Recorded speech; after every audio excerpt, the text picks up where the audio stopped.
Money show.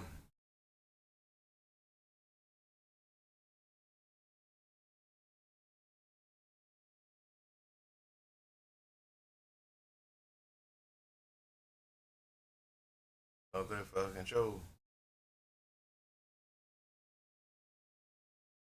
It's the Money Booty Show, so.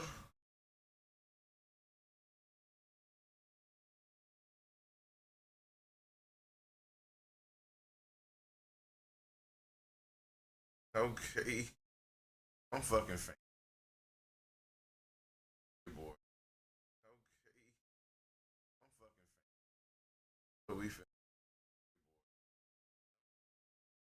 fucking stronger than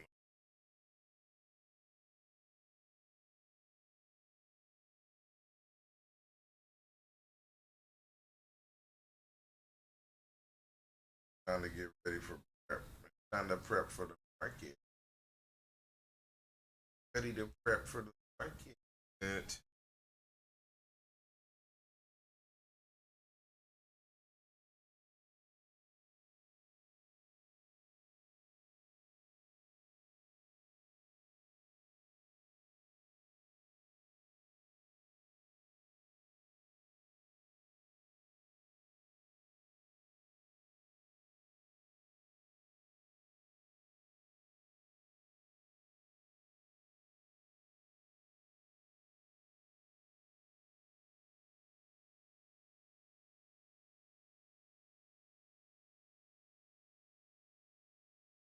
ready to prep for the market.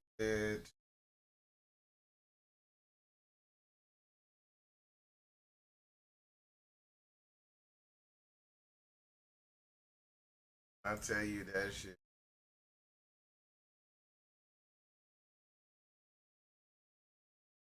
crazy. Donald Trump, he's one of these candles, bro.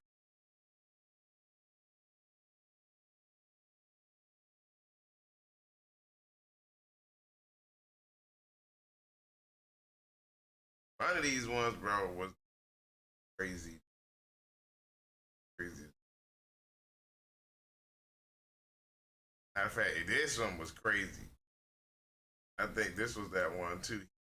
Sent that one. Sent this shit, bro. Crazy.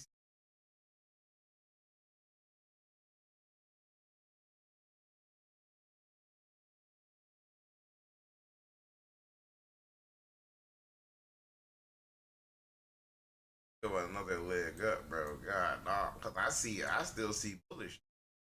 I still see a continuation in this. We might touch 760 this week. Yeah,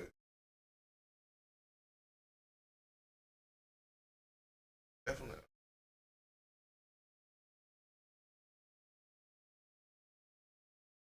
crazy. I'm using the other screen. The other screen.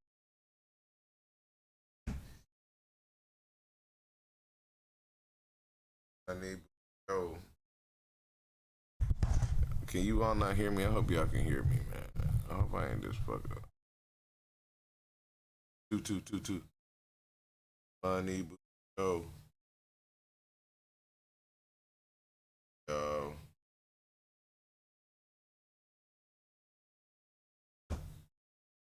yo yo. Money.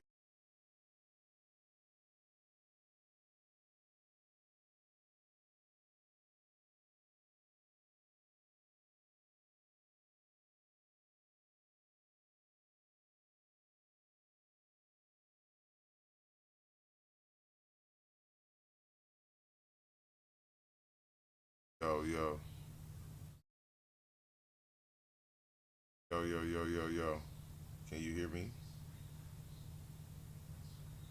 Can you hear me?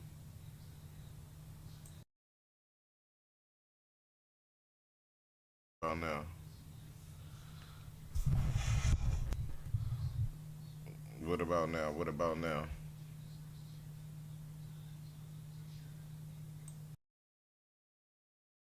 What about now?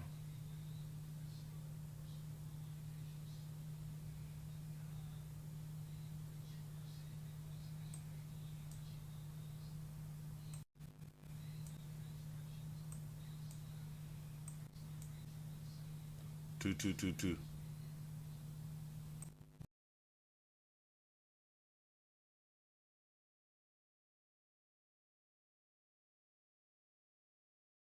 Uh, I don't know what I'm doing wrong, but if you all couldn't hear me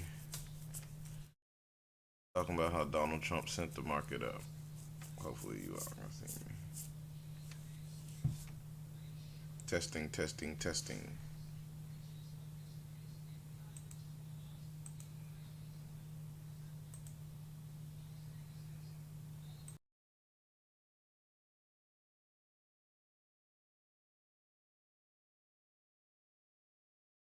Ah, ah, the money, bro.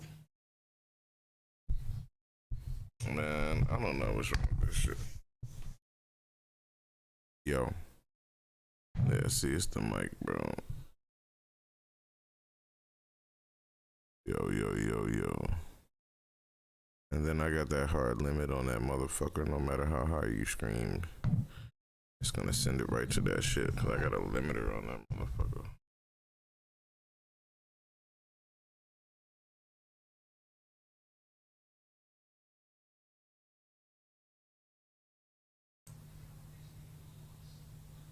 Ah,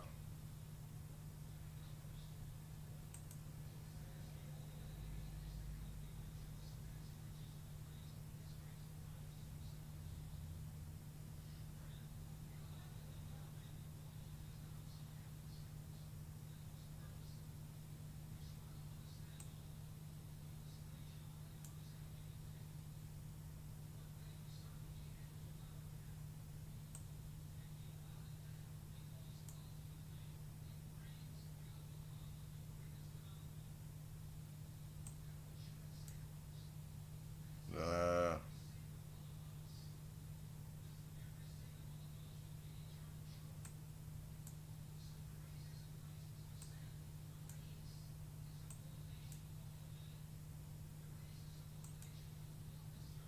yo.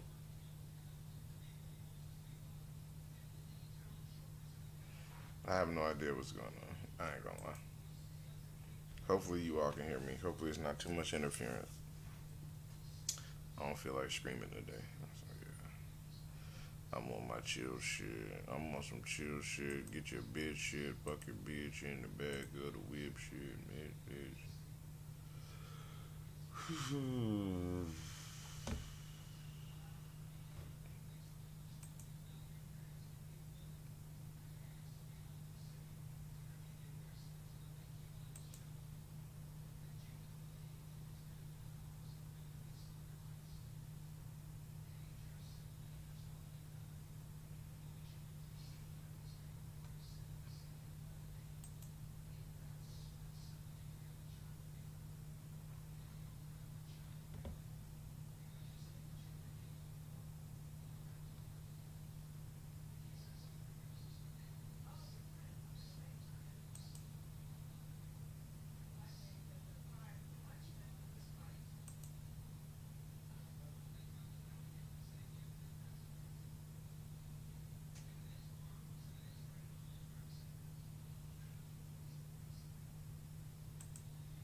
They just said some man was following some lady around with a mask on in a minivan. Nigga about to kidnap one of you hoes.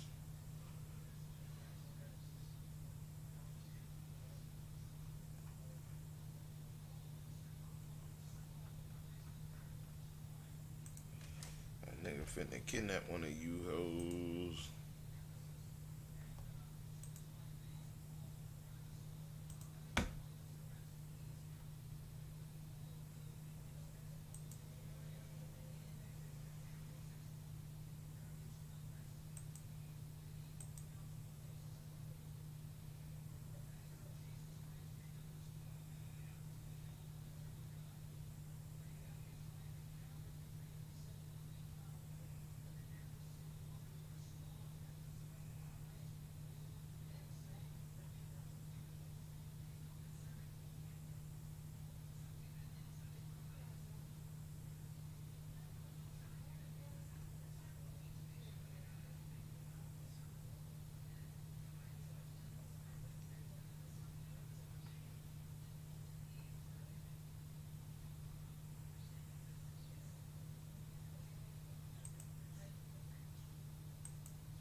What's going on, you guys? My name is Kyle. I'm a full-time futures trader and founder of Opinicus. In this video, I am sharing my experience with the lesser-known prop firm known as Elite Trader Funding, otherwise known as ETF. Now, this is quite an experience. You're gonna find some surprises throughout this one. It is a little bit of a longer video, but I do think it's worthwhile if you are considering using this firm to watch the entire thing. If you guys have any questions about ETF, feel free to leave a comment down below. However, this video should give my full review and my full thoughts on the firm. Hope you enjoy, and I will see you in the next one. All right, so let's take a look at the actual trading results. We have 10 trading days, 10 complete trading days in this Elite one-step account. what I'm gonna do is actually take a look at this month. Been trading this the past 10 days, and I follow a very simple approach. My goal with this particular prop is just to get around $400 per day, and that's going to allow me to fall nicely within that payout window, not overdo it, right? Don't want to skew that kind of pseudo consistency rule that they have too much. So we want to keep it in the sweet spot right around there, around 400. And with 10 trading days, that puts me somewhere around 4K every 10 trading days. And so then when I do go to withdraw the maximum amount on the 50K, the 2000, I still have enough buffer. So this is something I'm actually super proud of, these results. Let's take a look at them. This, even with a super high hit rate, which super high compared to the industry average, I do tend to have a higher hit rate. This is like insanely high. This is insanely high. So you can see this month we are up 4,600 on this one account. We do have a 98% hit rate, pretty much no losses on this. Look at the equity curve. I mean, just a thing of beauty. That right there is what dreams are made of, right? And so those are the results. Here we have it, everything shown. Let me know what you guys think of that. Definitely got on a nice streak with this account, and especially just keeping the narrow focus. Is this sustainable? Definitely not, right? But still hit a nice little streak there, something I'm quite proud of. So I just wanted to share that.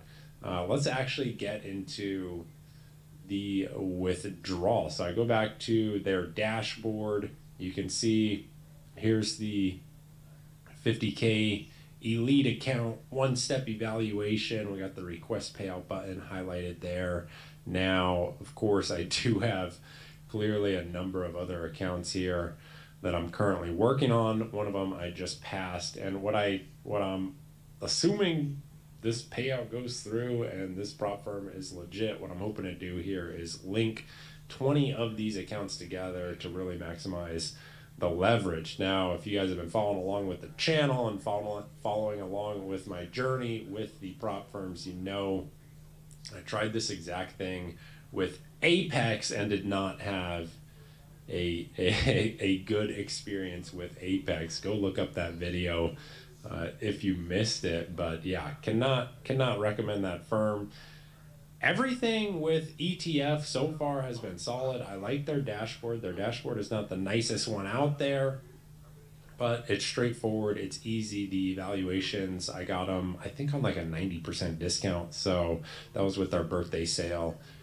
Evaluations are cheap, just like Apex. So it has kind of that Apex vibe to it a little bit. Hopefully not with the payouts. If they have some payout BS, I mean, we're about to find out. So let's just get into it. We can see the request payout. Here's the account. Days traded 10, right? Let's look at the details. I mean, I already showed you the back end results in Tradeovate. So this all matches. Like I said, I like to keep it right around 400 per day. So we're all good there.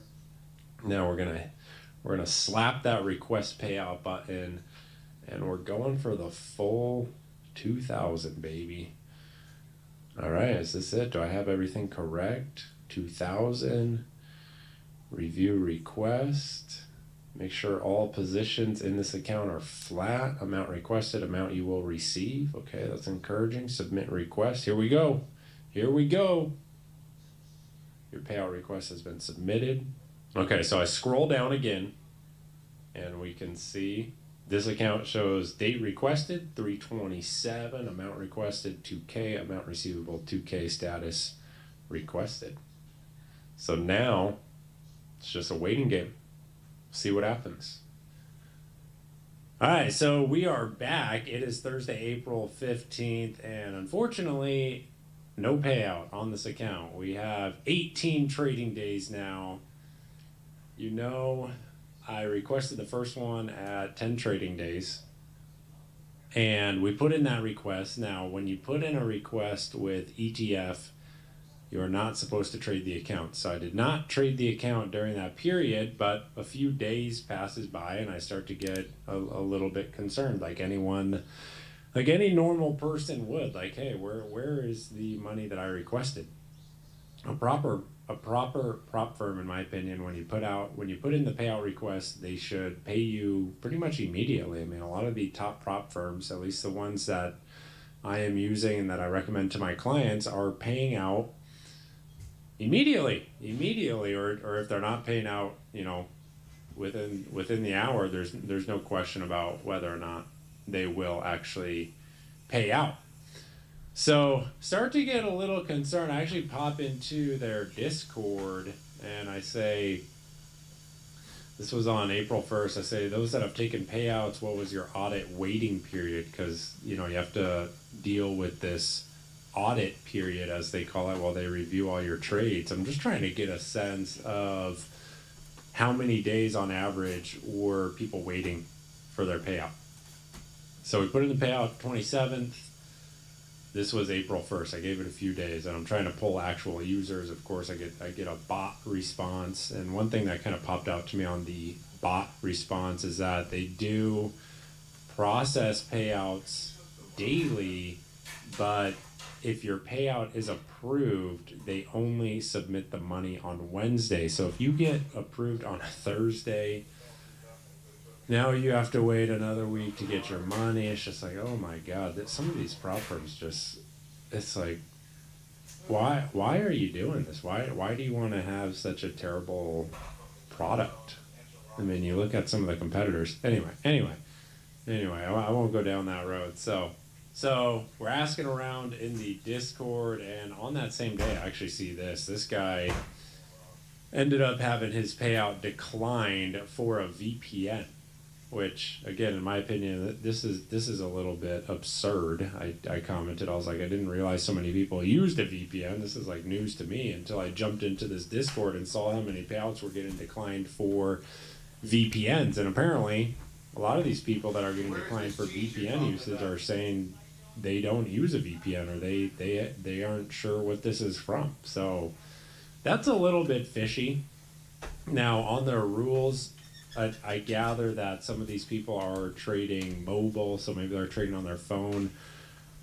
On their rules, on ETF's rules, it says if you use Safari's private relay, that can trigger the VPN. That's actually something that I use. And so I began to become even more concerned and thought maybe we have another Apex situation here where the payout gets declined. So I tried polling some users. I didn't really hear anything. The mods keep a pretty tight leash on what goes on in the Discord there. And then on April 2nd, the very next day, I get this email.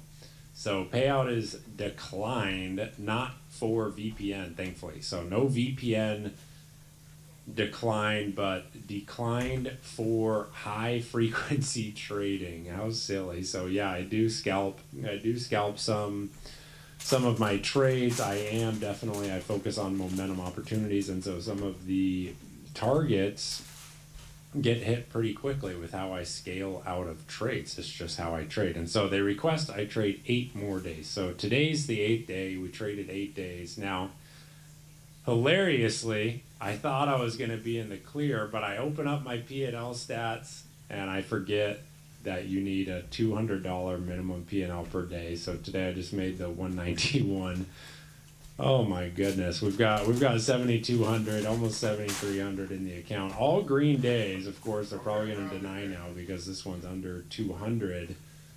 But we'll see what happens. I'm getting ready to put in the next request right now. Now, during the course of this, I do see on April 4th, Uncle Bugatti on Twitter is spreading that this person, Okala, got their payout denied. So this was making the rounds on Twitter, VPN usage. I was not too surprised to see that based on what I saw in the Discord. But I mean, you once you've used a good prop firm and you look at or have an experience with some of these other ones, it's like, get it together. I mean, this is not an enjoyable experience whatsoever. And of course, it is, you know, it is my choice to use it. I'm doing this, number one, just for the review, so developing traders are aware of which products are legit. But number two, if ETF actually does pay out and they do offer 20 accounts, that's really good leverage for someone that can trade profitably like I can. So it is something that I would be interested in. And yes, the payout windows are longer, but if I can get 20x leverage, I mean, maybe I'll wait a little bit longer, right? So now, after the initial denial, I did consider just throwing in the towel, canceling everything, and, you know, posting the review. That is what I did with Apex almost a little less than a year ago. That video got a lot of views. You may have seen it. A lot of the comments were like, all you had to do was trade another 8 days and you could have gotten your payout. So to satisfy some of the people that like to comment stuff like that, I went ahead and traded the next 8 days here with ETF. Let's put in the payout request and see what they say. So I've got 18 days. Of course, yeah, one of them not $200. Will they deny a payout for that, since I have 17 other green days here? I have no idea. Let's see. You never know with a firm, the payout for that. You sure to make your last $10, bro. What you do right there?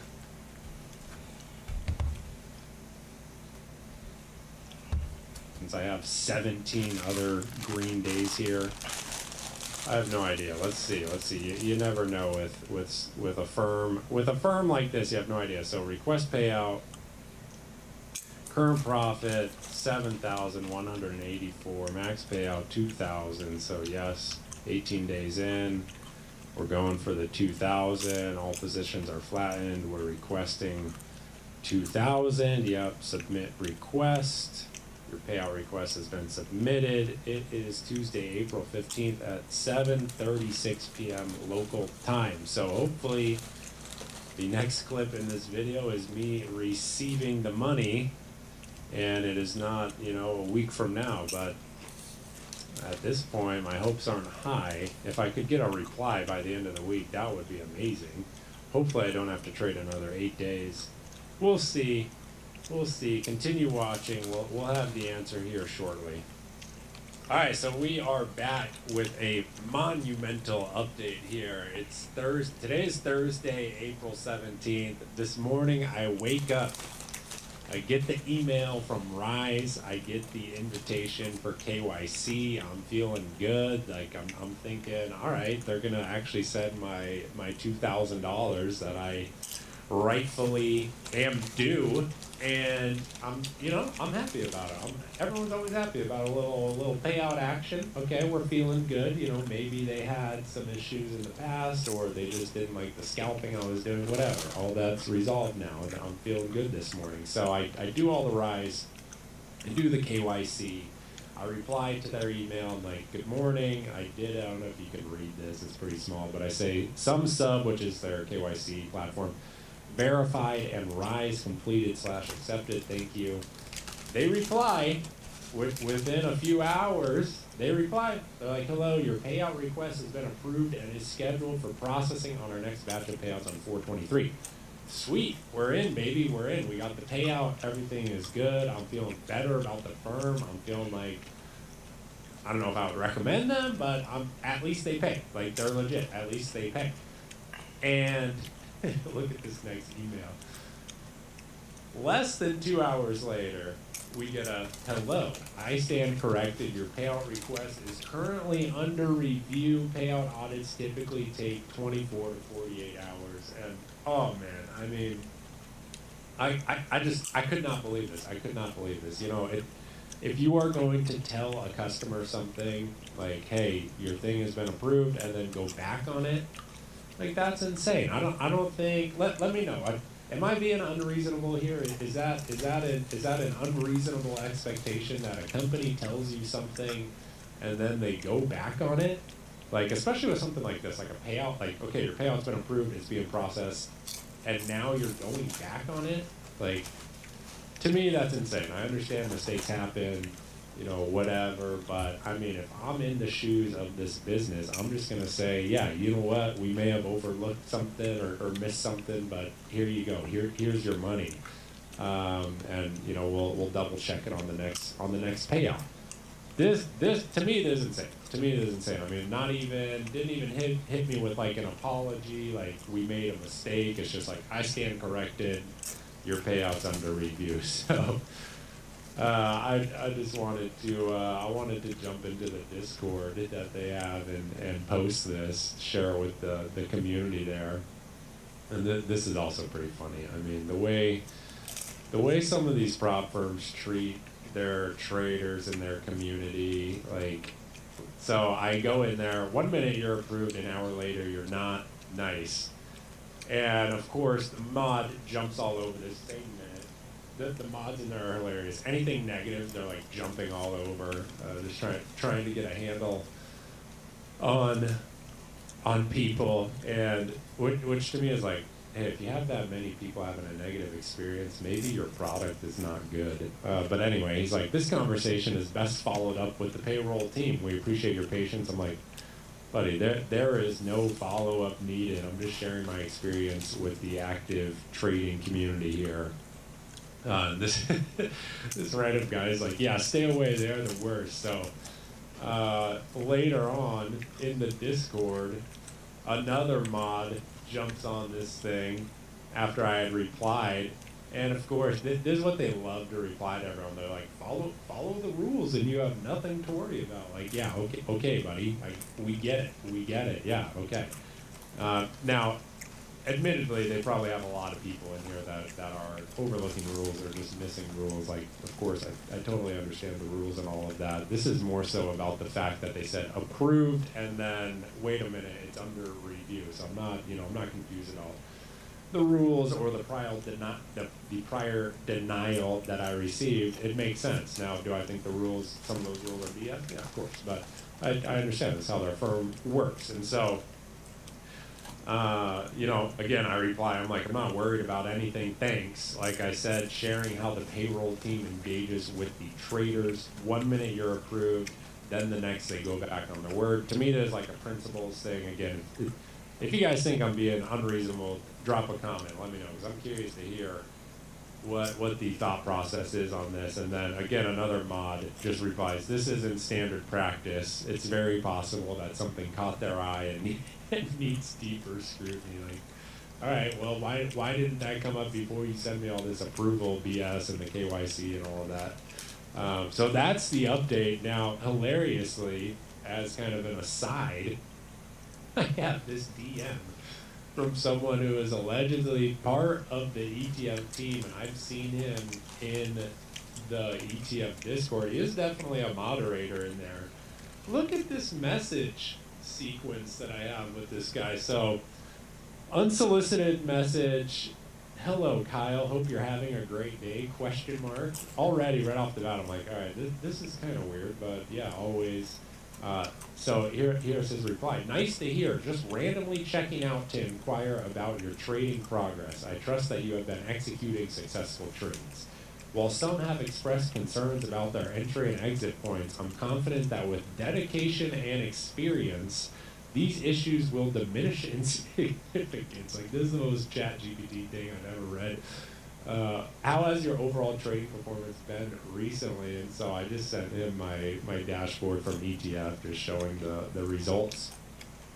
Nice to hear. Are you currently taking any courses, or you are following their trade to increase your skill and knowledge in trading? Like, what?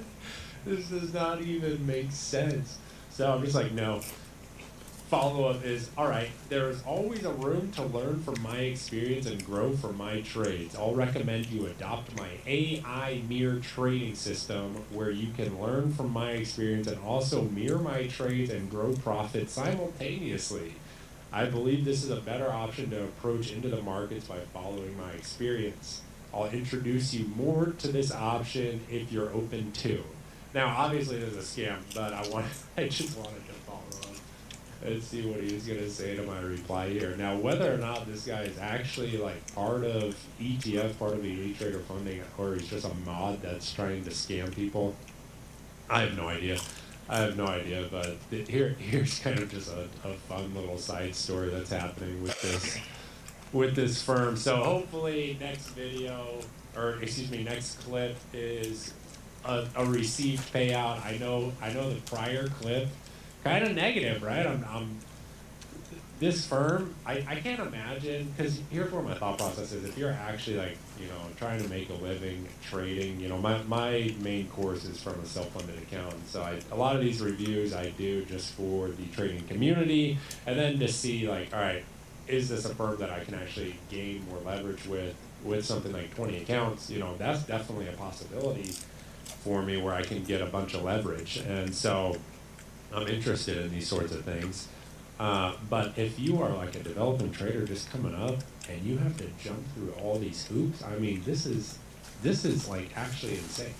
Like, I mean, it's no wonder so many people blow through these accounts and get all pissed off and just like go on tilt, because what they make you try and do, and this is coming from someone that's been trading 10 years profitably, and I'm just like, this is BS. So imagine, I'm just trying to put myself in the shoes of a developing trader. Imagine, my God, insane. So yeah, crazy process with this firm, at least so far.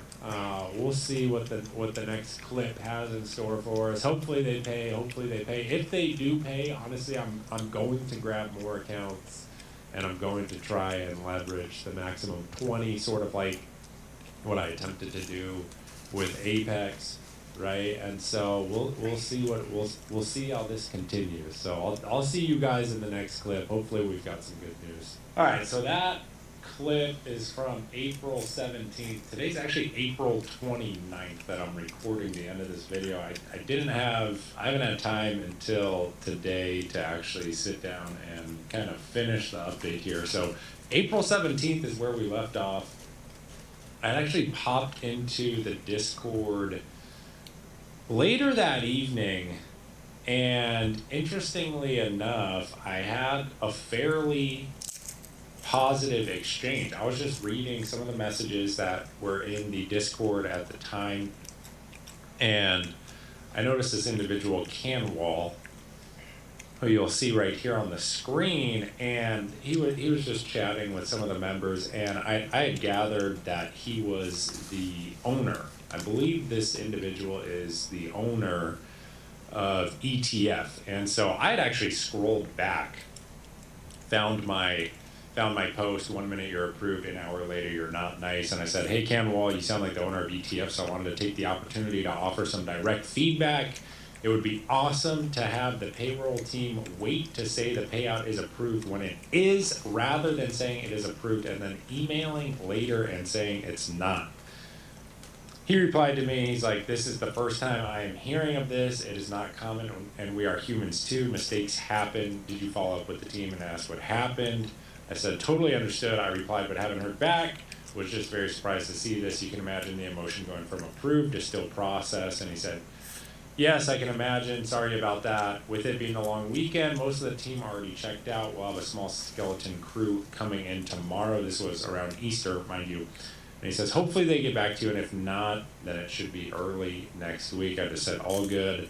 Thanks, man. And so this was actually a fairly positive exchange. I was reading some of the messages and some of the discourse he was having with some of the other members there in their ETF Discord, and I was pleasantly surprised with his demeanor and how he was talking to the members compared to some of the moderators. And so this actually gave me a little bit of hope that the payout would actually be approved, and that I was not just wasting my time and getting scammed, and that, you know, this firm was going to be legit.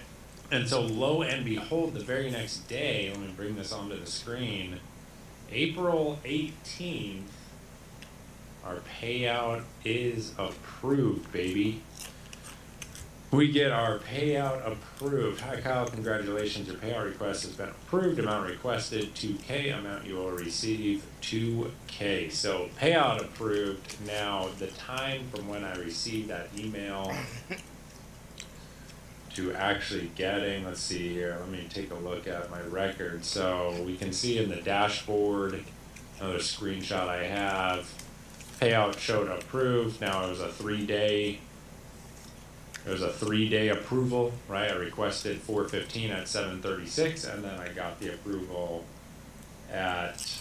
on 4:18, and this screenshot has a timestamp of 4:18 a.m. So pretty early in the morning there. I think it was around midnight they approved this thing. So that was solid. Now whether or not he said anything to the team after seeing my message, I have no idea, right? If that was just coincidental or what, there's of course no way to know. But I thought that was good. And so it was not until April 22nd that I actually got the 2K into my Rise account. And then of course, if you're familiar with Rise, it's like once it's in your Rise, it's like pretty much 1 day to get it over into your actual bank. So there it is. There's an email confirmation. So yes, I did get the money. Yes, they did pay out. Was it a absolute pain to go through this process? Definitely. I mean, if you watched the whole video, you saw the entire experience there. Now, would I recommend the firm? Honestly, if you're a developing trader, I think there are much better options. My favorite firm right now is Take Profit Trader. I'll actually put a link down below in the description or the pinned comment if you want to check out Take Profit Trader.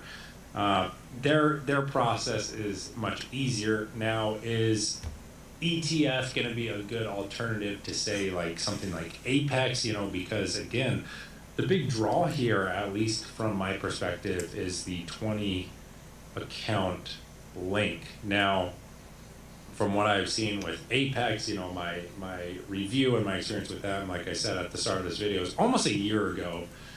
That experience was not good, but we can see that they are still in business. They are continuing to pay out traders, and they have definitely modified their rules to be a little bit more friendly. So we'll see how this goes. I have, as of today, I have 3 funded accounts with ETF. I'm working on getting the 20, like I said, and what I'm looking to do here is actually have one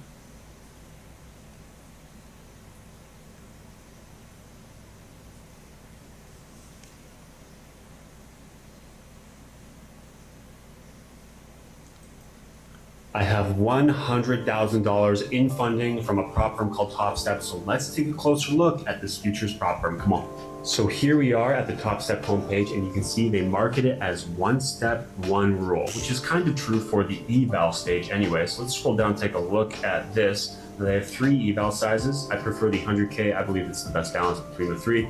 And it costs you $99 a month to purchase. And if you pass this, you will have to pay a $149 activation fee to get your funded account. So to get 100K in funding, you'll have to spend about $250 if you get it on your first try. Something very important to note, guys, they have end of day trailing drawdown, which is a huge advantage over equity trailing. So that is a big bonus for Top Step. All right, so let's take a look at the rule for the actual challenge itself. Now, the only rule is 50% consistency, and that means you can't make more than 50% of the total profit needed in 1 day. So if you want to pass, it would have to look like this. Day 1, 2,500, day 2, 2,500, day 3, 1,000 for a total of 6,000. If you make more than 3,000 in a day, you will have to just make more profit to hit that consistency. Now, the funded account is a little bit harder, okay? There's more rules here. Now, you need 5 minimum trading days, all right, to be eligible for a payout. A trading day is $200 profit or more, and that's why 100K challenge is a little bit better to go with, because that's less percentage gain for a 100K account over 50K. You can only withdraw 50% of your profits on the account. So if you make 10K on the account, you can only withdraw 5 of that, okay? So it just leaves a little bit of a buffer. And the hardest rule, guys, if you don't pay attention, this can really reach you. Max contract scaling rule. Let me pull that up for you. Take a look. Now, this is what it looks like, okay? So if you have a 100K account, you cannot do more than 3 lots if your profit on the account is below 1,500, okay? So you have to watch this, because if you don't pay attention, you will have your payout denied and possibly have your account breached. So just screenshot this, keep it on your desktop, be very aware, all right? Hope that helps. I have $100,000 in funding from a prop firm called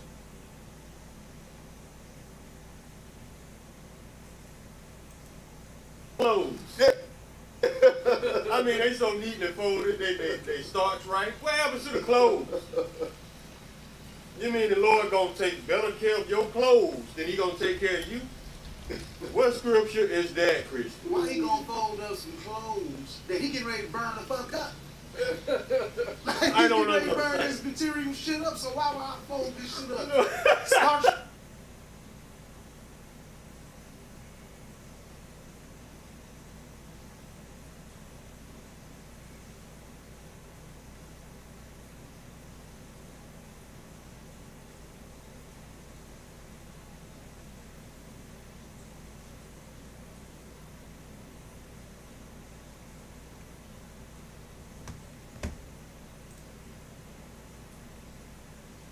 On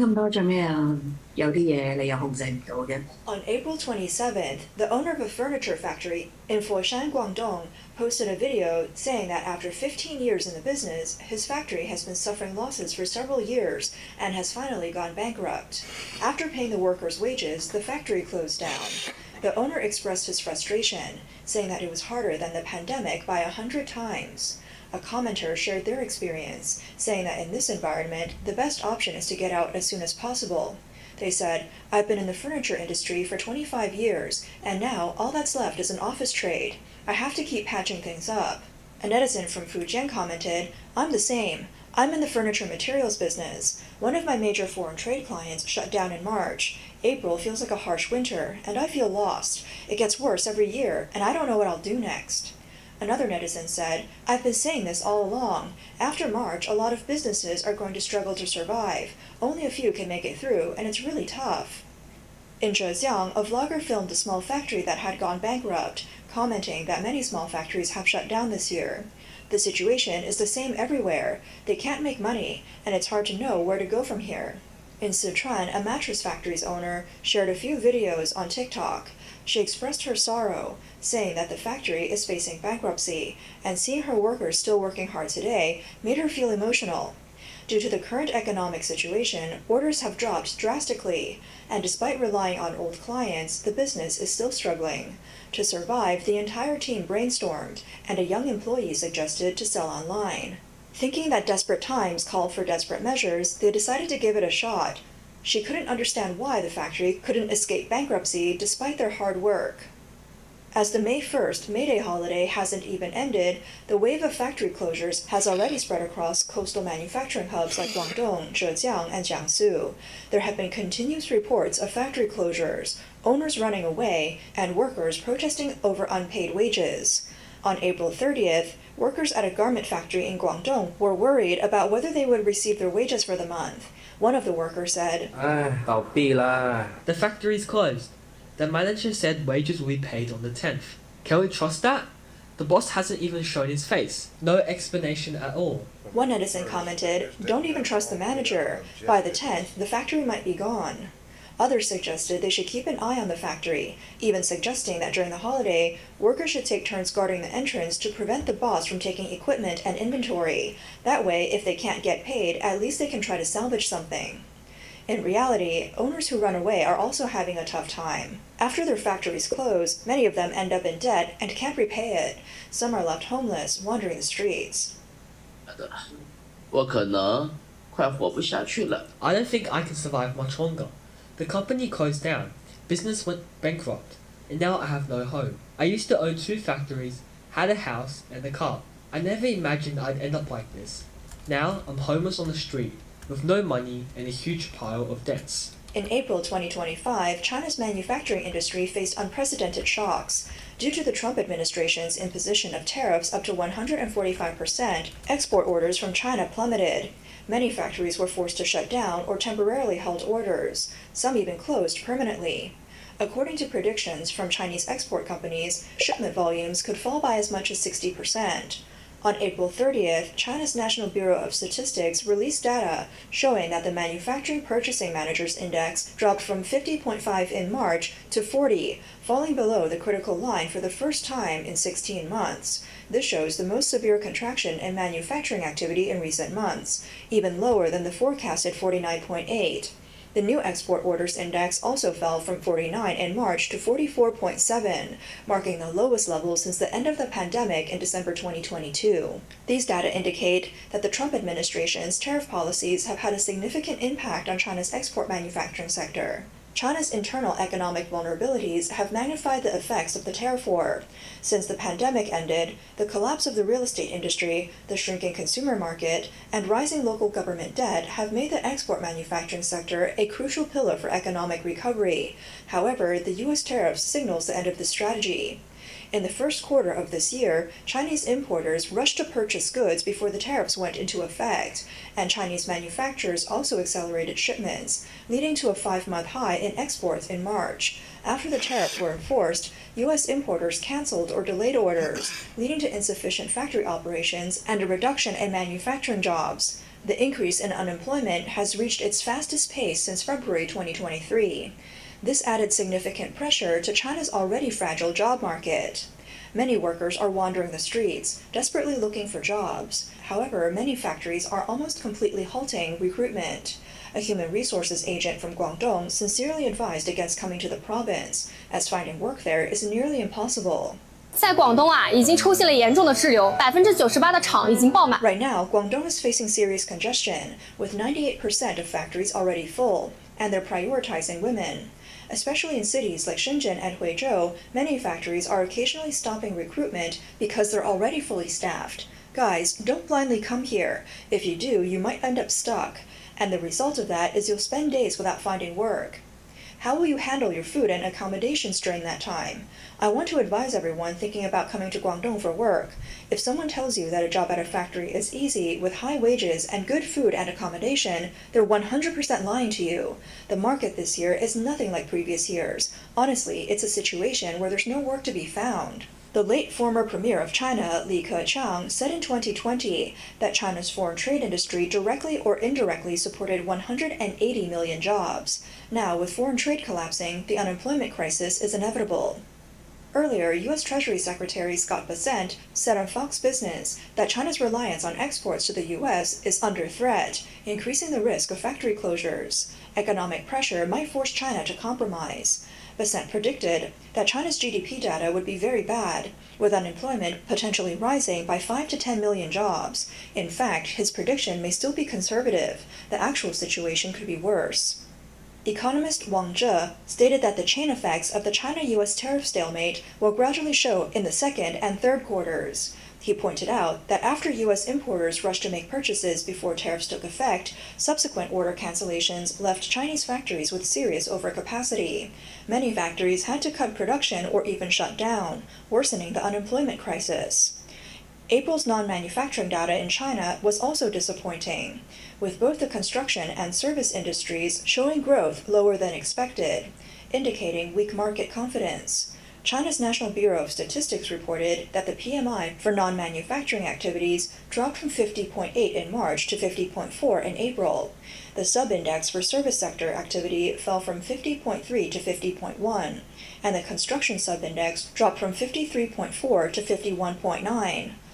The combined composite index for both manufacturing and non-manufacturing fell by 1.2 percentage points to 50.2.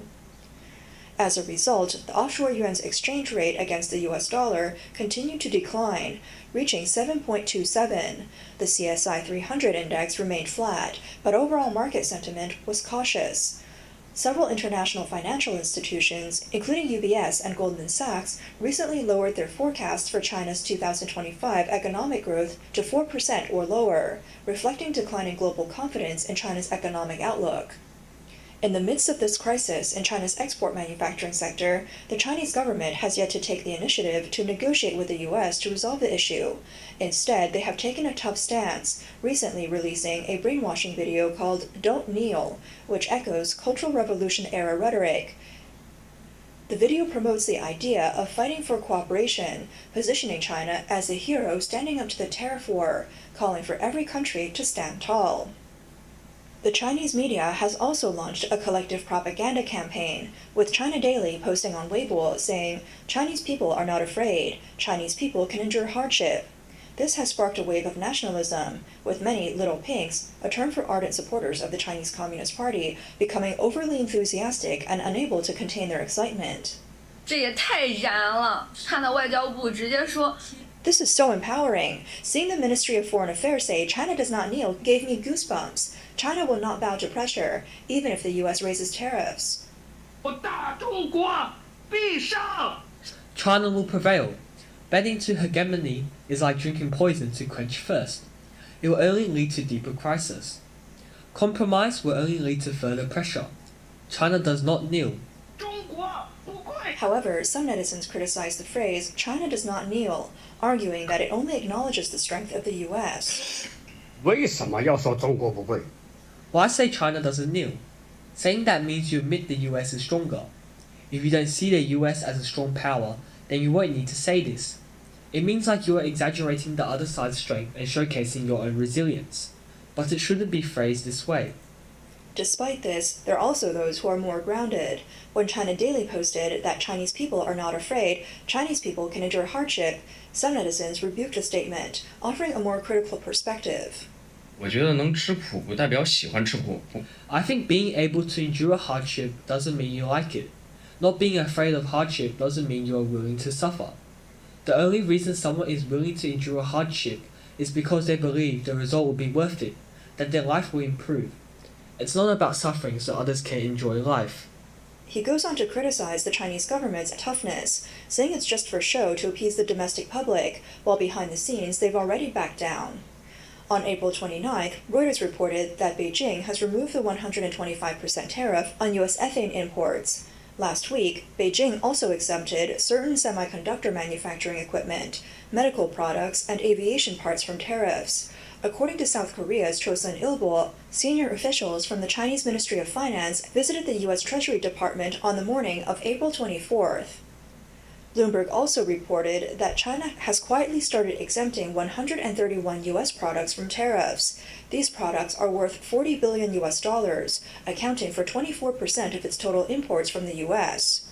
Sources revealed that this list is dynamic and will be adjusted based on China's needs, with more products possibly added or removed as alternatives are found.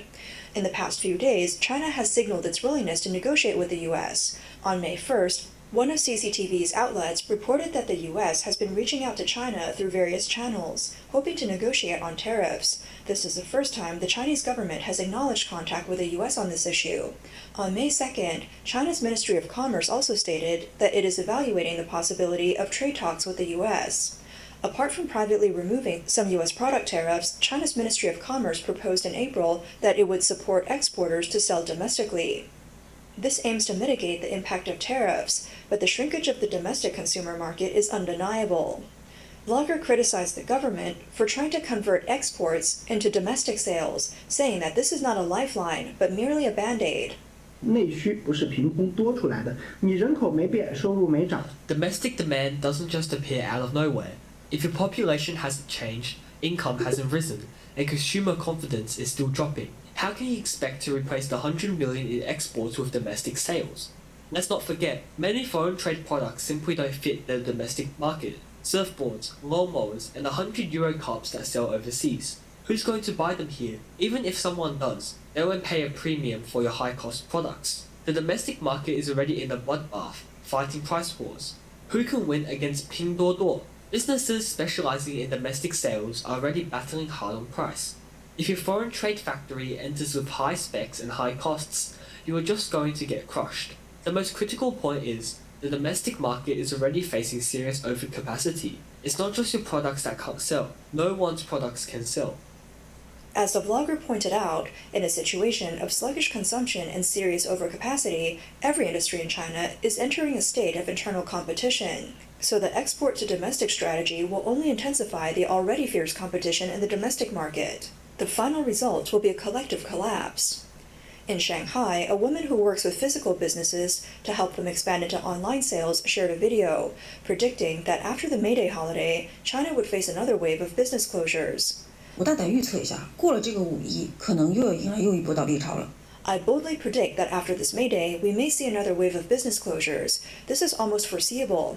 Over the past 3 months, nearly every business owner has been going through a period of darkness. She shares the case of a factory owner with an annual revenue of over 100 million yuan. This factory owner revealed that last year, the largest order of 20 million yuan only brought in 100,000 yuan in profit, highlighting the current zero-margin era.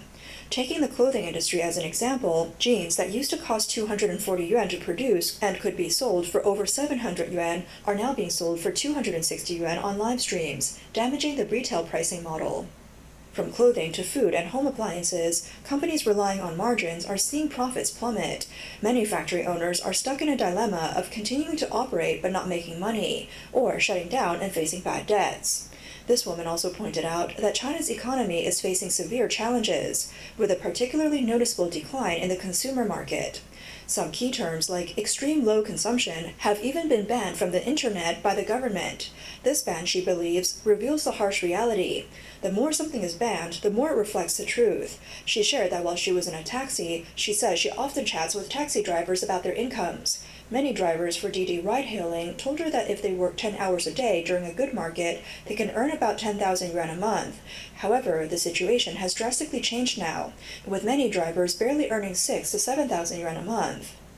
One of her students also had a troubling experience. This student had been running a breakfast shop in Beijing for 7 to 8 years, with a stable monthly turnover of 60,000 to 70,000 yuan.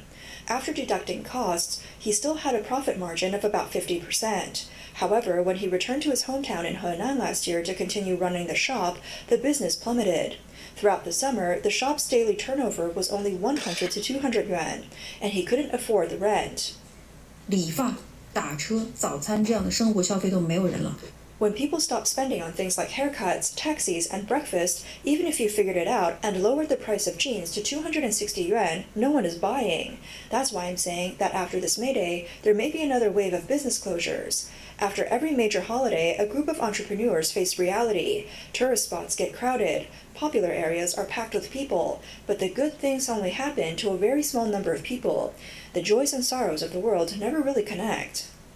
Morgan Stanley's chief China economist, Xin Zhiqiang, stated the situation in China is much worse than expected, which shows that tariffs are starting to take effect.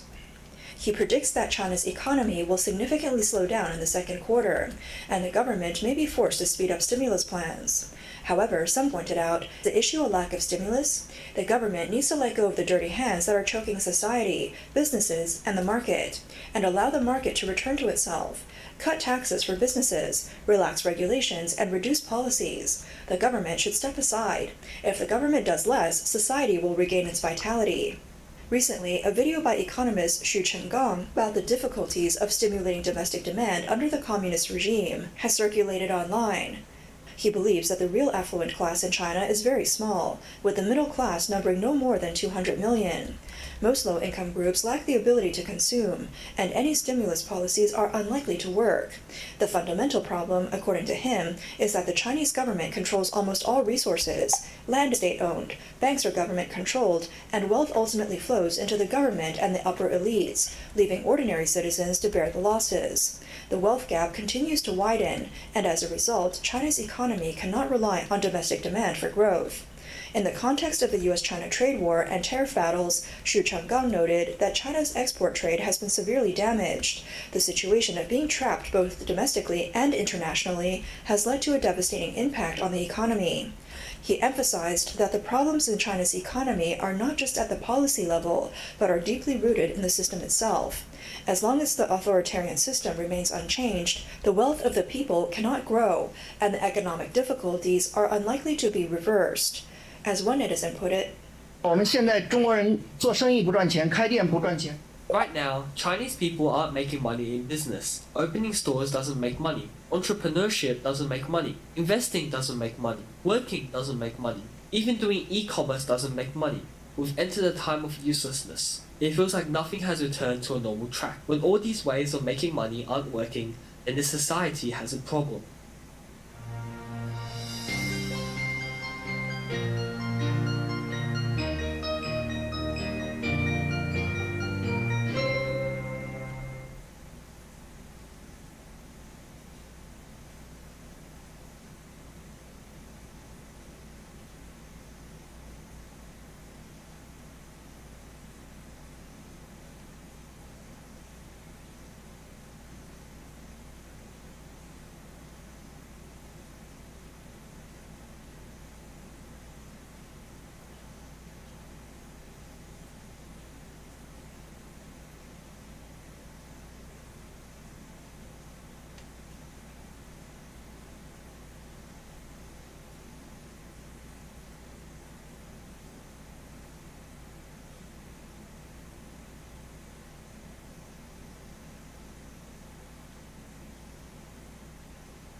we got a response from all the other realtors or investors who invested in this iFlip scam. You know, the flipping scam where they invested in properties in the hood and then they were promised that they were just gonna skyrocket in value. Now they're left with foreclosures and they lost all of their money. We have been hoodwinked, bamboozled. Guys, we're gonna get into it. And this is the thing that I talk about all the time, and I try to forewarn individuals about these type of ridiculous things and things you could have saw at the very, very beginning of this. But let's go into it. My name is Orlando. Welcome to the channel. Make sure you hit that like and subscribe button because it always helps out the channel, guys. Also, I have a newsletter. Look in the description and the pinned comment, and it's free. You cannot beat it. Responds, for months, we've been digging into a so-called real estate Ponzi scheme. It's accused of financially decimating dozens of Southside families, and those allegations are detailed in recent lawsuits filed against a home flipping business called iFlip Chicago. Now, they're accused of luring inexperienced investors into predatory loans, resulting in bankruptcies and a slew of foreclosures across the Woodlawn area. And since our first story aired last month, more alleged victims have contacted PJ Rendawa, showing us the supposed scheme may have an even bigger impact than we first thought. I just want to point out a couple of things that the anchor said. She said that this iFlip guy team who was basically pulling people in to do this flipping in the hood scheme, she said that he was luring in inexperienced investors. Now, just hear me out on this. They're all realtors. I can't believe you did this to me. Now, I know what some of you guys say. Just because they're realtors, Orlando, doesn't mean that they're experienced investors. Now, I would say yes, that's true. Not all realtors understand investing. I get that. But shouldn't they know things like location? Shouldn't they know things like, something's fishy about this? Shouldn't they have other individuals that they could speak to go, is this a good deal? Shouldn't they have a network of people who build up and understand real estate at their fingertips? Wouldn't you think that that would be the case? I would think that would be the case. You know, for a realtor, and I tell you this, guys, all the time. That realtors, the bar of entry is so low. It's a multiple choice test. It could be your pizza delivery guy. It's your DoorDash, Lyft, Uber driver, a Walmart greeter could be your realtor. This is what I'm talking about. Everybody puts on, oh, he's a realtor. You want to get into real estate? Become a realtor. Realtors know everything about real estate. They certainly know, at the bare minimum, location. They didn't even know the school districts. Because I can promise you, the school districts in this flipping in the hood scenario, it probably wasn't the best. They promised a path to financial freedom, a shot at building generational wealth. Make an investment and leave a legacy for your children and your children's children. Ramo and Michelle Bay run iFlip Chicago, and if you have a little bit of money to invest, they claim to provide everything else you need to successfully flip a home, from the contractors to the funding. Oh, guys. Are we really leading with the generational wealth? I mean, at this point, if someone says generational wealth in a meeting, you need to get up and just run. I'm not gonna be here. Walk out of the meeting right now. If you're in the meeting right now and someone says generational wealth and they're trying to sell you, just get up and leave. Just pack your bags and say no thank you and leave.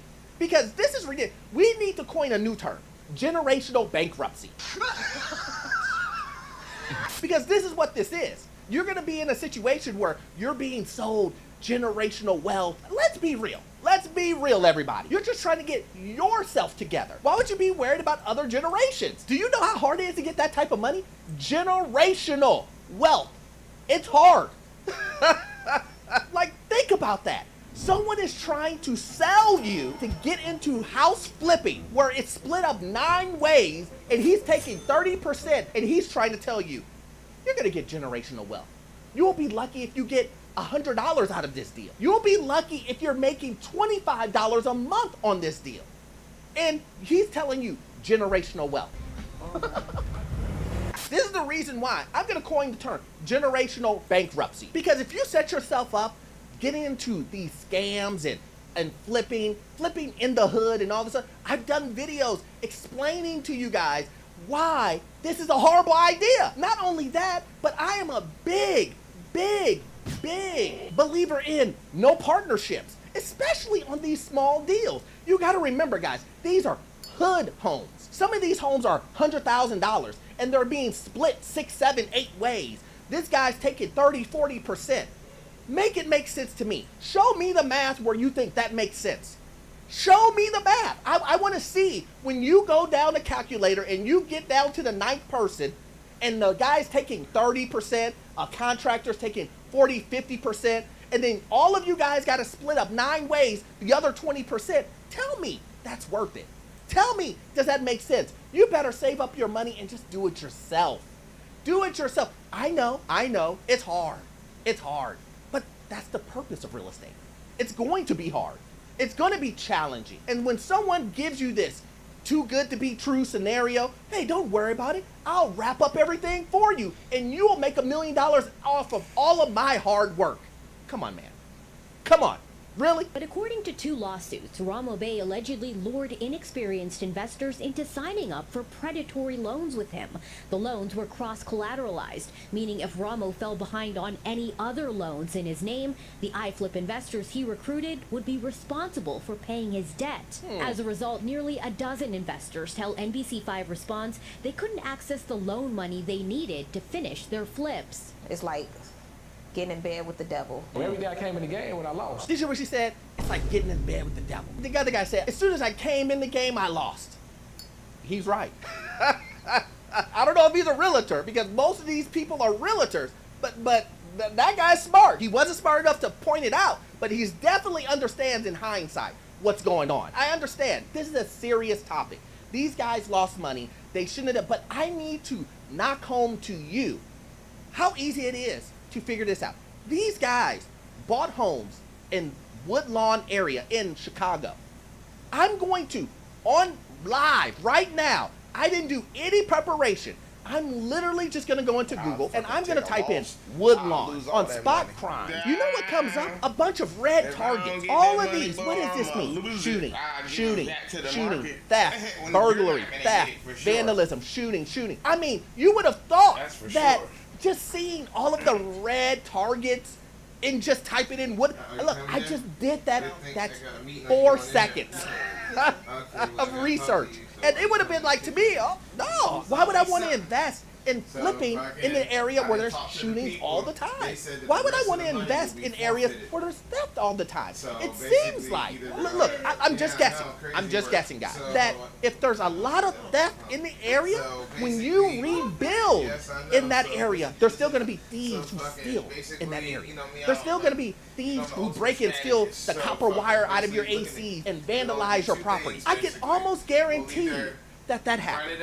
I can almost guarantee you. Look, and that's just a guess. I mean, it's not a too far of a guess. Because look, I mean, it's theft, arrests, theft, shootings. I mean, you get the point. The point that I'm trying to make, it doesn't take a rocket scientist to understand that this is not the place to invest. And I know everybody is trying to tell you, hey, get in low, buy this $25,000 home, and it's going to be worth $500 million.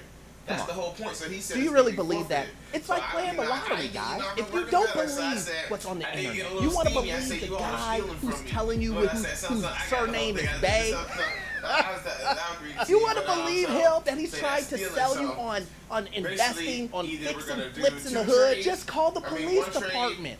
And the police department will laugh you out of that investment. They will laugh and say, you want to do what? Yeah, go ahead. Go ahead. We'll send you the report of all the criminal activity that's in that area. I mean, look, don't take my word. With the interest on their loans accumulating, these investors say they had no choice but to dip into their own funds to start renovating their properties. But there was another challenge.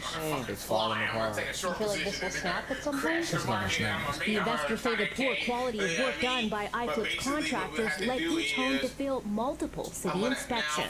Basically, everything that took place in our home was against the city code. In the room. So almost all of the work completed had to be torn out and redone. Well, I just took this drywall down. This is what's behind the wall. I mean, look at that, guys. Look at that. Behind the drywall, it was a bottle of water and a bottle of Mystic. I mean, you know these guys weren't working. I mean, come on. Come on. Another red flag that a guy who tells you he's going to put everything together. You're going to be able to use his lawyer, his contractor, his lender. He's going to find the house for you, and he's going to make you $1 million. He's going to cure generational wealth for every client, including himself. Let me repeat that again. He's going to cure generational wealth for every one of his clients, including himself. Come on now, so that's only 7,000. You see what I'm saying? So I'm still up But $2 yet, grand, he's taking 30, 40% of the cut. Then he's going to give another 40% to contractors, or very bad contractors at the very least. Look, water is pouring down when it rains. Basically, the investment is a bust at this point anyway. You're going to have to rip all that stuff out or pay double or triple for someone to fix it. No!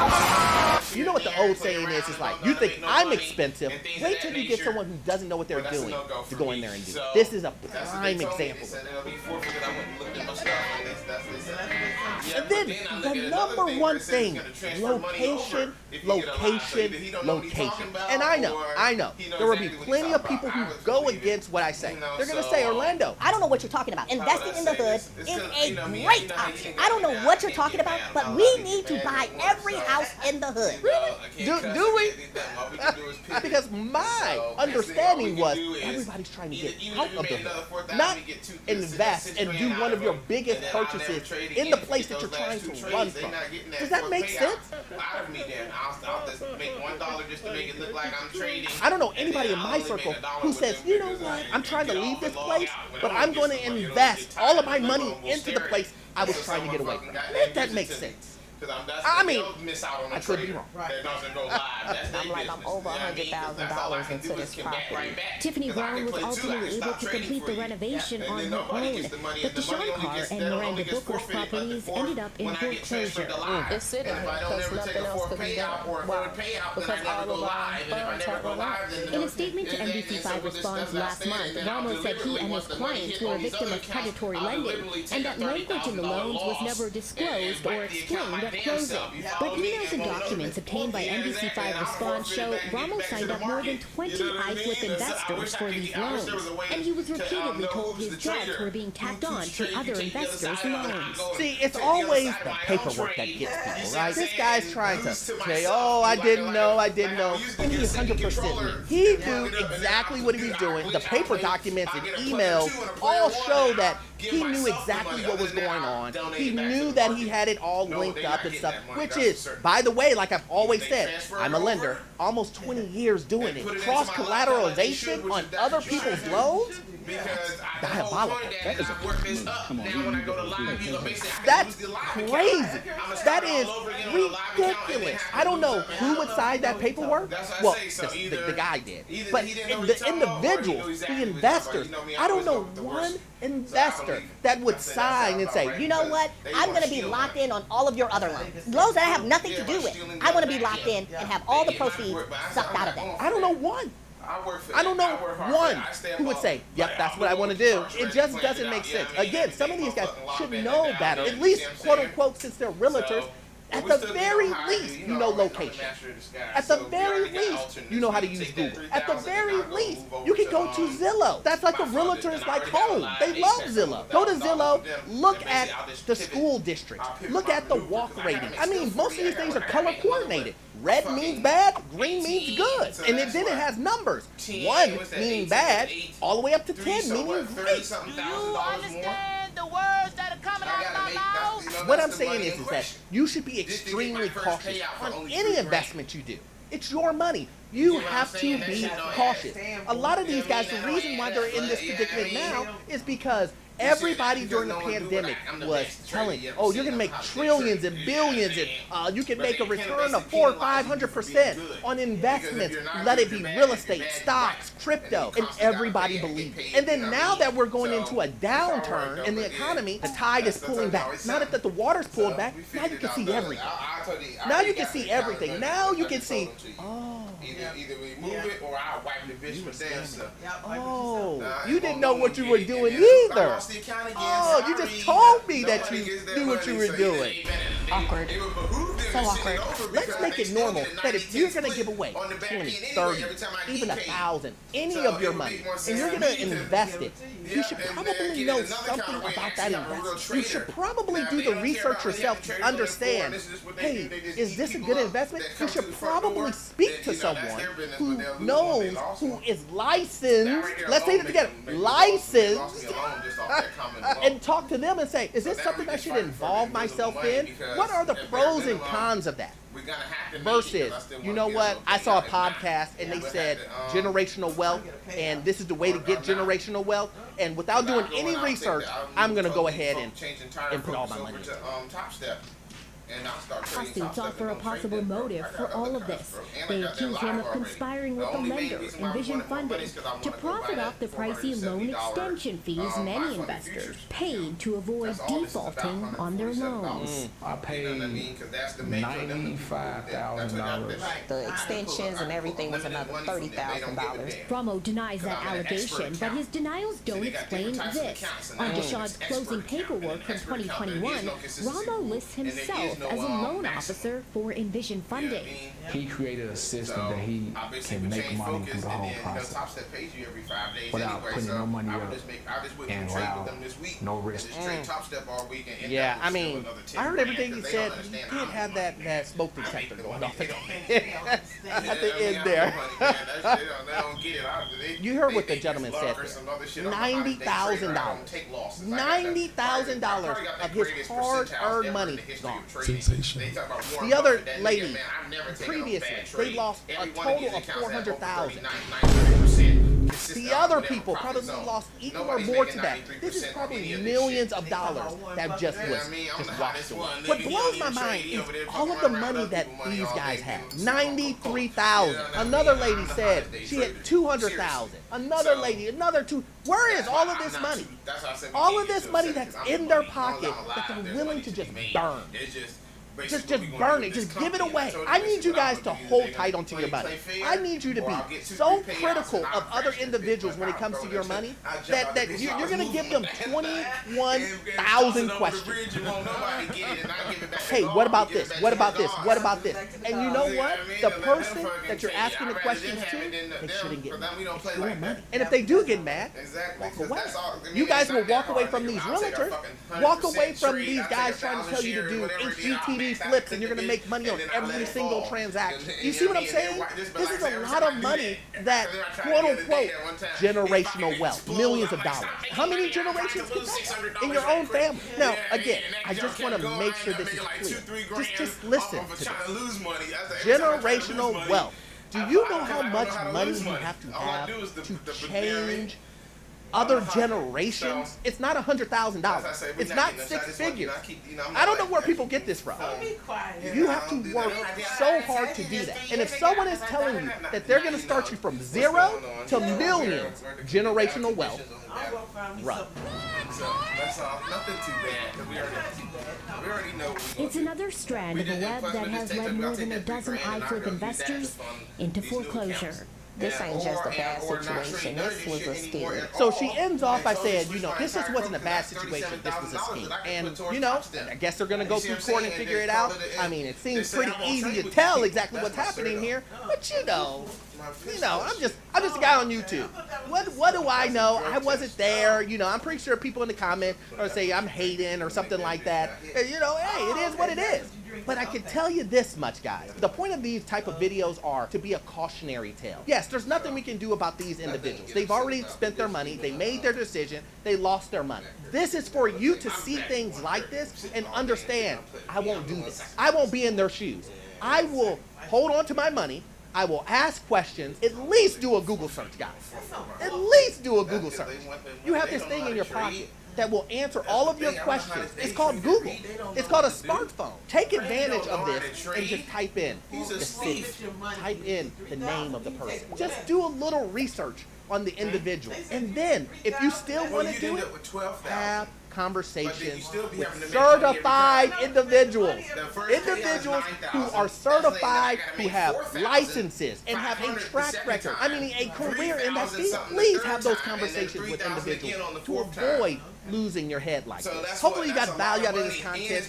You know you won't get all of your information from this one video. Nope, not this one video. I need you to watch this video here. It will give you information on the housing market, financial news, and get into your first rental property. And guys, the information you will get from it, it will be gold. See you in the next one. Thanks. Trail and drawdown.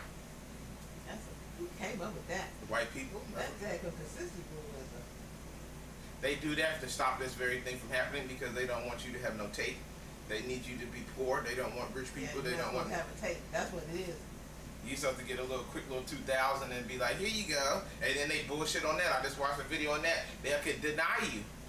They could now scrutinize your trading patterns and say, you know, we're not gonna pay you. They gonna look at your patterns. Yeah, bro. Like, come on, bro, because you're this is just, you know, we can't get mad though. Because if you start letting them get that far into your mind, you'll never trade.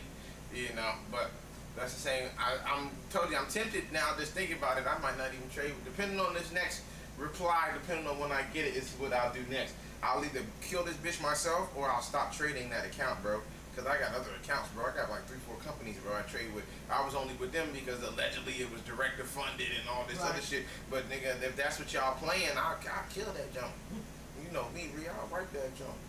I'm telling you right now. Don't nobody get it. I made it. I'm the one that knew what to do. You see what I'm saying? I'm the one to make it do what it do. So I told you I'll pivot and I'll go play with Top Step now because that's the real. He number 2 as far as payout shit. Because there's no consistency rule and there's no maximum. All right. And these people have no consistency rule and no maximum. You see what I'm saying? That's the name of the game. Meaning if I make 30 grand, you can get 15. You make 100, you get 50. You make whatever, you know, it's always 50%. Now, these other people who are the one we keep getting, doesn't matter. You can pull the whole amount. I believe that they said, though, after I pull $25,000, they're going to come talk to me and I guess pull me over to live or do something or whatever because at that point, I'm too powerful. Yeah. Got it. But from there, you know, man, we told you, I told you we were going to make this forever anyway. We knew this. Yep. That's go get me a real job at that point. And I go and move all our money over and we'll trade our E-Trade. Yep. And trade futures through that shit. And then we'll make a video and I'll tell everybody never to do this shit. Don't do it. Because they don't know that part either. I'm the money Buddha. I got a little following. If I come out here and say this shit is a major scam, nigga, there you go. You know me. When I curse you, it's over. I say, let's see what I'm gonna do to them. They don't know. I try to be nice, but they don't understand. Don't play with me like that. Cause I told you, I will burn that account, bro. I'm telling you, I probably get 2-3 payouts and whatever, and then I burn it. If he think I'm joking, laughing, you know I will, boy. I burn that junk. I start losing money. Oh, see, I can lose money on them, bro. And boy, don't get me thinking. Because if nobody, yeah, bro, if nobody's getting that, if I don't get that money, bro, I will deliberately lose money, bro. I'll deliberately start taking hellified trades, bro. And that's when everything gonna be working. Huh? You're making more money then. Yeah, I told you that's what always happens whenever I fucking start fucking going crazy. I gotta take a 100 pool run and that big run, and I'm like, oh my god, I just made fucking $150,000 on the fucking goddamn trade. Because the fucking wish and call it, because it always works that way. But I tell you, I'm gonna fight with it. I think maybe management might can fix it. That's why I said I need to talk to management. Tell management to fix this. You know how I go. I need your boss now. Somebody with the power got to change the rules for me. That's why I told the dumb girl. I said, when you feel like way and people look like they tell them that, hold on, let me talk to my family who I work for. Because you don't really work for these people. You work for us. So if you feel like you had a problem, she said, went over there and said, Paula, this guy's really talking nasty to me. I don't know what I should do. He wants me to do this. I don't think we should. Did you go talk to him? And that's what she goes to. And then she got her ass fired. They're about to get their ass fired, trust me. Because I will wipe. See, they don't understand, bro. They think, see, I seen it, you know me, I do my research. They think what we're doing is a fluke. You see what I'm saying? They don't understand, nigga. Niggas is actually really that good of traders out there. You got some real money makers, and I would never want a money maker to get left from my firm. Yeah, me neither. Them the ones you're looking for. You don't want these little buzzer beater niggas who making only $400 a day. You're looking for a killer who can go ahead and put 40 grand in the account and for 10 days. We ain't looking for them no way. Yeah. So they can play games if they want to. And I will tell you, I'll burn that jump, bro. I'll take my first payout and I'll take a $20,000 loss and drop that bitch back to 18. Because there's no rule against that. Remember, that's my drawdown. Yeah. You see what I'm saying? I already came up with countermeasures. I'll cut that bitch in half and then won't nobody get that money. And then I'll still go make another $4,000 on the back end as I'm losing money to get my second payout. And then I'll stop trading them niggas and I just take a cool 6 off of them and I'll leave that jump. Because that's what I thought too. I said they can't do nothing if I stop trading it.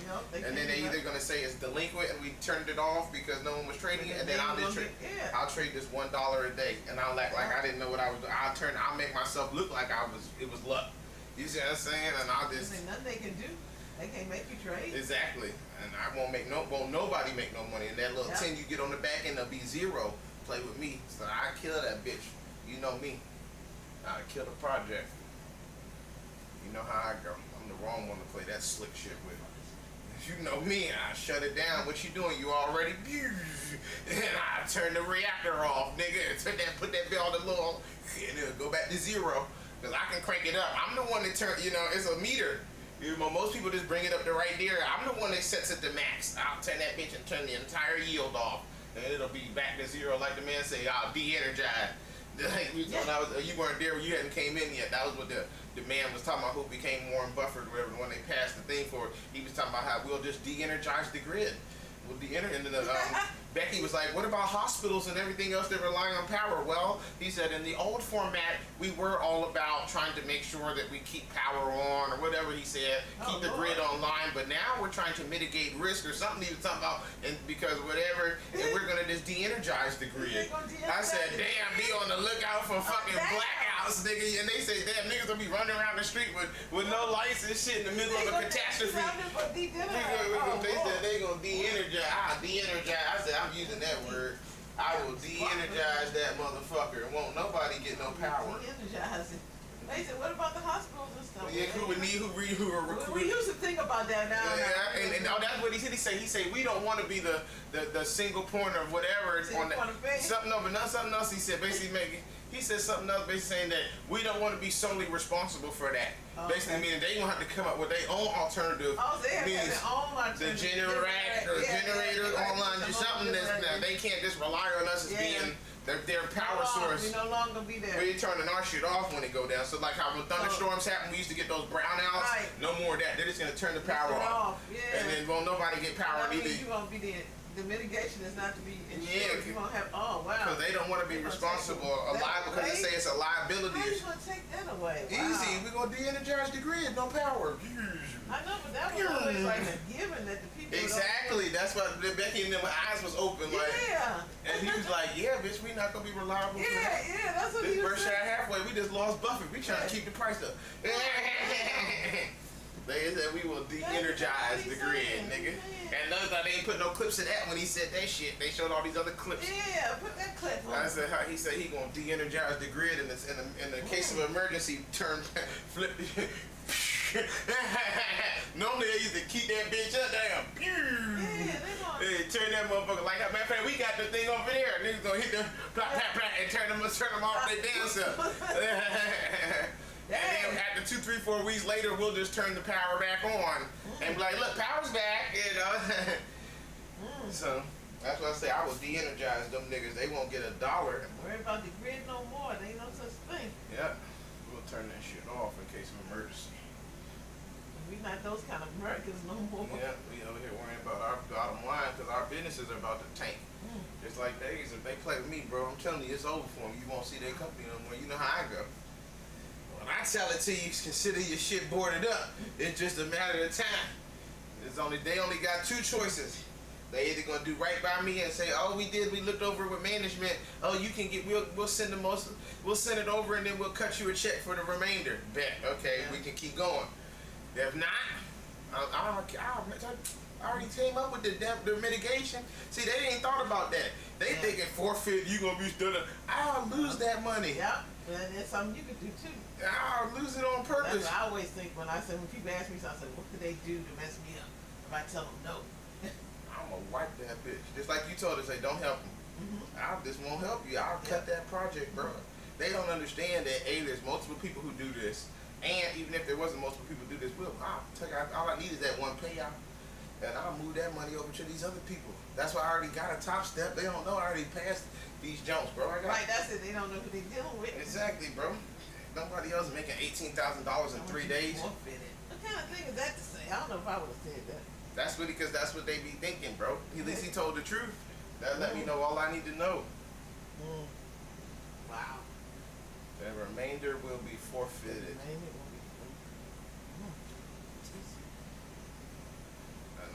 And if that's the case, then I will forfeit it back to the market. Because I only made it for drawdown purposes anyway, if that's the case. Yeah. And I'll wipe that bitch and put it back down and take I'll take a $18,000 loss, and then we'll be back at 20 grand. And back at 30 grand, and then I'll take that amount, and then I'll take my 2-3 payouts, and that'll be 20 something, and then I'll fucking leave that bitch. On the third payout, I'll never ask for it. Yep. Yeah.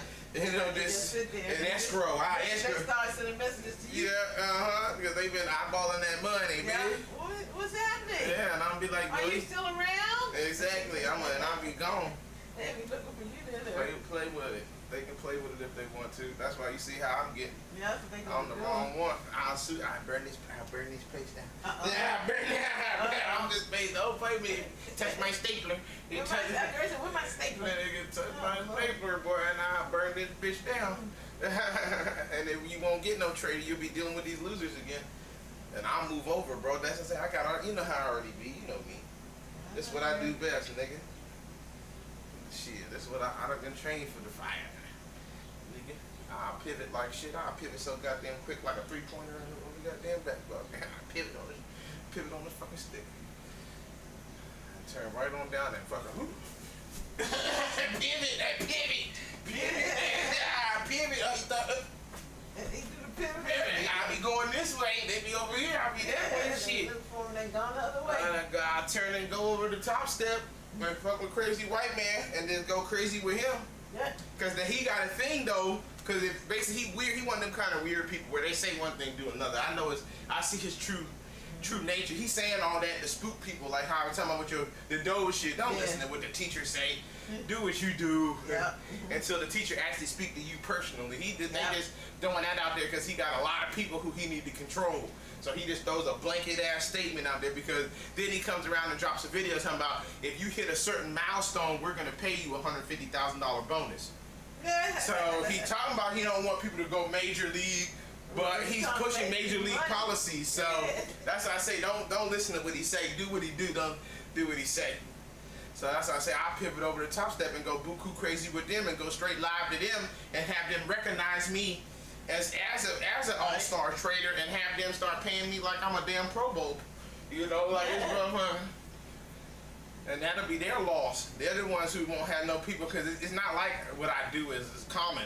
It's not that many people. Told you most of these people are happy with a couple $1,000 so they live in Witch Creek, Kansas. Right. So they not tripping like that. So I will pivot. And you will lose a trader, and I'll keep trading somewhere else. You see what I'm saying? I might go back to Wall Street shit. I'll go back to stocks, bonds, equities, all that shit. I can do it all. That's the one thing I've learned now recently. I say, all them days we did all this shit, nigga, this shit kind of make me I can pretty much trade any fucking asset, anything you want, nigga. I can, I can find it, I can see it, I can make money on it, no matter what it is. Stocks, bonds, equities, whatever you call these things, futures, commodity pairs, you name it, I've traded it. I done it all now. Day trade, swing trade, scalp. I done it all. Pennies, large cap, small cap. You name it. You name it. I got beans, greens, tomatoes. That's the thing that I match it this U.S. capital market shit. You know what I mean? So That's where we at. You see, I done kind of got fired up now, so shit, motherfucker, I ain't tripping. I got multiple ways we'll play it. It's the ball's in their court. Cause I'll just take my first payout and I'll burn that junk. I'll take a fucking, like I said, I'll take a $40,000 loss. Oops. Was I supposed to do that? Oops. And then I'll be right back at 10,000, make the 4,000, there go 14, take the 3,000 payout, that's 11, take another 3, and the count will only be at 10 grand. You see what I'm saying? I'll wipe that bad boy. I'll wipe that bad boy, and it'll change how I trade now in the future. Meaning to say, I don't have to trade this shit out. I can leave that shit right there and go over to Top Step. Yep. And get paid in 2 days. Because I'm already at like a 3 days with these niggas. Yeah, 3 days? You know what I mean? So fucking I go down and because these niggas still want you to wait another 7 days, 10 days to get a payout anyway. And I'll just cut the project early. It won't even have to go through this rigmarole trying to make another 30 grand. I'll put that 30 grand energy towards Top Stepping right now. And my Elite Funder Trader, because I got one of those now, and it's a diamond hand account, and I can hold intraday. So I can run that bad boy up and have a nice little bit of drawdown, and then hold a share intraday. I can finally hold intraday shares. You know, intraday.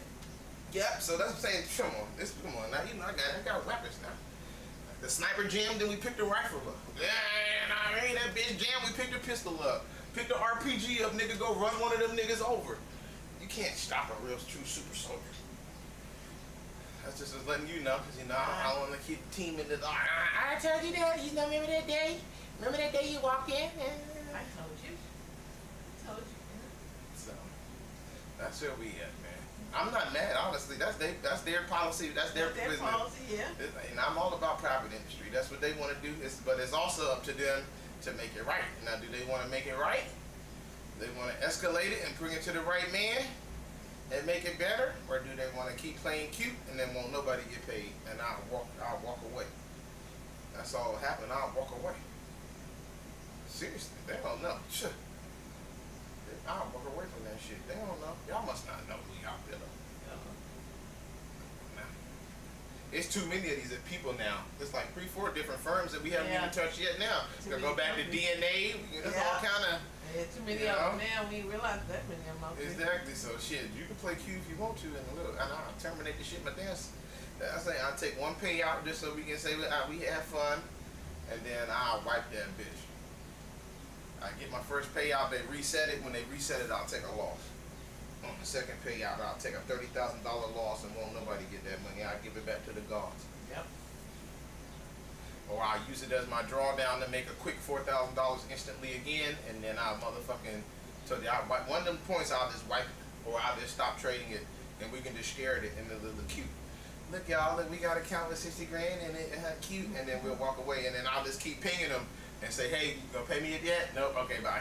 Hey, you get ready to pay me yet? Nope. Okay, bye. You changed your policy yet? No. Okay. Eventually they'll change the policy. Yeah. They'll be like, oh, there's no more minimum payout rule back. Then I get that final payout. You know, or they'll say, oh, when we transfer you to live, we'll put 100% of your current balance into the new live account. They'll do that. Eventually, whenever they change their policy is when I come back to the firm. Other than that, I'll just leave that bitch and I'll just trade one share a day, make $2-3, and then I'll turn it off so that way it look like it's not delinquent. And then I'll go on back to my other account. That's their business. See, that's just like with Top Step. That's what about to happen with Top Step. They tried to get cute and everybody was like, well, I guess we'll leave Top Step and you won't be the, because just because the niggas say you're the house account don't mean you have to stay the house account. Right. You see what I'm saying? We're going to let you be the house account, but if you want to play like this, somebody else can be the house account. Somebody else can be the main one with the main focus, and you just lose volume, which is the whole point of why you have a firm is to have volume on your side. So I ain't scared. So that's on them. Ball's on their court. We'll see what management say tomorrow, because it probably won't be till tomorrow. When everybody come to work. And they get sent to the main man. I'm gonna find something to eat with a burger. Yeah, using my chili cheese stuff for the dressing. I want a chili cheeseburger. I say something for you. And then that's what you're gonna put on top, like a sloppy Joe or whatever. Okay. This is the condiments, because we don't have no lettuce no more. Yeah, lettuce gone. Oh, I forgot about that. I thought we had lettuce. That's why I put the lettuce down at the bottom.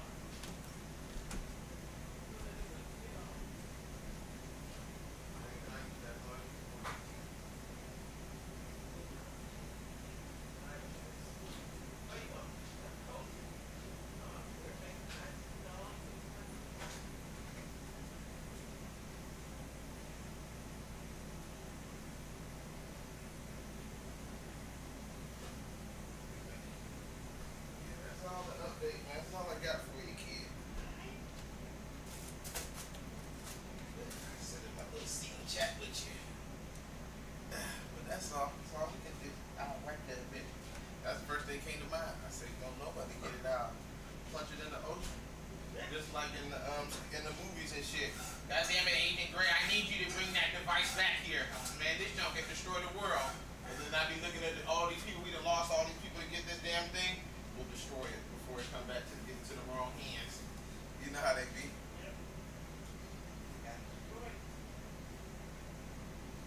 They'll be like, what happened? Where's it at? I lost it in the sea. Like, how'd you lose it? You're the best of the best. You don't lose things. I know. I guess I'm an idiot after all, sir. And I'll fuck it up. See, they don't know that part. Niggas can get dumb on you. That happens a lot of time. All your elite people, the elite people can stand down. God damn it, press that button, hit that missile, sir. I can't hear you, sir. You're breaking up. God damn it, Gray, fire! Don't piss me off. You treat me right or I'll let the target go. I'm the only nigga down here. Yeah, bro, that shit happens all the time. That's why America stays safe, because of people like that. Yeah. If it was up to them, they would have plunged us in war. Becky said only do 30,000. I said, what we need to do? He said, we need 32. Yeah. People get the fucking override her. Yeah, she thinks about 3,000. I said, you do 32. You do what you say, you the specialist. Yeah. She don't. Well, that's command. She just thinks she's trying to say. Yeah, whatever they do on their own little upper management problem. Yeah, I did. I got you. Yeah. They don't know. See, it happens all the time. Yeah, I know you mean that most of the time. They just don't, and they don't know. Because you're not in my brain. You're not really here. You're not in the base. She saw it. She wouldn't know the difference between how much it cost for 3,000 or 30. She don't know. See, there you have it. I'm the trader. I'm the one that actually generates the funds. They the one that set the policies. Your policies gonna get you in trouble. But I don't know. From what I've learned though with private industry and all this stuff, man, they might give me that money because when a nigga complain, they tend to. Yeah, to start putting bad, I'll fucking talk bad about them and tell them no, and I'll start spitting, I'll put the fucking truth out there. And then nobody else will want to come down here. Yeah, so that's what I'll do to them if they play with me. Not gonna nickel or Tesla with me. I done seen too many people get abused by the administration. But yeah, that's what I'm saying. I'm not upset. You see, you know when I'm upset or not. I ain't upset. You know how I get. I said, we knew. That's the thing. I've been through this whole process. I've already been prepping us for problems this whole time. Yeah, that's the thing. What's next? So we always know it's something next.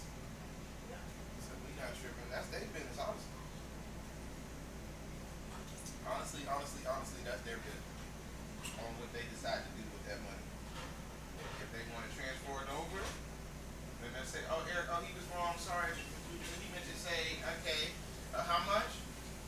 You got to at least let me bring over 60%. 70% of the current balance. And then I'll let y'all take a little bit. If that's what y'all need to live, I'll have no problem with everybody getting to hit the blunt. But you're not taking my weed. Yeah. You can hit this jar, you can smoke it with me, but you can't have it yourself. So you know what I'm saying? Yeah. So that's something they want to smoke it with me, or won't nobody get it? Because they don't know that. See, I'm genius, you see.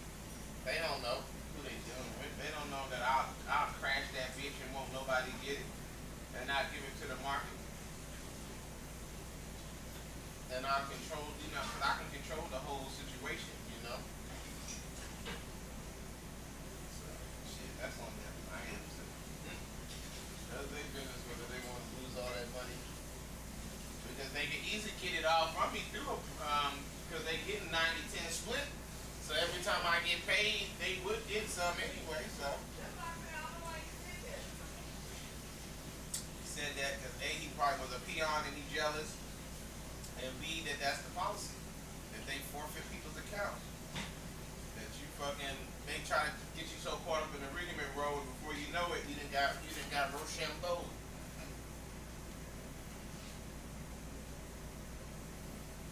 It's all right though. But I told you I'll pivot. I'm telling you right now. I'm telling the team right now.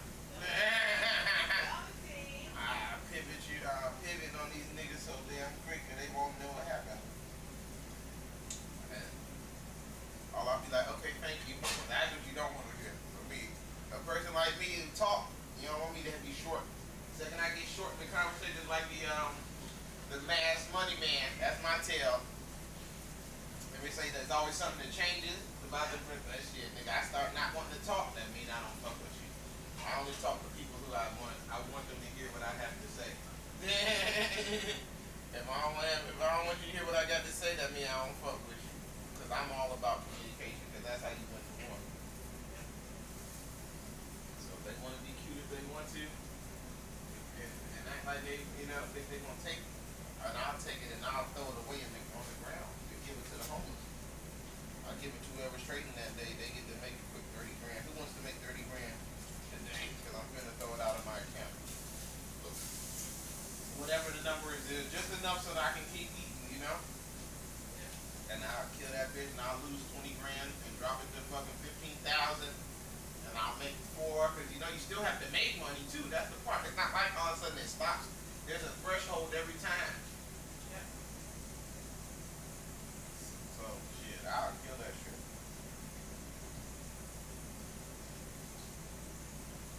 Same thing with Top Step. That's why I think I'm gonna pivot to Top Step depending on what they say.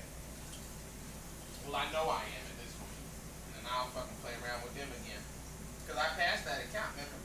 I done passed them all damn near, you see what I'm saying? Yeah. We passed that part anyway. So I'm already passed. See, they don't even know I've evolved. This shit actually made me an even better trader. You see what I'm saying? It refined my technique even sharper, you know what I'm saying? Because I was a pretty good trader. This has now made me master. I'm master level now. I was already master. Now I'm grandmaster now. Now I can truly make money anywhere. You know what I mean? Even though I already could, but I've done it now. That gave me the final, whether it's trailing drawdown, whether it's non-trailing drawdown, you see what I'm saying? Whether it's really, this lesson taught me risk management, honestly. This shit taught me how to, because all I used to know how to do was just make big money. I gotta go big, gotta get it big. Now I can actually make money with 1 share. You see what I'm saying? I can make money with 2 shares. I can make money with 30 shares. I already knew how to do that, I already can make money with large positions. Now this shit taught me how to work a small position into a large position. And that's what we talked about the other day, where now I don't even like drawdown. Remember, I used to draw down to get money. I would let the money fall to go up. Now I can make it go up with never falling. You see what I'm saying? It made me even a better money manager than ever before. So that's they lost. At the kind of position that I am now, I would not want to lose me. I'm not the meteorologist you fired this day. Yeah. You call me up, Eric, what's wrong? What do we need to do to make you stay? Don't take the Ferrari out. Well, shit, nigga, I need a $30,000 raise, and I need a $2,000 bonus. Done. That's what you say, done. Give him what he wants. Give him what he fucking wants. That's when you're a real CEO. You make sure you give that nigga what he wants. You don't let him get mad. You don't let him walk. You need him. You don't know who he is. He'll go make his own company and put us out of business by it in a week. And still won't know what to do. So that's what I'm saying. They fuck around and play if they want to.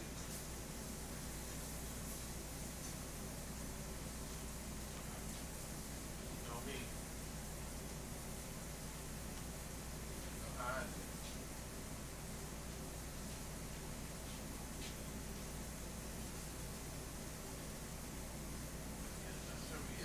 Don't worry, team. Money's still coming.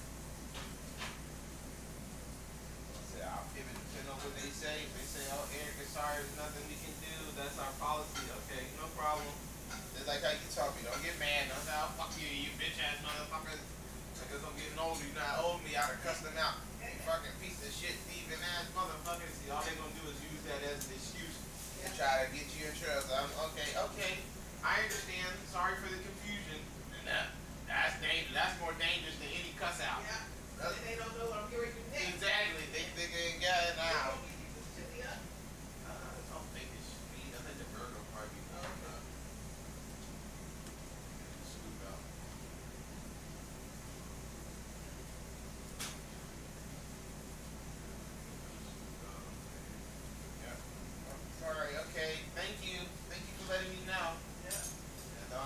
I won't even know. Now I'm gonna burn this bitch. I'll burn this bitch down. I burn it down. I'll burn this junk down.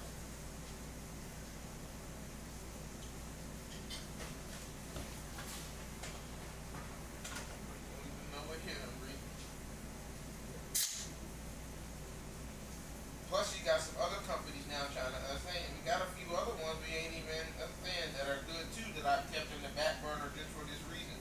I say, man, those are my last little refuge if I need to find a bail out on one of these companies. Damn, this can is only one fucking mug, Reed. Yeah. But when you drink it, it feels like it's a lot more. But this shit didn't even fill up the whole can. The whole.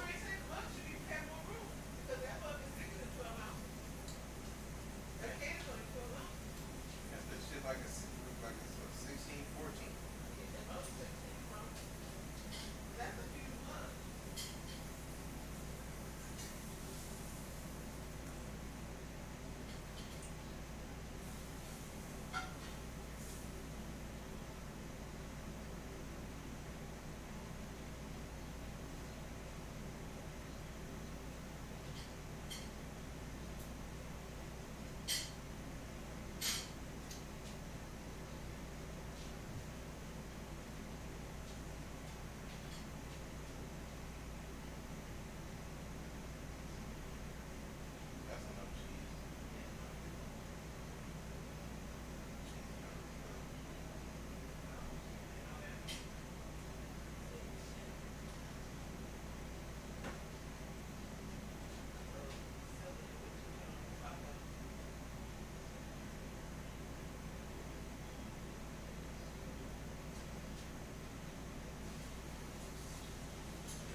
That's all I got for your kid.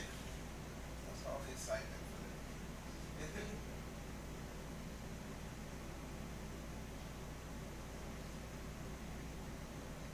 Yeah, don't close it yet because I'm gonna take a picture.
I just took a picture of the can and the cheese together, and I did like 1,000 views. What?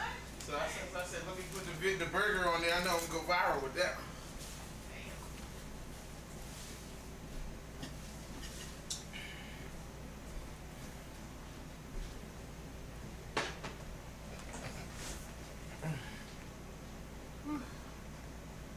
Now you hungry still, don't you? Start looking hungry. Fucking bit me like you was crazy.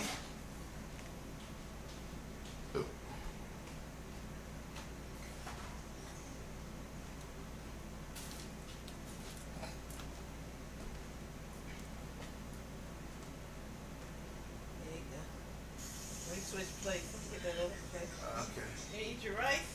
It tastes too crazy. Oh, this tastes good. That's how new brand. Have flavor. Supposed to have flavor in it. Okay. Well, yeah, the burger turned out better than the chips and the dip.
Ladies and gentlemen, so there I are was walls. basically doing nothing, alright?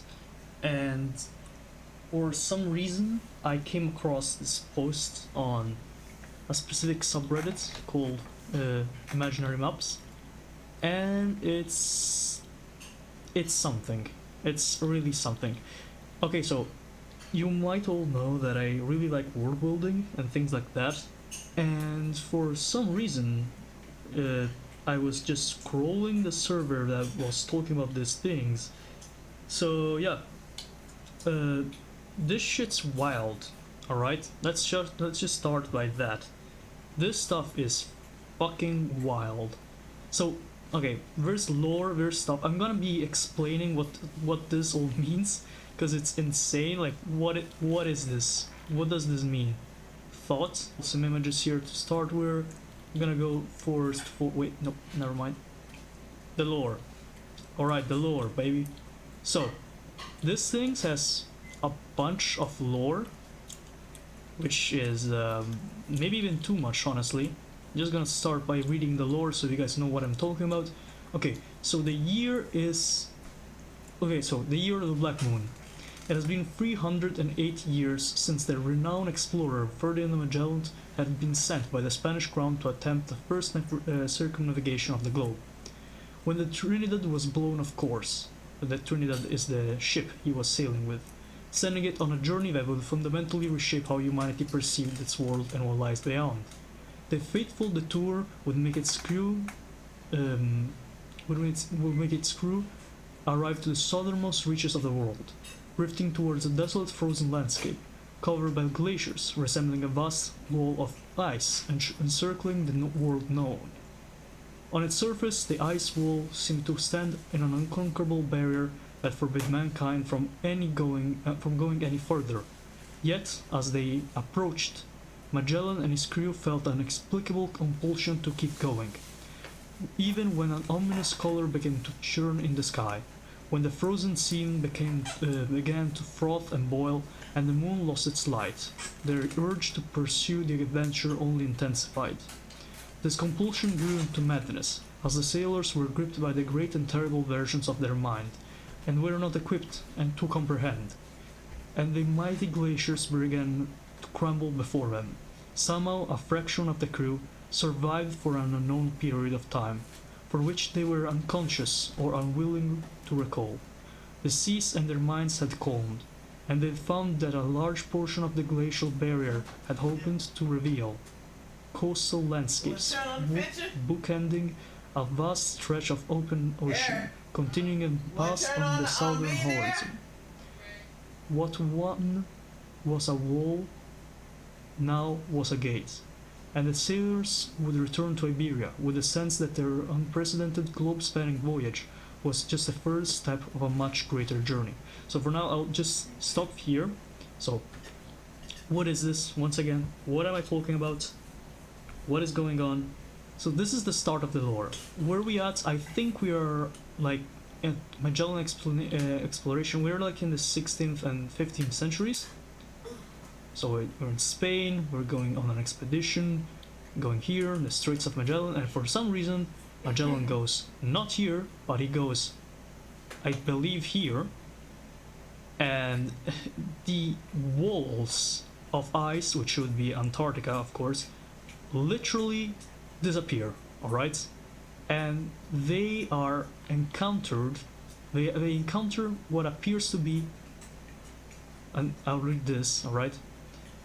With Magellan nowhere to be found, Juan Sebastian Elcano led to the remaining ships back to the old world, finding unrest and upheaval everywhere they went. They found coastal villages ravaged by tsunamis and storms, the destitute people stricken with apocalyptic terror, with many perceiving the Black Moon as an omen of the end of the days.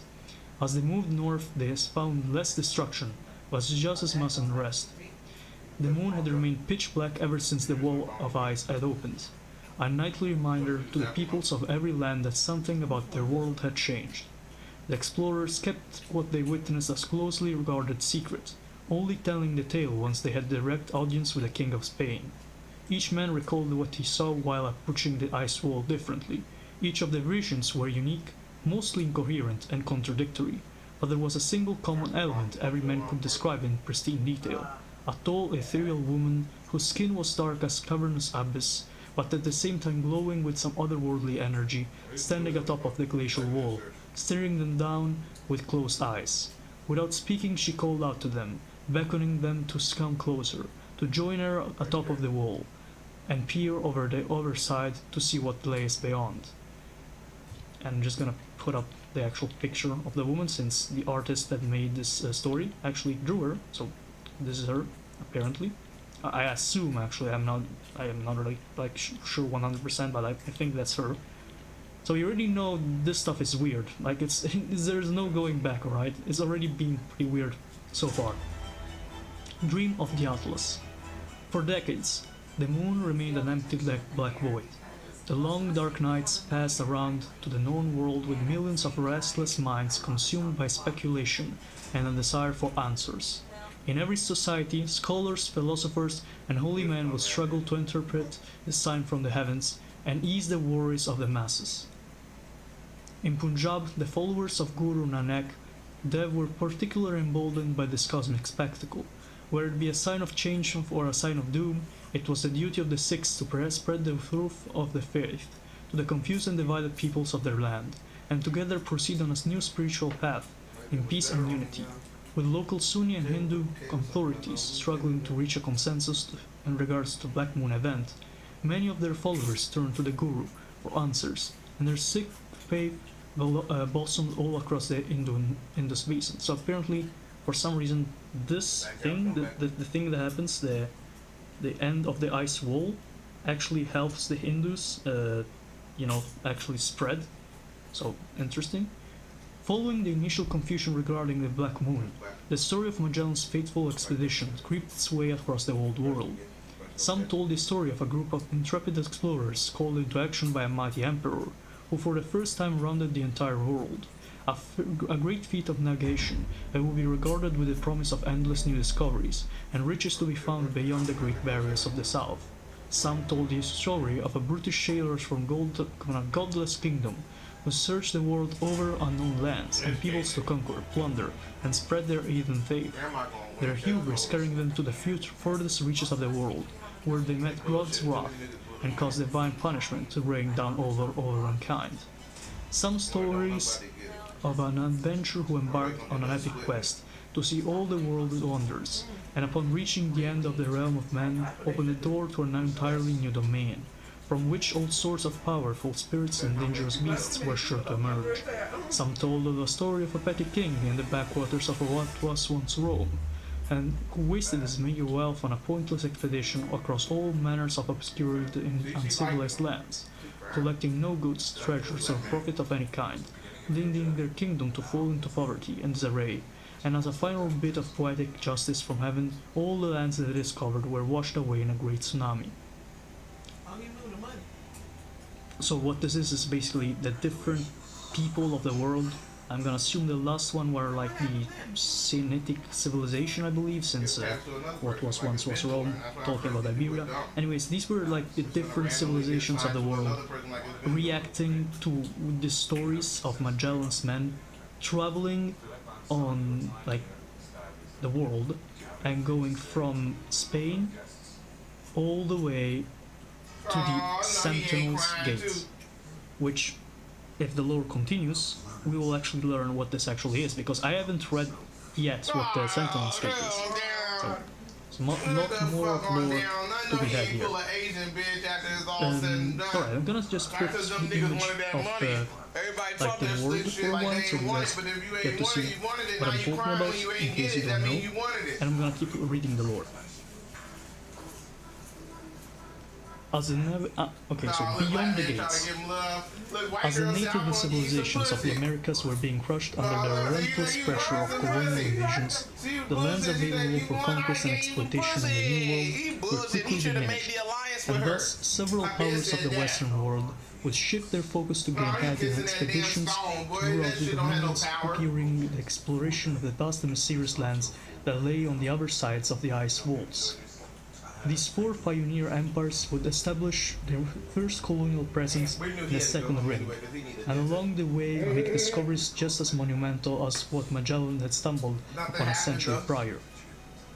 So it appears that after Magellan's discovery of the end of the ice walls, so the first gate, many explorers from the rest of the Old World and the New World would try and find ways to reach what Magellan had discovered, and also search up the first ring, which I am going to assume that the first ring is anything inside this red kind of reddish outline here.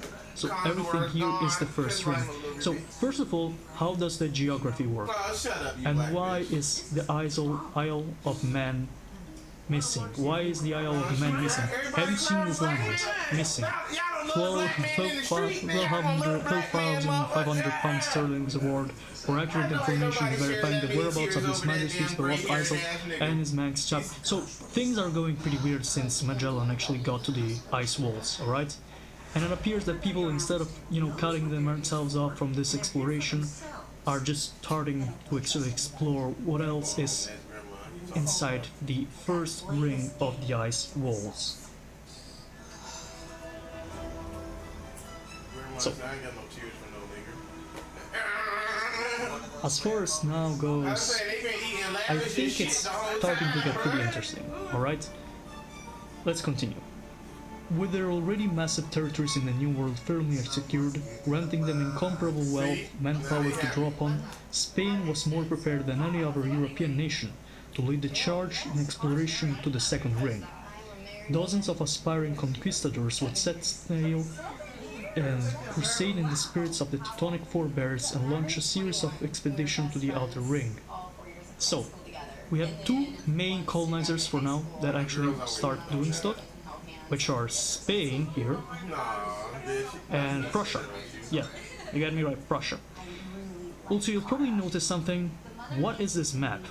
What the hell is going on? Why does France own all this land? Why is Prussia so small? And for that, we have the European war. Because I believe the guy that made this thing didn't, he did everything, alright? He thought about everything, so even we have more for Europe. So before we continue the second ring exploration, we're gonna just do a quick analysis of Prussia, since you can see them, Prussia here, but they are kind of owned by France, and France is big as hell, so we're just gonna see what Prussia says in their lore. The Republic of Prussia, with the strongest desire among the population for nationalism induced by the French, both by the way of it being a French idea as a reaction to the unique treatment by the French, at no time will all government rally around in the country being basically under military occupation, they turn to the glorification of the old Teutonic Knights and the idea of militaristic Prussia. With this as the point around which the resistance rises here, they have become rather hostile to non-Germans, especially the French, but also to the Balts and the Slavs against whom the Teutonic Knights fought.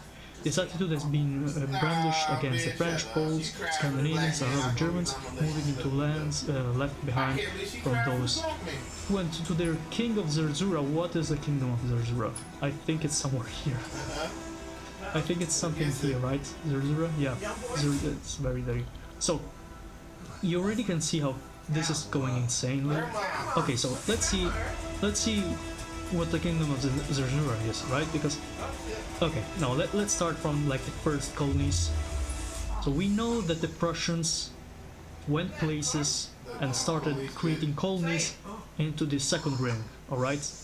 So we know the French and the Prussians did it. So now we have to find what actual colonies they made. Also, what the hell, what is this?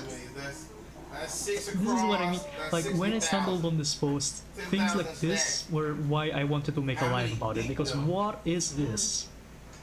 You'll just open an image and boom, you have shadowy figure saying things in what appears to be Antarctica, but it's actually ice walls. Let me see if I can find a German colony, something like this. I really don't know how they would even look like a German settlements, unfortunately. Wait, this sounds German enough. New Schwabenland. Okay.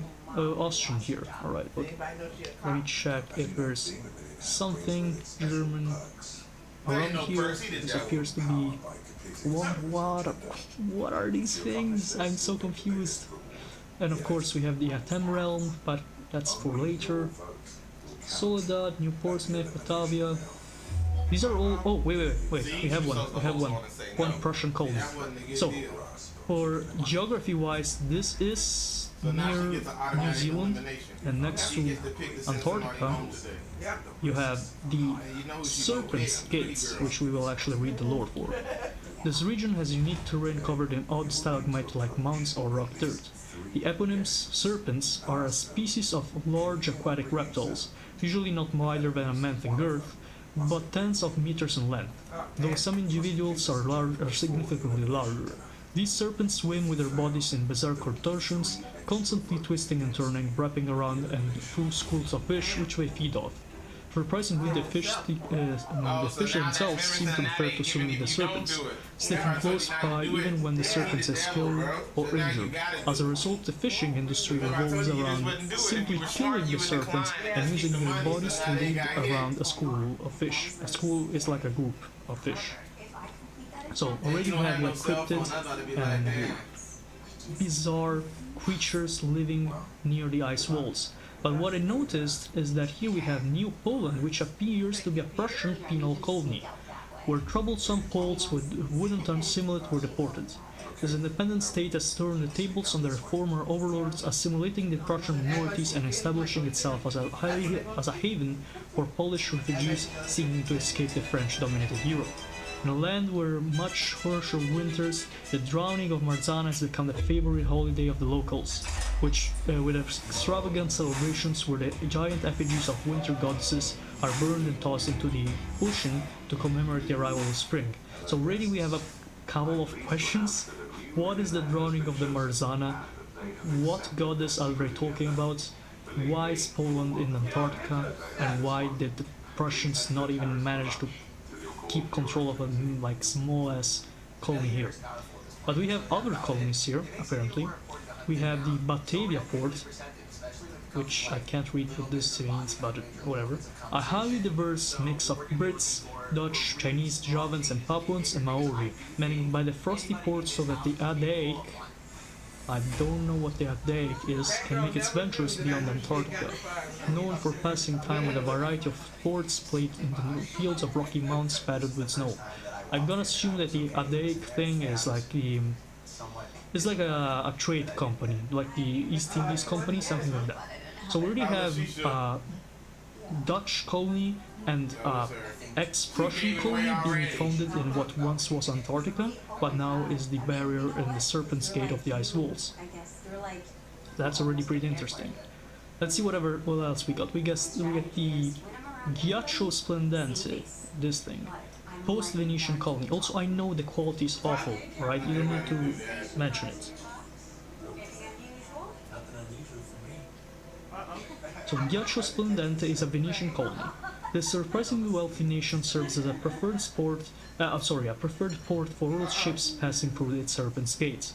The beauty of its capital is renowned worldwide, with immaculate towers of ice carved from coastal glaciers, housing great casinos and markets full of luxury goods from around the gate and exotic lands that lie beyond. So we already have like the... what can I say? The Singapore of these Serpent's Gates. So we go...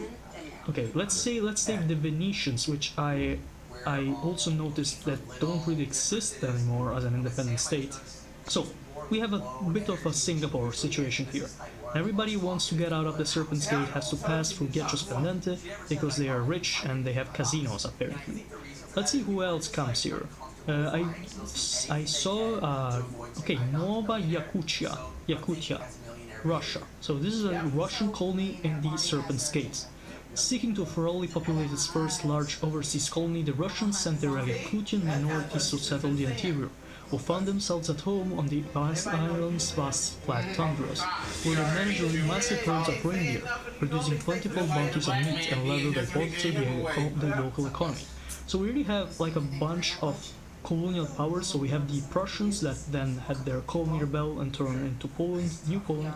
We have the Batavians or Dutch. We have a colony here. We have English colonies, which are private colonies established by New England. We have Spanish colonies. So Republic of Soledad, I'm just gonna quickly mention it. The Republic of Soledad, which is apparently on the a vast amount of the shores here in these areas of Antarctica. While the Soledadians resent the Spanish crown for their abandonment, and the Lejanos desperately seek to reunify with their motherland, both nations have ended as economic vassals of the nearby Venetians, so the Corrispondente colony, whose trade and investments is the only thing keeping the two poor nations from total collapse. And finally, we even have a UK colony here. I can't read the name, unfortunately. I'm just gonna call it Antarctica, because why not? Governed as a part of Australia, so you can see here that it's connected to Australia more than it is to our world's Antarctica. So governed as a part of Australia and settled originally by especially bad criminals, the actual mass murderers of the sort, and the less horrible ones when Australia began using it as the Brits originally used in Australia. This territory matches the Yi colony in terms of alcohol consumption, Corrispondente in terms of gambling, and outpaces all their neighbors when it comes to shady dealings performed out in the wilderness. So, once again, stuff gets weird. And we're not even yet done, because we have a Japanese colony here, which appears to be named Minzmigichi, I think. Outside of the few Yamato-dominated port cities, the Ainu people hailing from northern Japan make up the majority of the population. Initially deported here against their will, the Ainu would come to appreciate the freedom to continue the traditional way of life in isolation, leading all but the most stubborn tribes to relocate to this new frontier.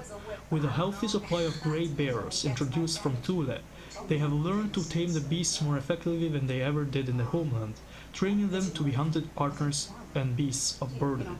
So, very interesting stuff. So above the Russian colony and next to the Korean colony we have a Japanese colony. But it's a Japanese colony that actually comes from the Ainu population, which in a sense makes sense, because we're talking about the Ainu, no wait, this is not a, I don't remember the name of this kind of island. I think it's Hokkaido. Anyways, so these guys, wait, let me get the right color here. So these guys went right here and passed through this land, then they passed through, I believe again, New Zealand, because it might be a good area to stop by, and then they established at the Serpent's Gates the Minzimiguchi colony. So this is very interesting, you know, it's very interesting stuff. And we're not done yet. Instead, we're just beginning, actually, I guess. Alright, so what else? We have a whole sort of area here. So this is the first continent I will talk about in the area called Xenonesia, or Xenonesia, depending on how you pronounce it. So Xenonesia has lower clue, so we will immediately read it, but I actually would like to get myself the page for this since it's easier. Yeah, this is Xenonesia. So, the Circle of Invasion. This vast region of the ocean plays host to several archipelagos, are remarkable in size but notable for the unusually warlike nature of their wildlife. In every sphere of society, Xenonesian animals will rush in an attempt to seize whatever they covet with ferocity, be it resources, mates, or territory. There is little hesitation or caution, and much energy. This draws a strange parallel with the lives of the Xenonesian sapient inhabitants, so already we are seeing something different from normally. We know that these people, the inhabitants of Xenonesia, have like humans in them. So these guys are humans, alright? Or they should be, at least, alright? Which is weird considering, you know, we're outside of Earth.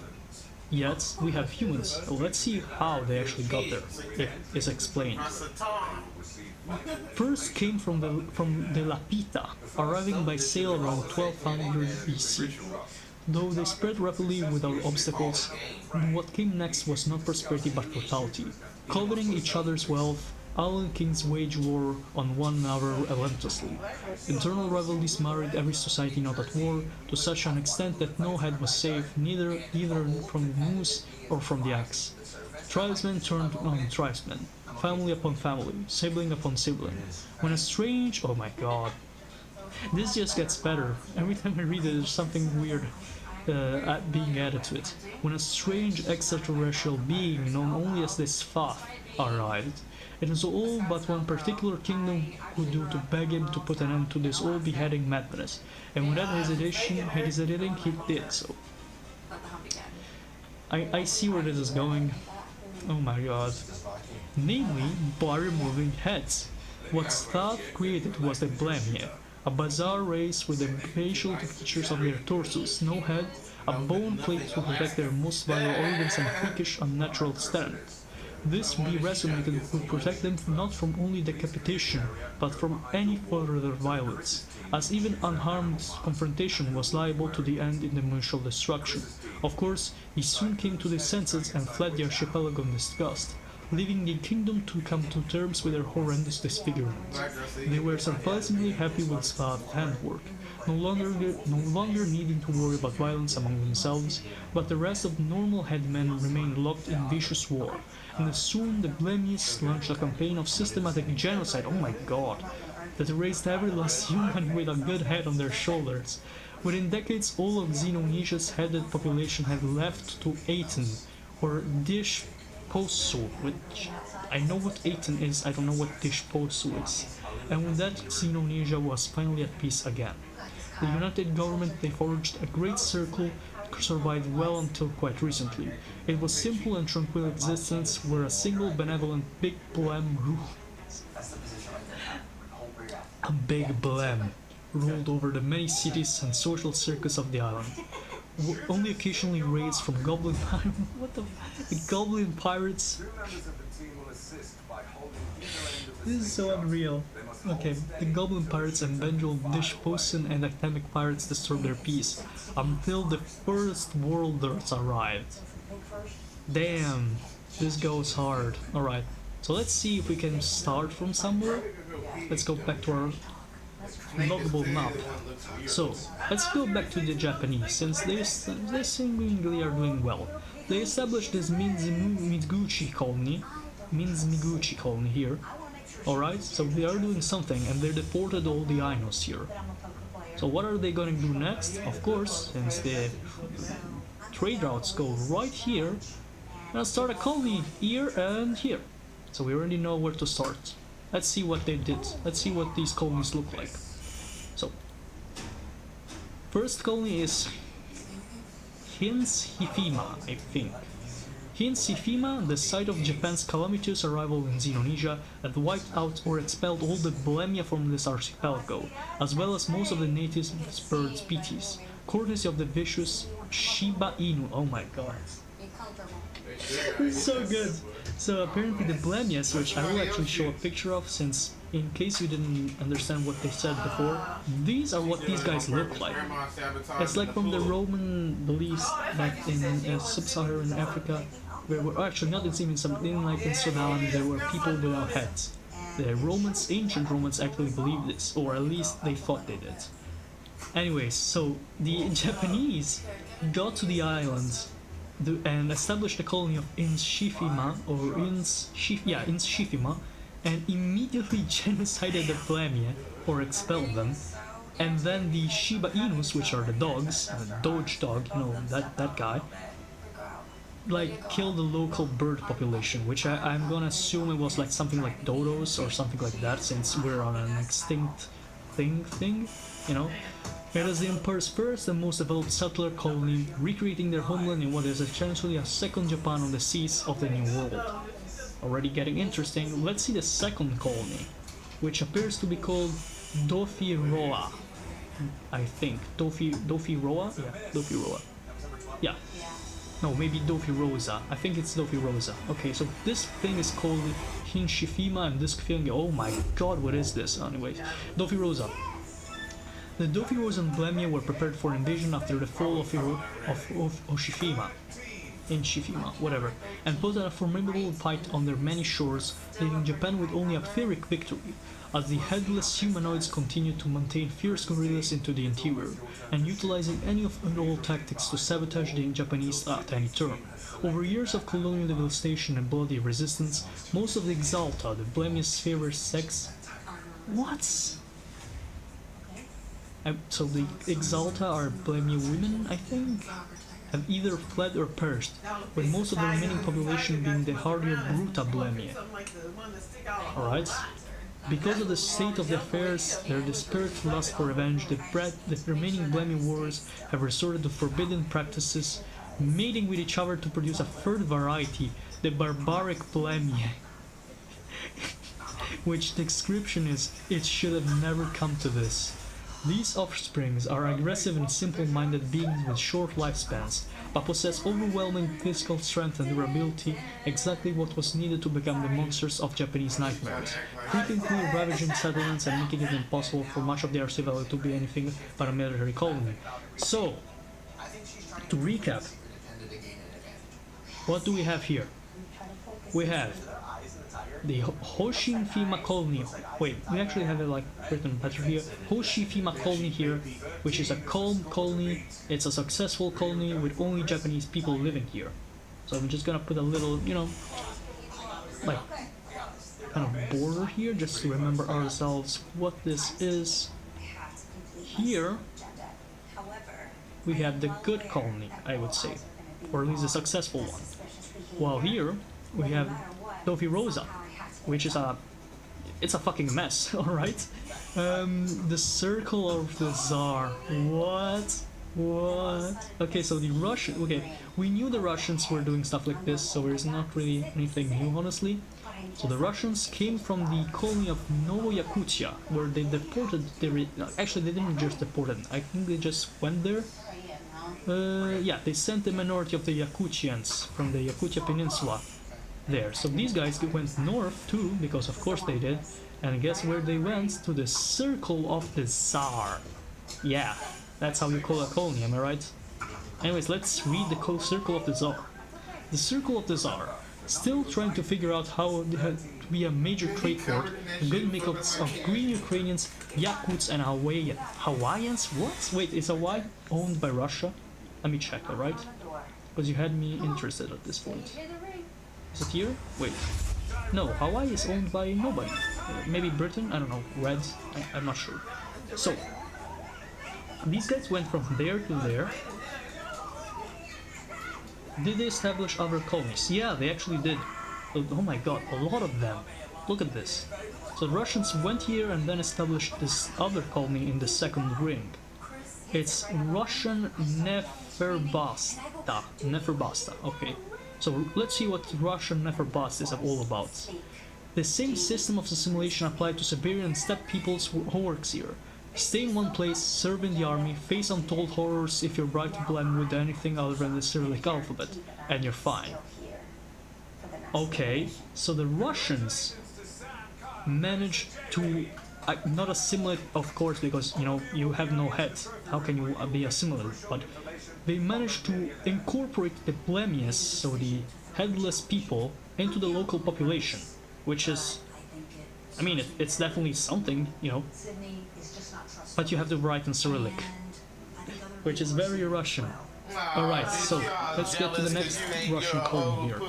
We have WILE Franza Joseph.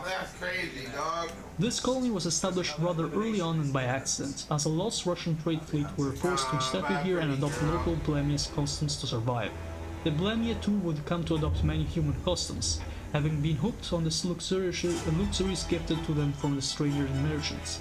Wishing to replicate these modern wonders for themselves, leading to the birth of the thriving and unique society that was as well established by the time that they came back from. So basically the stranded Russians came to these islands, so to Ray Franza Joseph, and they managed to, like, I guess, kind of integrate with the local Blemia population, and the Blemia also took some human elements, but eventually Russia came back and annexed the islands because they had the claim of these guys being from Russia. Any other islands here? I don't think so. I think, oh, no, wait, oh, this is another continent, never mind. Okay, so we're done with Russian colonization, I think. Let's see what else we got. Any British? Yeah, we have a British colony here, we have a couple British colonies. Let's see where Britain is in all of this. So we know from earlier that the British established a colony here in whatever this is called, I guess just Antarctica, which is actually just literally organized and governed by Australia. So these guys are the same. It's literally just part of Australia. But apparently the UK actually went north, like the rest of these places, and decided to colonize in the first ring. The second ring. Wait, is the first ring? The second ring? I don't know.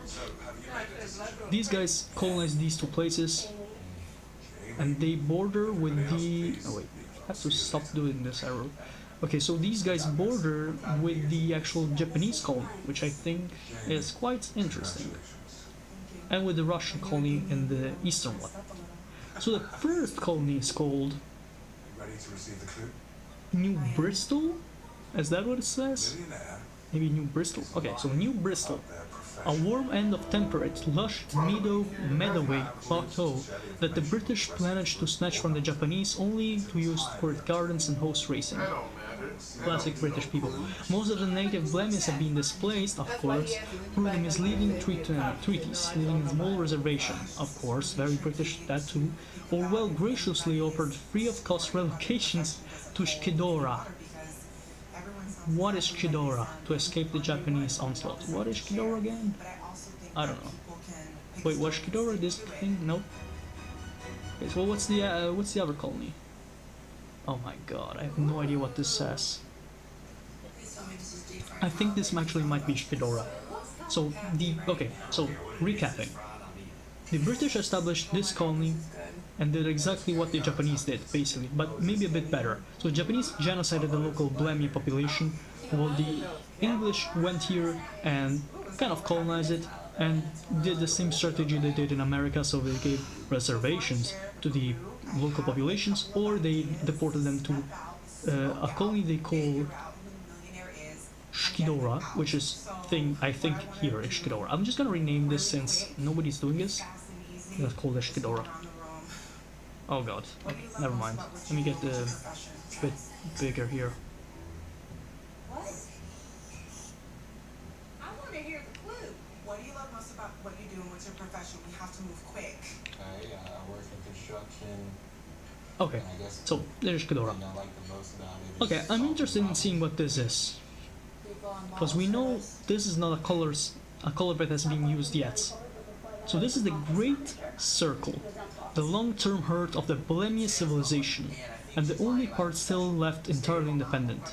It is the home of Big Blem. I can't but laugh when I see Big Blem, the most powerful and respected of the Blemian leaders, as well as the most developed and most populated land in Xenonesia, especially so after receiving hundreds of thousands of desperate refugees eager to follow the command of Big Blem and dedicate their efforts into the preservation of their homeland and the survival of their Blemia people. The remainder of the Great Circle would prove strong and prosperous enough to make diplomacy and trade more cost-effective than conquest for their headmen stalking their seats. So what this means is basically that these guys, the Blemium, so the headless men, managed to actually create themselves a little, I mean, it's relatively little states in Xenonesia, which is actually their strongest one, which didn't get colonized. So good on them, honestly. Good job, Great Circle, on actually managing to not get killed and stuff, so yeah.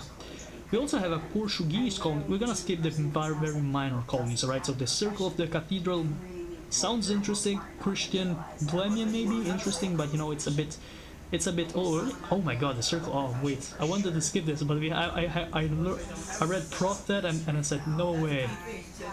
You're telling me that the Arabs colonized the headless people, and apparently, yep, they did. So let's see what the Circle of the Prophet is, which is, in case you didn't realize, Circle of the Prophet is this little thing here. I'm gonna circle it, just so we know we're actually talking about this thing. Yeah. Okay, so let's see what the Circle of the Prophet is about. the site of the first colony in Xenonesia that was originally founded by Muslim merchants, mostly hailing from the Aceh Sultanate, to operate as hub of trade and Islamic proselytization. As the Dutch conquered the native regimes of Indonesia, this colony would continue to operate as an independent entity, styling itself as the Mecca of Xenonesia, a center of Islamic learning. While the Prophet's success in converting Blamia communities beyond their shores has been negligible, the enthusiasm shared by the Blamia on the island itself is quite high, and the numbers only continue to rise as refugees from across Xenonesia flock here to start new lives as part of the blossoming Muslim community. Wow. Okay, so the Aceh Sultanate, or Aceh Sultanate, I'm not sure which one is the right pronunciation, which is here? Here-ish? Yeah. Here. The Aceh Sultanate, which eventually got conquered apparently by the Dutch, founded a colony, not in Asia, not in Oceania, not even in Antarctica, no, they went as far as Xenonesia in the second ring to create a colony to proselytize, which in case you don't know what means convert the local headless man population. Alright, very interesting. Next. Miss you. Gonna miss you, baby. Oh my god, Zerzura. We got a Zerzura colony here. I'm gonna. Okay, so all references to a thing called Zerzura will be ignored because that's for another video, another live. Because that stuff is insane and I don't even know how to. I don't know why we got rid of pretty girls so early. Yeah, I don't even know how to approach this without actually talking about Zerzura. Didn't do his job no way. It's all gone to shit. The market. Gone to shit. Is wrong? We got a text. Yeah. Didn't have to put myself out there. I did it in case anyone was just like it this. Says, you know, what France is doing to our brothers and sisters is just significant proof of Jacob's trouble, correct? And they have yes, it's proof. It's the beginning of Jacob's trouble. Yes. Right. And they have freedom of religion in their constitution, and they do this. Hypocrites. Right. Yep. All praise to the Most High. Yep. Now I'm gonna show you. I'm gonna go back when they say we address minors. We don't just address minors. We address all ages. All ages. Okay. Go to History of the Jews. Go to the table of contents. I want to show you something. Let's see if I can find it. Somebody talk. Hey. Oh, go ahead. Get First Maccabees. Chapter 1, because when they say addressing the minors, it's one of those that they did the same. Go to the table of contents. Go ahead. They did the same thing during the time of the Greeks, where they stated that we could not teach our children law, statute, and commandments. If anything, they wanted us to go into the Greek customs. So we're just going to get to the point. Go to verse 48 and 49. First Maccabees, chapter 1 and verse 48. This nigga, grandpa broke down crying, said he tired of working his whole life. Yeah, that's crazy. Told y'all, dog, niggas don't want to work. You better be happy you can work. You like having a house, you like having a family. With all manner of uncleanness and profanation. You could always be homeless and crash out if you want. It's always been a choice the whole time. That's the part people don't we get. Consider those young men and young women, those are our brothers and sisters. And you chose to not be homeless, therefore you chose to work. We didn't get raised exactly. in You know why? Because y'all we're trying to correct our brothers. Changing the trajectory of the family. Instead of how to do it, they find you to learn how to make fucking They really are trying to show you the way to do it better. See, I didn't get past the fries in the nuggets. I didn't think high level, like getting to manager level. I was just that's not high level. Yeah, but no, I'm saying like I got comfortable at the fries. They may forget the laws of God. Yeah, but that's what I got comfortable with. But I'm telling you now that I know better, like go to the next level, go to management. It's so crazy to hear two different generations have this conversation. And I think about myself, I have similar conversations with people in my family. In that video, the older gentleman was saying, listen, don't just be an employee. I want you to want more for yourself. Be the manager. Be the person that's in control. The younger dude is saying, I want to own the whole McDonald's. It's two different mindsets that this generation has versus the older generation. But then you may ask yourself, like, well, why did the older generation like that? The young dude said, well, why didn't y'all put us in better positions? I feel like the older generation did exactly what they knew to do.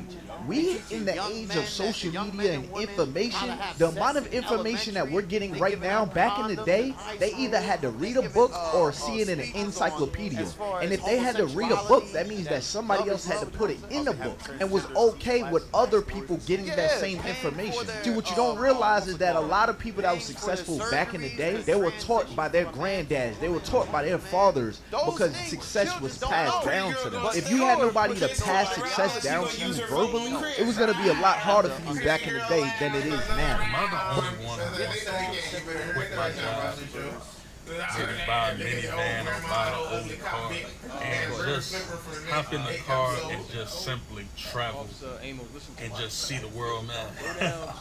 Like, am I the only one who simply just wants to see life and experience life and not be caught up in this rat race rest of my life? You supposed to say, bitch, you a regular bitch, you like shit. Pay bills, pay taxes, and work hard, and we bust out behinds for these jobs, but it's like, is that it? Just work, pay bills, pay taxes, work, pay bills, pay taxes, sit in traffic. Psalms chapter 78, verse 3. Is this all there is to life? We have heard. I can't be the only one who sits back and wonders sometimes, like, this is not, like, this can't be real life. Like, it's no way. We were sold a lie. The American dream is a lie. It is no way it should be this difficult to survive in the land of the free and the home of the brave. We will not hide it. This is incredible. So it doesn't matter I don't what understand. laws are passed. So the Bible sometimes I think, man, I just want to from quit. our children. Hop in the car or hop in the minivan or something and just travel. The praises of like, the Lord. I mean, life is going to pass us by anyway. The generation to come might what do we got to lose? And I'm not saying let's just have a mass walkout at our jobs. If it happens, it is what it is. But their children. This is it's what just they're like, afraid of. There has when to we be teach something our more. children It will can't arise, just be declare the works work, of God, pay show bills, it to pay their taxes. children. And what do you have with You know, I never understood how people can hate their job so much, but have a retirement plan to do it for 20 years. Like, you're gonna be doing that job for 20 years, but you hate your job so much. Like, there's nothing in life that I hate doing that I plan on still doing it for 20 more years. Like, really wrap your mind around that real quick. Like, you hate waking up. You hate the whole experience of going to work and sacrificing 8 hours out of your day, but you have a plan to do it so you can retire. And the craziest thing about retirement is that once you retire, you're getting a portion of what you used to make while you were physically working, and your retirement money does not go up as inflation goes up. In other words, my grandmother actually told me this. The money that she made when she retired probably like 15 years ago is the same exact money that she's making today from her retirement, which is why a lot of retired people have to keep on working. You know how much more expensive things are versus they were 15 years ago? So what good is her retirement money? Instead of working a job that you don't like for 20 years, why not make it a means to an end? I don't get that for the life of me. Am I the only one that doesn't see the point of this anymore? Trading your time for money. So I'm supposed to give you 8 hours of my day for 5 days a week for the rest of my life? Maybe it's just me. Maybe I'm the only one that's not comfortable with living 20 years of my life having to ask another human being that God put on this earth, walks and has 2 legs just like me, 2 eyeballs just like me. I gotta ask this person, hey, can I go on vacation this weekend with my family? I just need the Friday to the Monday, or can I get Monday to Wednesday? Like, do you mind if I just want to go out of town? My daughter's on spring break, and I want to enjoy a little bit of time with my daughter. And they look at me and they say, oh, I'm sorry, right now is not a good time because it's peak season and we really need you. Whole time, if something was to happen to me, they would replace me the next day. My job will be at the job fair the next day. But I have to miss out on valuable time because I'm making somebody else rich. I want to just paint a picture for y'all real quick, all right? Every single job, every corporation, every sign, everything you see on your way once you leave your house, it all manifested from somebody else's thoughts, right? Even this hat that I'm wearing, this shirt that I'm wearing, this chain, the lights behind me, this pillow, everything is from somebody else's idea. With that idea, that person put it into action. It slowly grew into something that you now can see. That human being now needed somebody else to pull the strings for them. They could go live the life that they actually want to live with their time. But the only way they can do that is by making you sacrifice your time so they can have more time. Meanwhile, you have to beg somebody at work for 3 days of free time. When you work a 9 to 5, at least an hour of traffic just getting home. By the time you're home, you're too tired to do anything, and now you're preparing for the next day. So your whole life is really working. You spend more time with your coworkers than you do with your wife or your husband or your kids. It's not speaking down on nobody that loves their job and they love going to their 9 to 5. I'm not mad at you. But if you hate your job, but you sit here and tell yourself you're going to be doing 20 years, or maybe you didn't tell yourself you're going to do 20 years, but you're not seeing it as a means to an end, or you're putting some type of action into it being an end, I just want to wake you up. Always ask me And by knowledge, bitch, I hate work. I tell people all the time, bro, my dream job is to not have a job. We don't need to rob the nation. God is telling you how to build a nation. I hate having meetings. I hate having coworkers. I hate everything about having a job. I hate having to wait on a paycheck. I hate this shit. I really hate this. Oh, what? I hate working this job. I hate working So out any the mouth job. of I tell people this shit all the time. I don't want a job. I don't want a job. I want to act. I want to rap because shit like that, it don't feel like a job. I want to be shit that doesn't feel like a job. It don't feel like a job. I gotta wake up in the morning and swipe hard. I gotta get on log in. I got a motherfucking receipt calls in my mouth. Like, I don't want to hear none of this shit. I'm tired of this shit. I'm on mama. I'm 2 seconds away, 2 milliseconds away from slapping my manager, my boss, and all my coworkers. I swear to God, and whoever owns this company, and whoever owns a company. I swear to God, I hate working. We always get underpaid. And it's so crazy because your job not really your job. It's just your turn. Because at the end of the motherfucking day, they can fire you whenever the fuck they want to. If they get low on business, they can fire you. They gonna call it a layoff because of course you're able to get unemployment if they but I'm just saying, like, your job is not really your job. It's just your fucking turn. You can be down bad on your ass and you really be where there is no fishing, fucking overtime. You don't even got a job no more. You don't even fucking know because they don't agree right now. I don't like this shit. I don't like this shit. I don't like this shit. And I really hate the fact that I gotta depend on this shit right now. So gross. One day I'm not gonna need to depend on this shit. One day I'm not gonna need to depend on this shit, and there will be stinking ass customer, there will be stinking ass manager, there will be stinking ass coworker. I just hate it. And some of y'all may be watching that video and it's like, brother, people been doing this for generations to come. We've been hating jobs, and that's just what a man gotta do. I don't believe that a man has to hate his life in order to support his family. I do not attest to that at all. And just because something is normalized doesn't mean you have to live it. If you see your current job as a business partner instead of the lord of your bills, or whether or not your bills get paid, you'll be able to breathe a lot better. Let me explain that to you. Listen, most people only work a job that they don't like because they have to pay their bills.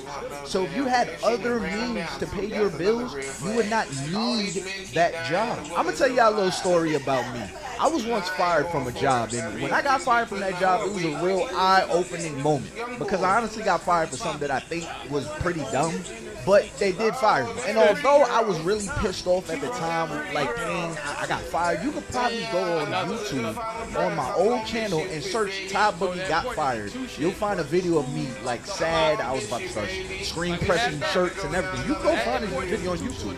It ain't no cap, you know what I mean, my rap. You know what I mean? But me getting fired taught me a valuable life lesson early on. And the lesson was that job had way too much power over me. The job determined what I eat. The job determined where I was able to sleep. It determined how I looked.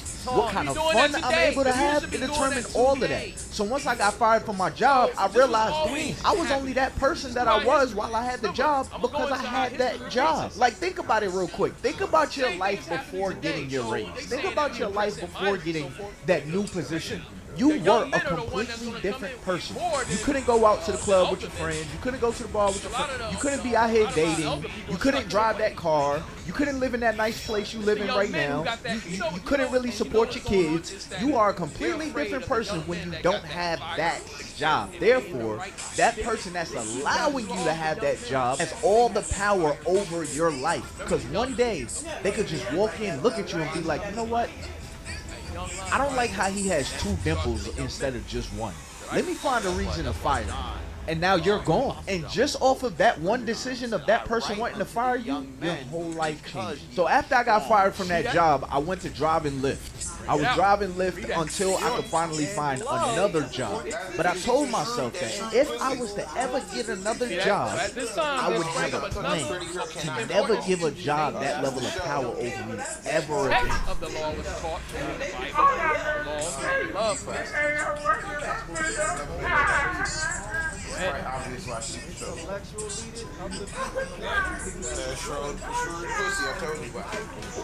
Why you short the working from time?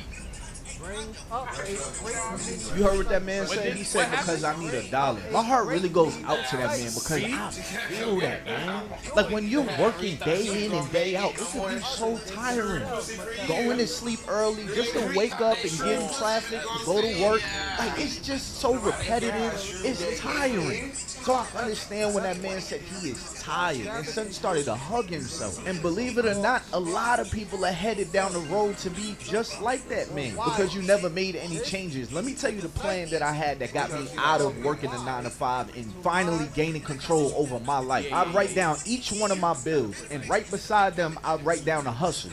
So each hustle may be something either I did before, or maybe I could possibly do, or I could teach myself how to do it. All I knew is that whatever I was going to do, I was going to slowly get better at it. Because I had so many different bills, I had so many different hustles. But in my mind, it's easy to make $100 if I pick up a camera and do a photo shoot for $50 an hour. People would easily pay that. That's one booking out of the month. That'll pay my phone bill. I would go on to do this to have a hustle for each one of my bills. My biggest bill being my car note and my rent, or maybe I had mortgage at the time, I'm not sure. But anyways, for my car note, I figured, okay, let me get another car so then that car could pay for both my cars and I don't have to pay for a car note.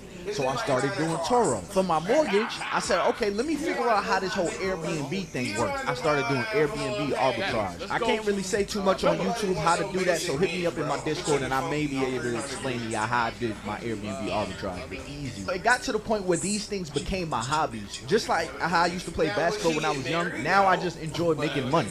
So when I would get off of work, I'd spend at least an hour to 2 hours of just figuring out how to improve in each one of these little businesses that I was doing. It was small improvements, but over time, it taught me by improving these skills, although my goal was just to pay my bills, the money for each one of the skills was surpassing the bill that needed to get paid. So now I have a lot of leftover money.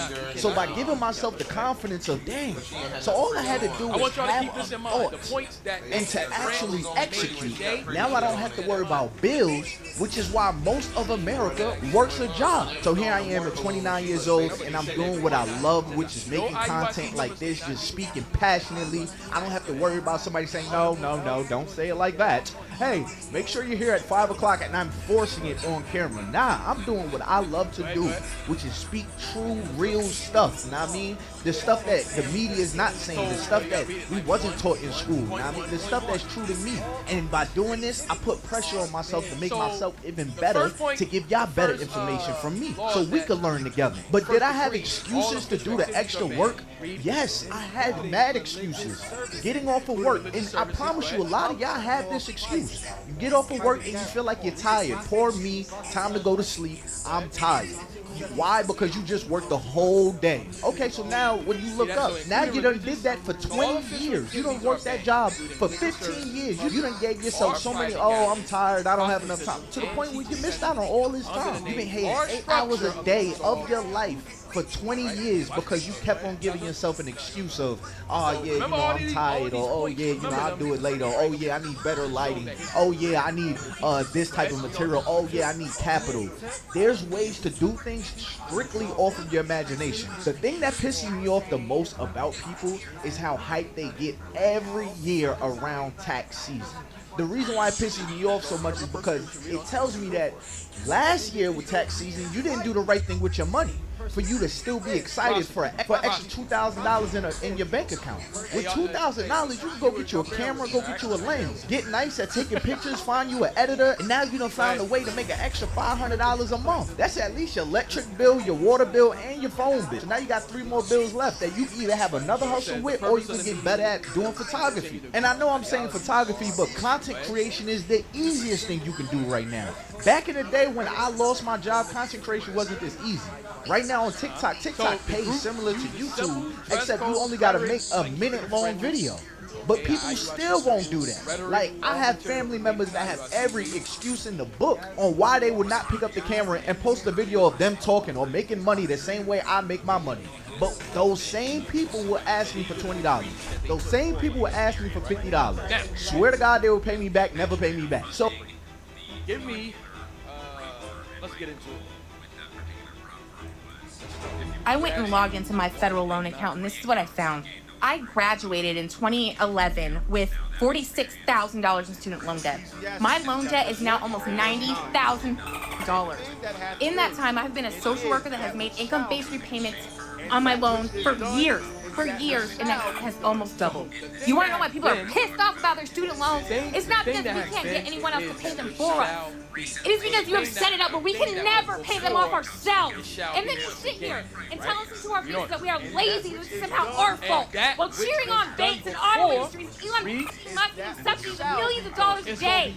Anyone who still doesn't see that this is rigged against us can get. This is bull.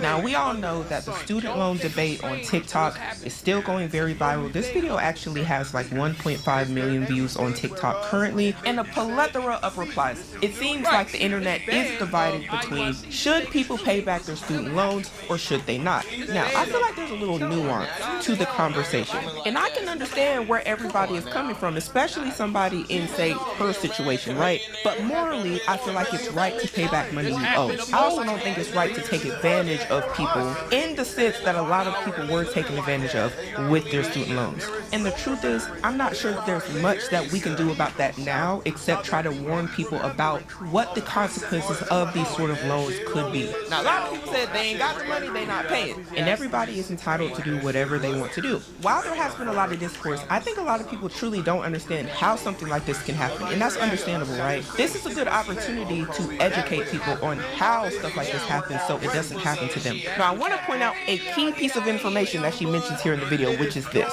In that time, I've been a social worker that has made income-based repayments on my loan for years, and that has almost doubled.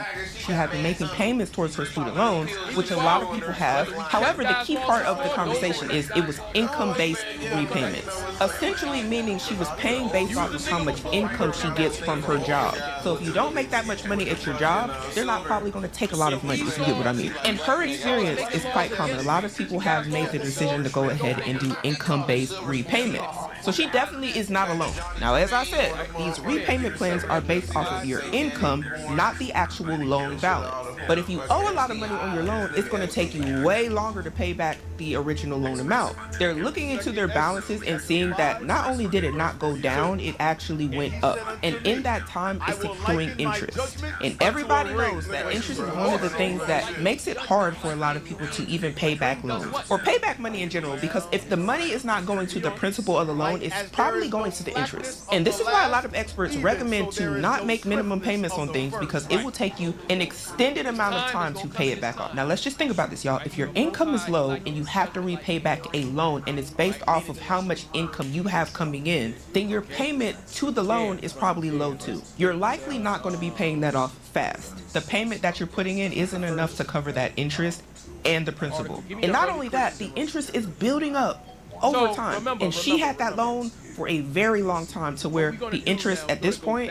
is eating her up. So then what happens next is the interest that you didn't pay ends up getting put into the actual principal amount that you owed originally, and then interest is added on top of that. So if you get what I'm saying, the number would essentially just continue to go up and up and up and up, and you're still making payments based off of how much money you make. Meanwhile, your loan is getting interest added to it, and it's almost like compounding, if you get what I mean, making it extremely difficult to ever pay back that loan. Now, it's nuance to everything we talk about. I understand the frustration with that. I think it's ridiculous. And I feel the same way about credit card companies, Klarna, Afterpay, payday loans, and it's very unfortunate that a lot of people find themselves in this situation to where they simply can't afford to pay. They don't know how they're going to pay because now they are in so deep. But I also feel like, as bad as this whole situation is, this is the type of stuff people need to see. This is the type of stuff people need to know. Because a lot of people don't think something like this is going to happen. And they're like, oh, I'm just going to get an income-based repayment and just pay back my loan. Not realizing that if you do that and you don't make a good amount of money, your loan amount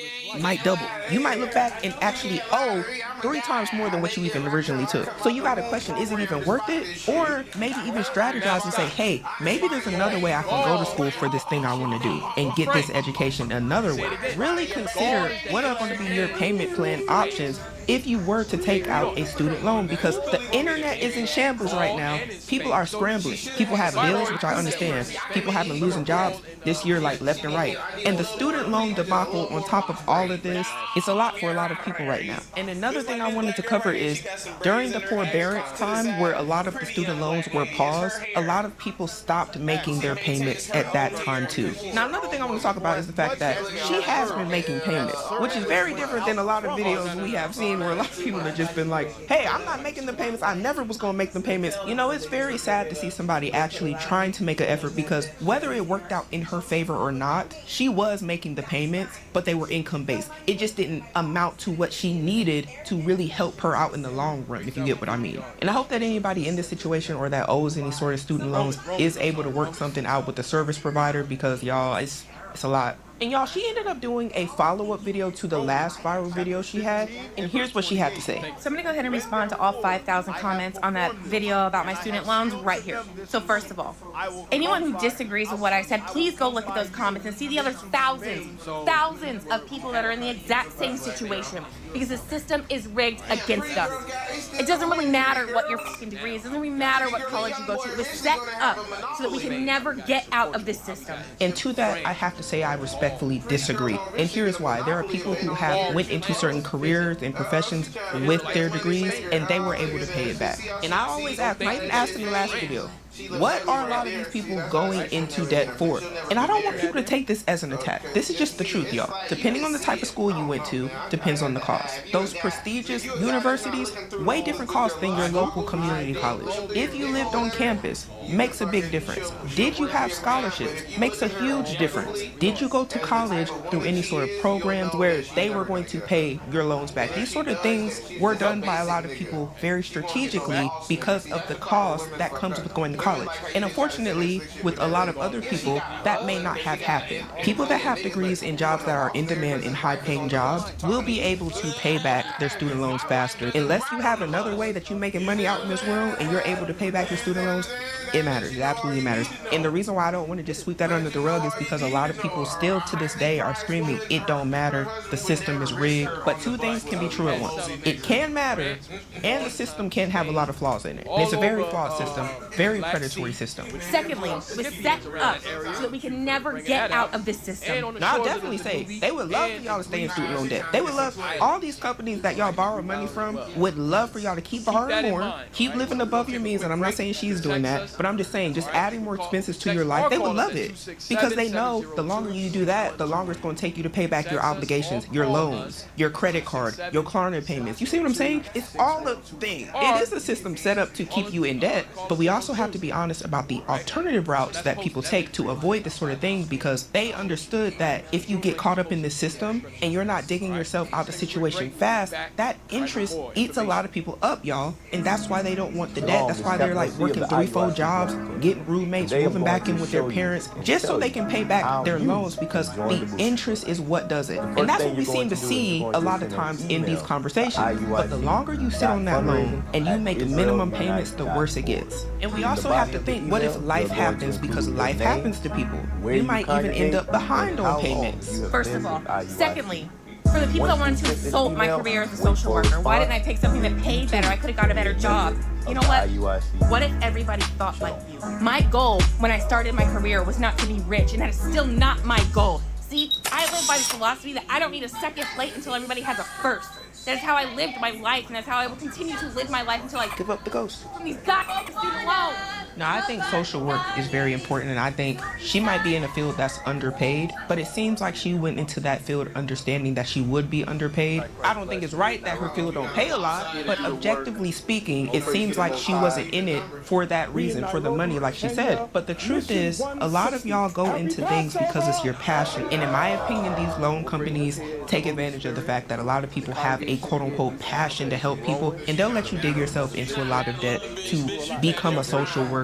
And then, unfortunately, you may not be able to pay your stuff back fast. And then, at that point, is it still worth it to go into a line of work to where you weren't in it about the money, but now you can't not go to work because you need money, if that makes sense? Because now, because of the career you chose and the obligations you have to pay back your loan, now you're really stuck. So it's like you get the job that you wanted to do because you're passionate, which is great. But I would ask, and I want y'all to tell me down below, is it more important to go into a career that you're more passionate about or a career that actually makes you money? Because I feel like that's the dilemma that we're seeing right now. But again, two things can be true at once. I feel like they should get paid more because they do a lot of work for the community and people that are in need. Not all of us walk around thinking about what we can take from everything. Some people walk around thinking about what we can give. And that was my mindset when I chose my career and I went into my field. As a child, that was a big victim of myself. I went into a field where I could make a difference for people, and it did not pay well. I never made over $15. I have seen things that haunt my fucking nightmares that you would never be able to imagine. And I carry that with me, along with $90,000 you've got in debt now. So you tell me how those of us that are out here dealing with this on levels you can't even understand. And on top of it, we can't even take a vacation. We can't go get treated for our mental health or physical health because every part of this American system is rigged against us. Get it? And what's interesting is she circled back to what we were just talking about, where I was saying they can't afford to not do the job that's paying them $15 an hour. Or maybe they could, like, essentially, they could go work another job, maybe that pays 19 or something like that. But she said she's in this line of work because this is where her passion is, and I think, again, not paid enough for the type of stuff they deal with. But nonetheless, I want to know, do you all feel like people in this situation should just move on to another career due to the situation that they're in financially? I would love people to be able to work in the field that they have a passion for and to be able to help people and all these things. But a lot of people right now are quite honestly stuck between a rock and a hard place, pending what is about to happen come May 5th. Now, I don't know if she defaulted on her loans. Seems like she's been working with them to pay back her stuff.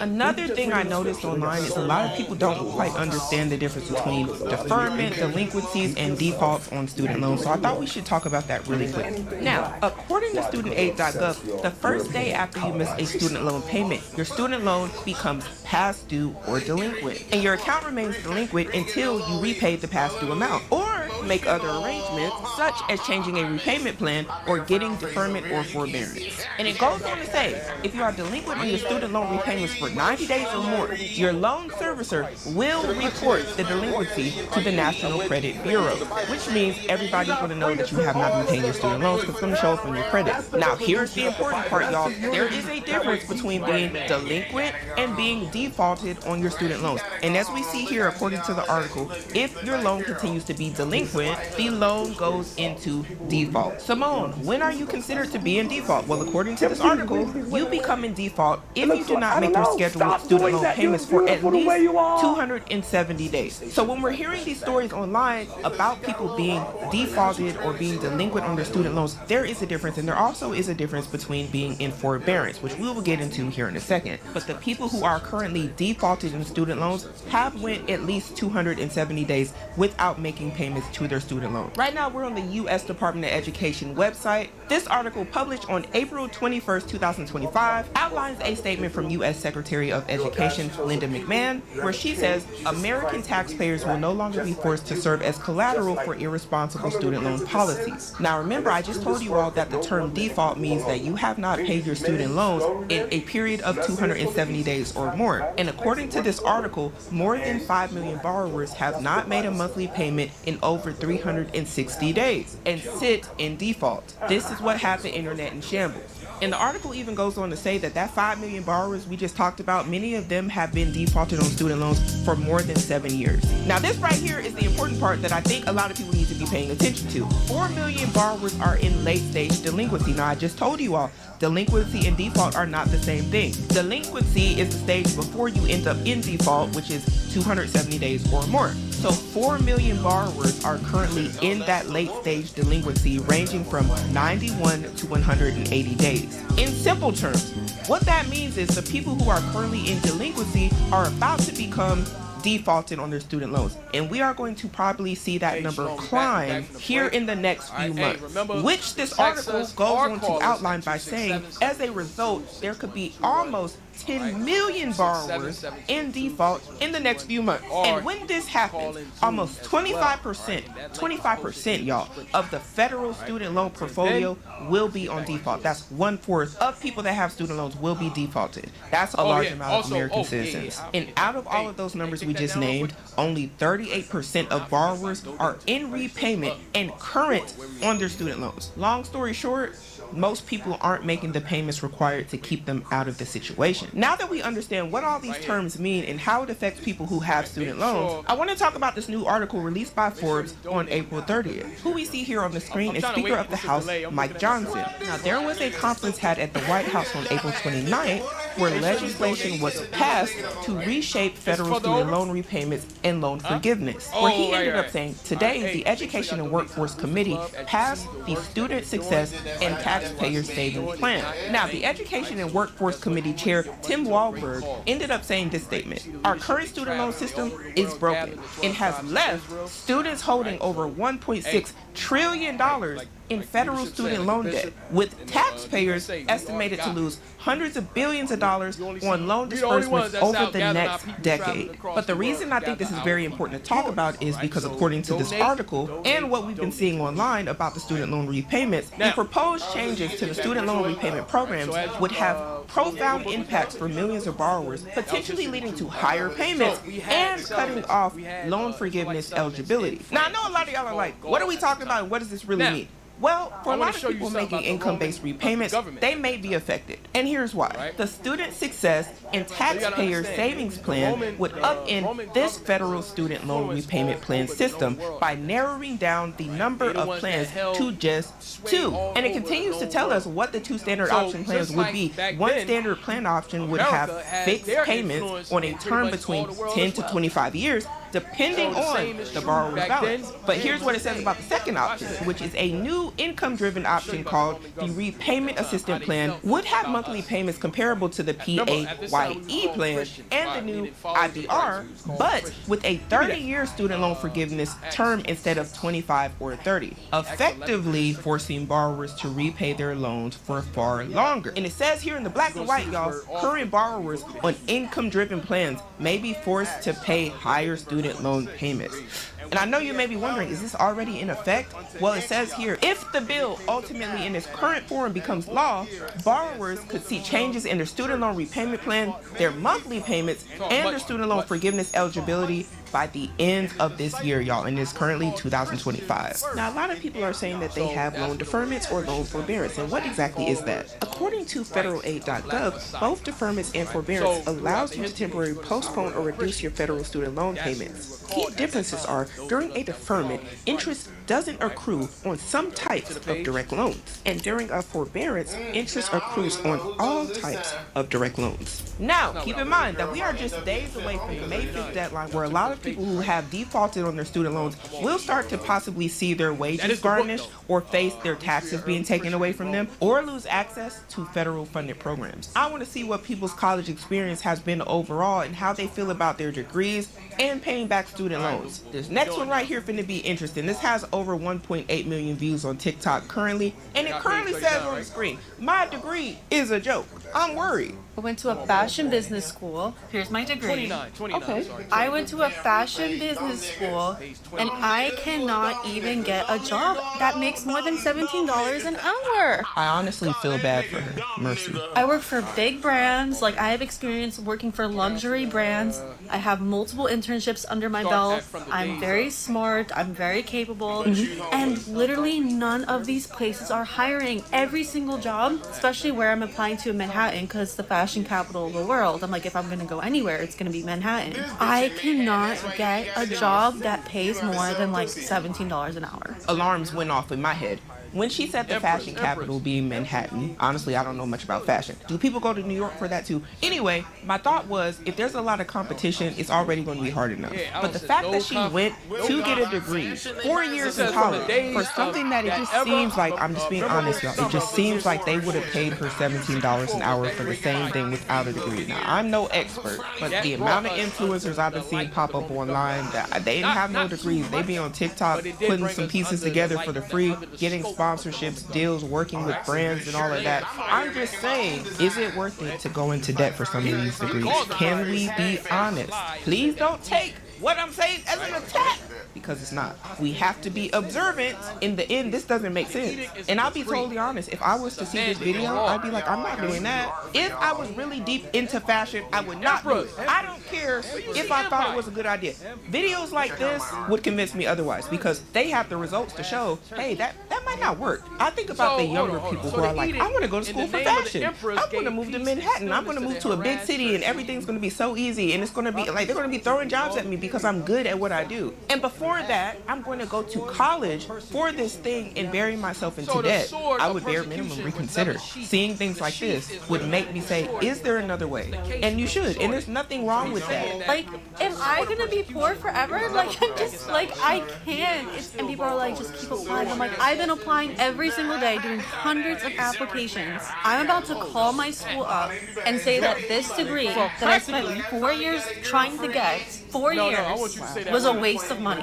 Now, one good thing I could possibly see coming out of this is perhaps she can just work for herself. Now, I'm not saying that everybody is fit and cut out to work for themselves or to be an entrepreneur or a business owner, because I understand. But if she's talented, she might be able to go that route, and then maybe she won't feel like her degree was essentially a joke. But I need to see what the comments are saying. Now, the top comment says, you went to college for a hobby. And somebody replied to that by saying, at least it looks like she went to school for something she wanted to do, unlike some of us who are stuck in jobs we don't like decades later. She's young, she has time. Again, is it better to go to college and regret getting a degree, even if it's in something you're passionate about, and then feel like it wasn't worth it? Or just to go for something that's going to make you money? Because we're acting like we don't have car notes, we don't have mortgages, we don't have, like, some of y'all got kids, insurance, health insurance, dental insurance, all that stuff costs money. So by all means, you can go to school for something that's fun and a hobby, but when you don't make enough money and you knew that you did it for fun, do you also then have the right to be like, hey, I'm not getting paid a good amount of money for the lifestyle I want to live? And that's an important conversation. You see, a lot of people want to live a certain lifestyle, and the thing that they went to school for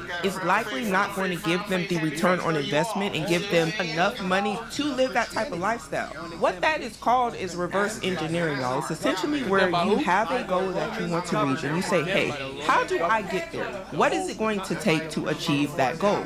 For example, you are a person that wants to go on 5 vacations a year. You don't want to go to a free state park or a cheap alternative. You want to go out the country.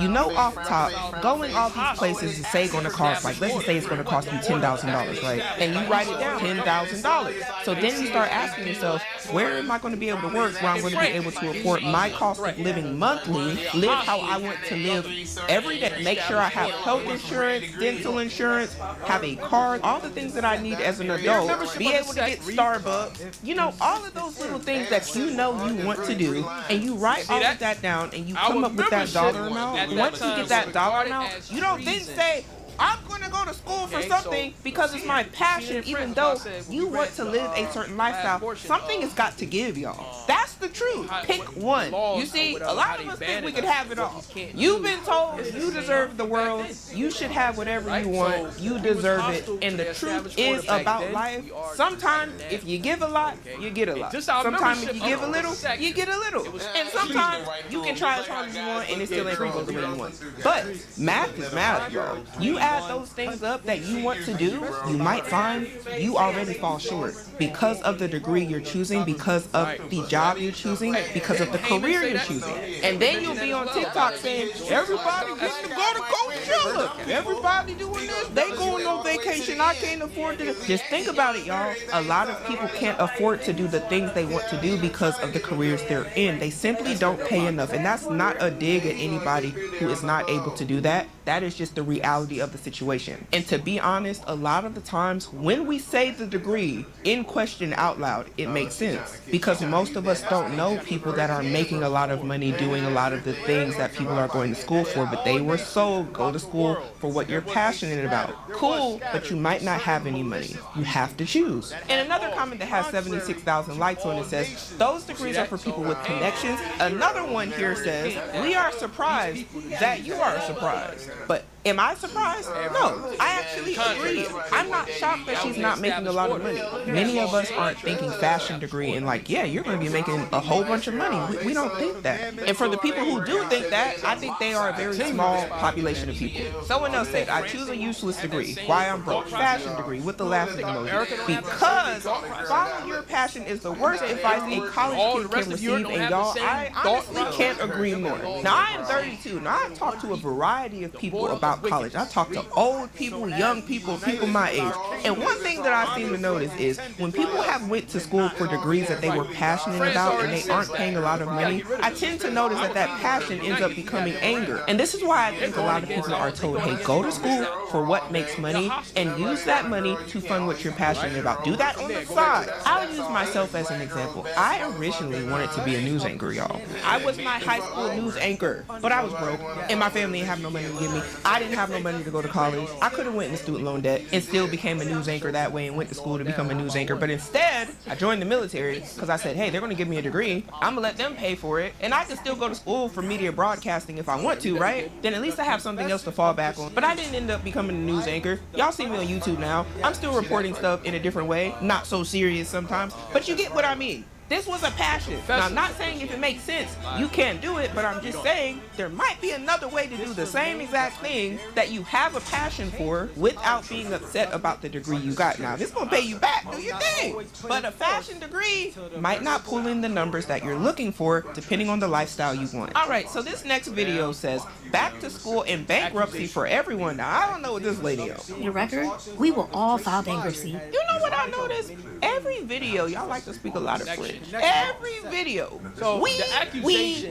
Also, student loans is one of the things that you cannot include in a bankruptcy if you're filing that. We will all go back to school. You're not getting a dime from us. What?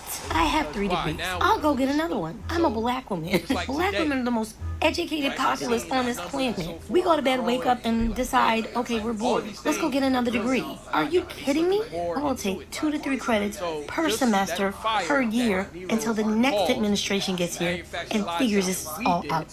You're not getting a dime from me, Donald Trump.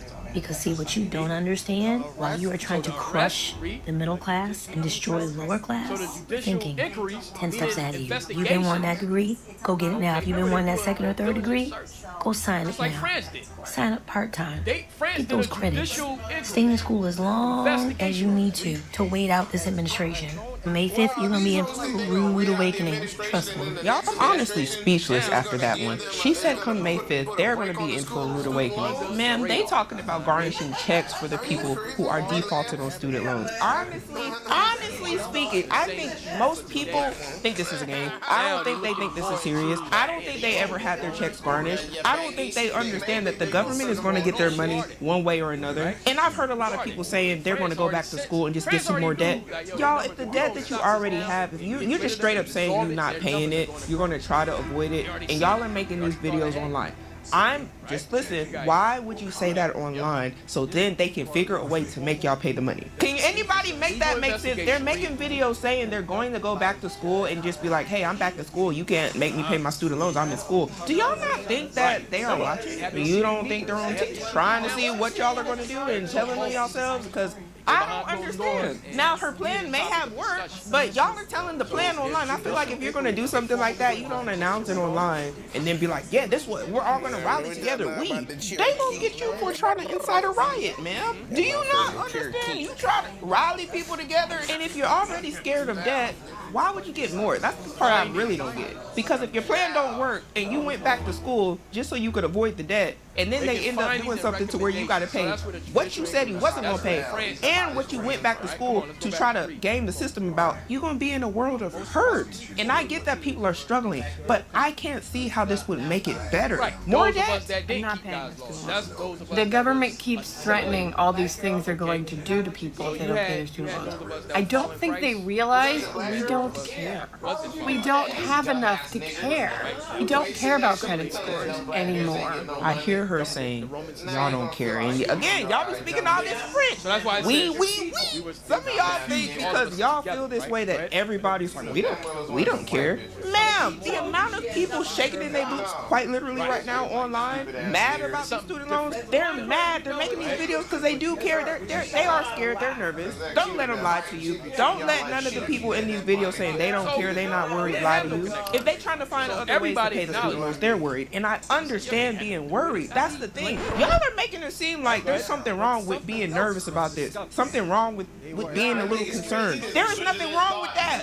The fact that y'all are getting on here acting like you're not when we know you are, that's the part that I find interesting. Because if it were me, I'd be like, I am nervous.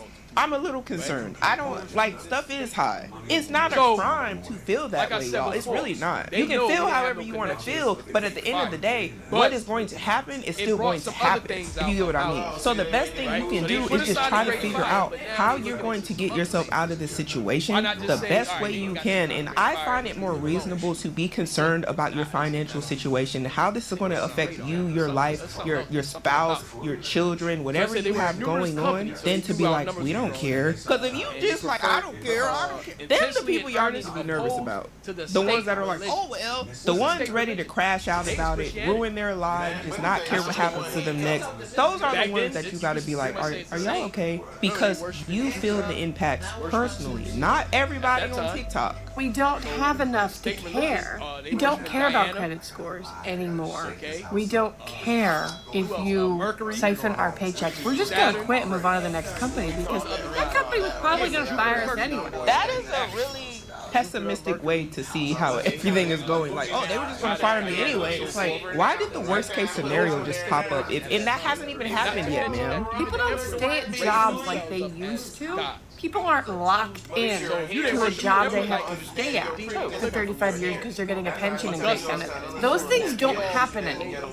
So if you threaten to siphon people's paychecks, they're just going to quit and go to another company. And your paychecks are still going to get garnished. Just because you're on a different person's payroll doesn't change the fact that they're going to garnish your stuff. Do y'all understand that that's going to go through your HR department before your checks even get to you, just like all of that other stuff that comes out every month in your paycheck that you don't know what it is? There's going to be a little deduction there for your wage garnishment for your student loan. It's going to be like, if you're reading this, you're too late. It's too late. It's already going to be done. So unless you're about to just work under the table for however long to avoid paying back your student loans, I don't know how people are going to do it. And then on top of that, you actually have to have a skill that is in demand. On top of that, if all of y'all rush in the market at the same time, all trying to bake cakes, all trying to clean houses, all trying to do side jobs or whatever, y'all are going to start doing the same thing because y'all are going to get on TikTok and say, hey, this is what I'm doing to avoid paying the federal government my student loan money. And once one person figure out what you do, and everybody's going to be doing the same thing, and y'all are going to flood the market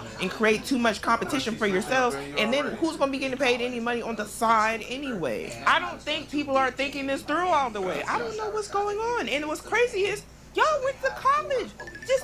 Y'all are educated people. You have to have thought a little bit forward. There has to have been a little bit more foresight. Just saying you don't care and you're going to go to another job, to me, it's not seeming like it's thought out all the way. A Google search will tell you how wage garnishments work. It works the same way for people on child support. It's going to be too late by the time you get your paycheck. That company was probably going to go bankrupt anyway and fire everybody in the next couple months. This is going to be so much work for the government to siphon paychecks, and it's not going to get them enough money.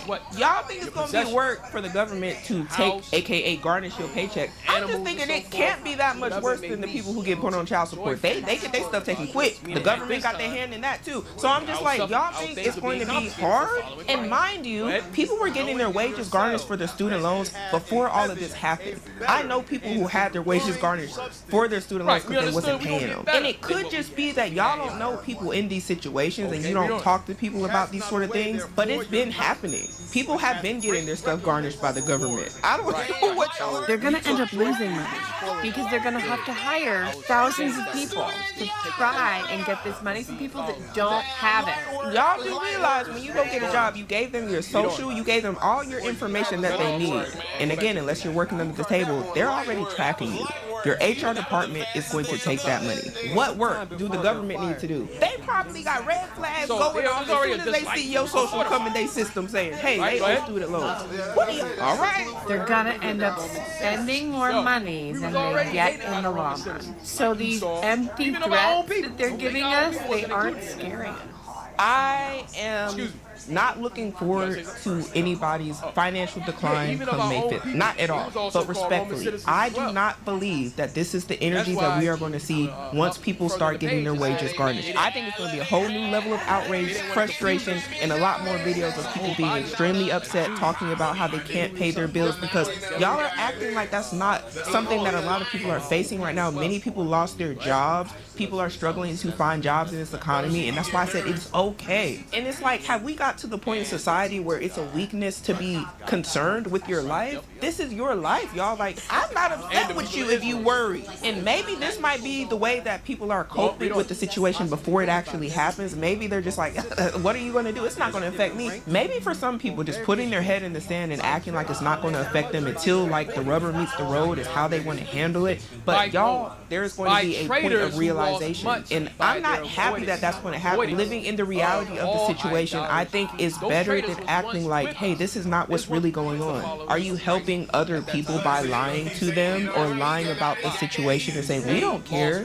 instead of actually facing the situation? There are a lot of people right now calling the people they owe the loans to and trying to work something out. I honestly feel like that is the best course of action. But waiting on them to decide what is going to happen to you, that's a little bit reactive. Because in the last video, I told you all what the repercussions were going to be for the people who were not being proactive and that are defaulted on student loans. I don't want to see that happen to anybody, but I just know because a lot of people have this mindset of they don't care, they're, oh, what are you going to do? They have no choice but to be reactive to the situation and be on the defense. And by then, sadly, you may have put yourself in a worse financial situation than if you actually tried to work something out. And that's, I'm honestly worried for people. I am. And if y'all don't care, I don't even got student loans, but I care that a lot of people are going to be facing this. They aren't scary if the government's watching. It doesn't scare us. We don't have enough for that to scare us.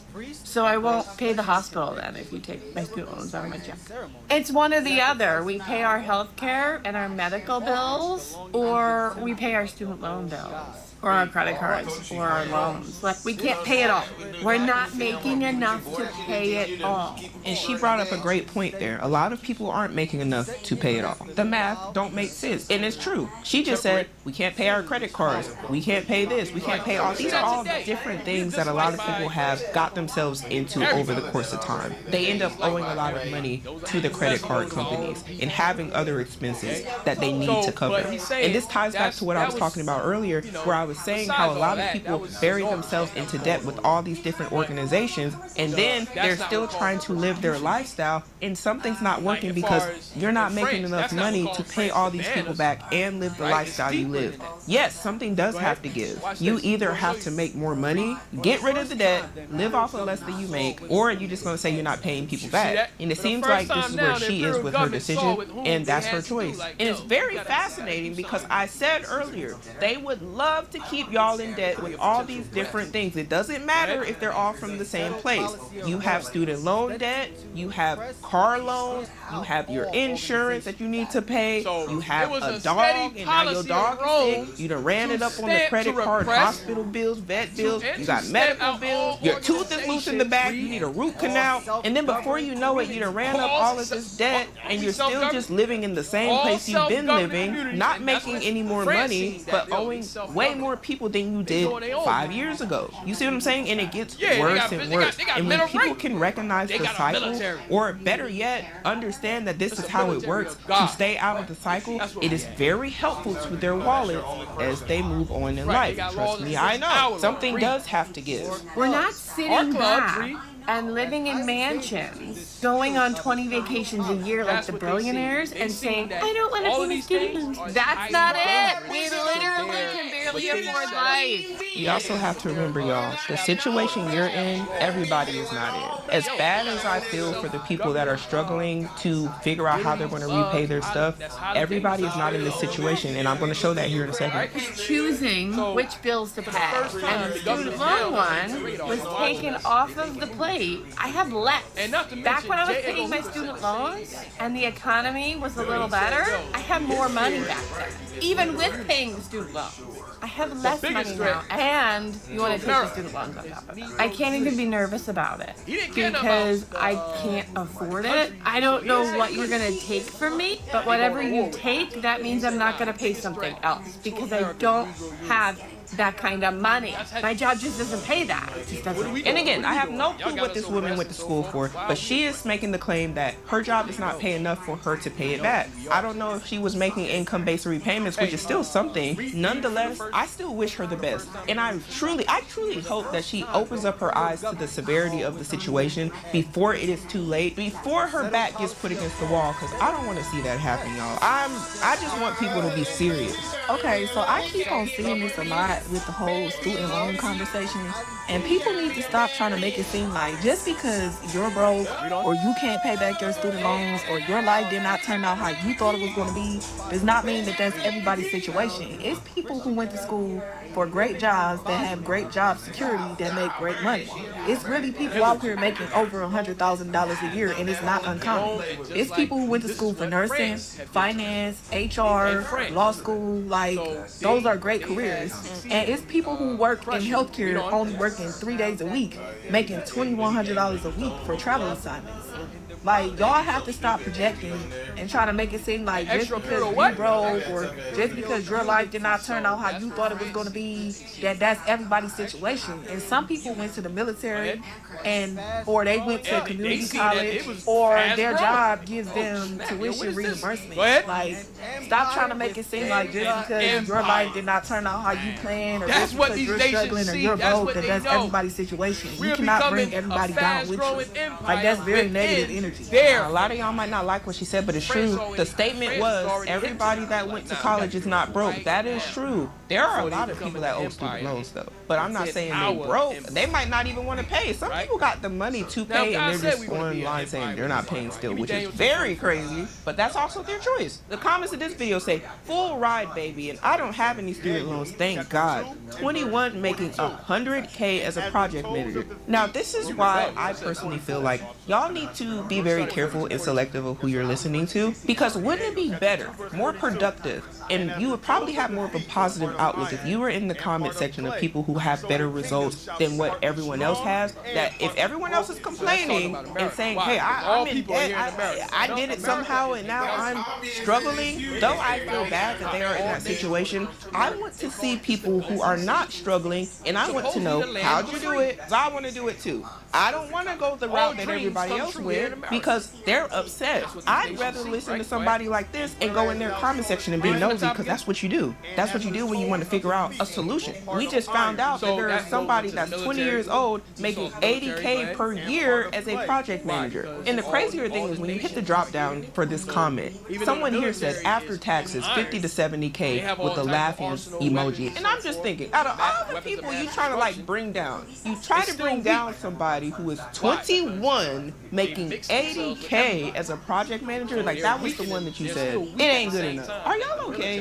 And she replied, rightfully so, with, and still doing well for my age with no real debt and no student loans, so what's funny? And I agree. Then she also said she has a cleaning business that makes up for what they take in taxes. So she's making more than what she even originally said at 21. Oh, here we go, another one.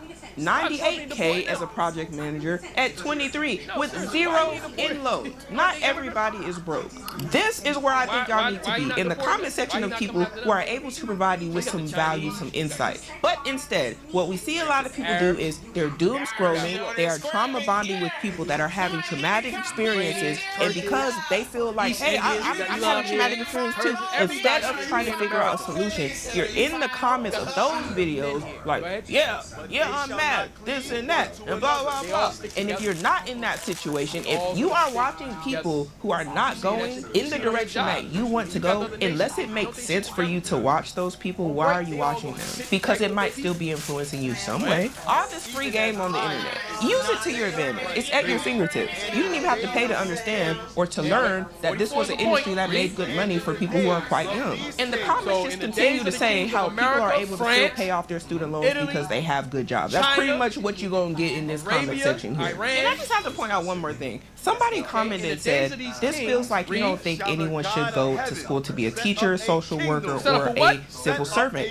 We live in a society that needs people to be willing to work in public service. Now, I found that this comment right here is very interesting because the first person that we talked about, she is a social worker. She was very upset that she was like making what, like $17 an hour or something like that. And she said that that was her passion. She wanted to help people. And I agree that they are very needed in society, right? But I'm going to break down. This lady said, this feels like you don't think anyone should go to school to be a teacher or whatever all these other things are. Did she say that? Y'all watched the same video I watched. The lady never said that. She said what she said. And she even says here, I never said that. But you know which degree you picked and the pay if you picked a low-paying job, that's on you. There are people who are teachers who don't mind the low pay. This goes back to what I was saying earlier, where if you are not able to live the lifestyle you want and be able to pay back your student loans, if you even took student loans, because not every teacher has student loan debt, then that's fine. But if you're going to take on a job that you know you're not going to be able to repay the loan for, based off of the information that you have available, that is a choice to do that. And all of those jobs are needed in society. But the pay is what it is, and I don't control the pay. This lady right here ain't able to change nobody's salary on TikTok. So the way I see it is, until society get it right, it might not be best for people who are struggling with money to go into a field because it's their passion. Because this is what happens. They end up in the comment section saying, hey, and I quote, as a society to continue the prosperity we are enjoying, we absolutely need people going into those fields. My prosperity doesn't matter if my kids can't fully go to fully funded schools. And somebody underneath this comment said it best, because I was just about to say that. What we need and what we should have in society is not reality. This right here, everybody gets the same opportunity to declare a major, and at this point, it's well-known concept that some jobs pay more than others. And this is the thing, we aren't talking about reality. I want everyone's children to be able to strive.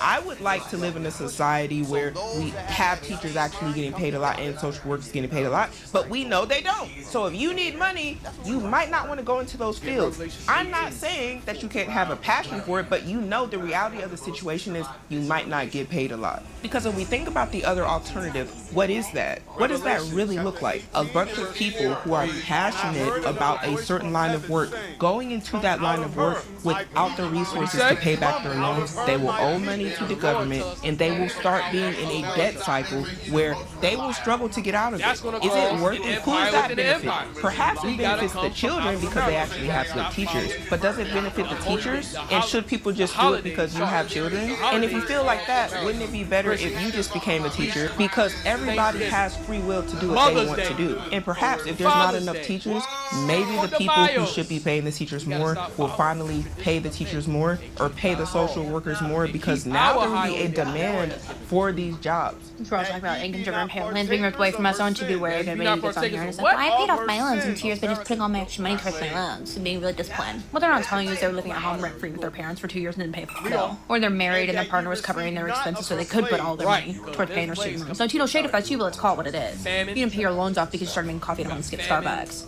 You did it because somebody was covering your cost of living for 2 years. You're sure if I put all of my money towards paying my student loans, they'd be paid off. But that's not reality. Unfortunately, I have these things called bills, and I pay all of them, all by myself. As if the state of the world wasn't bad enough, now you got on here barking at you. Well, just stop going to dinner with your friends and you can pay off your loans. Shut up. I'm not interested in anything you have to say right now, unless it's literally, I'm sorry the government keeps fucking you in the ass. Okay, you're not being helpful, you're not being productive, you're making people feel bad for having student loans, you're just missing the whole point. Okay, I'm begging y'all to shut up. Before you click record, just... And we won't. I just had to.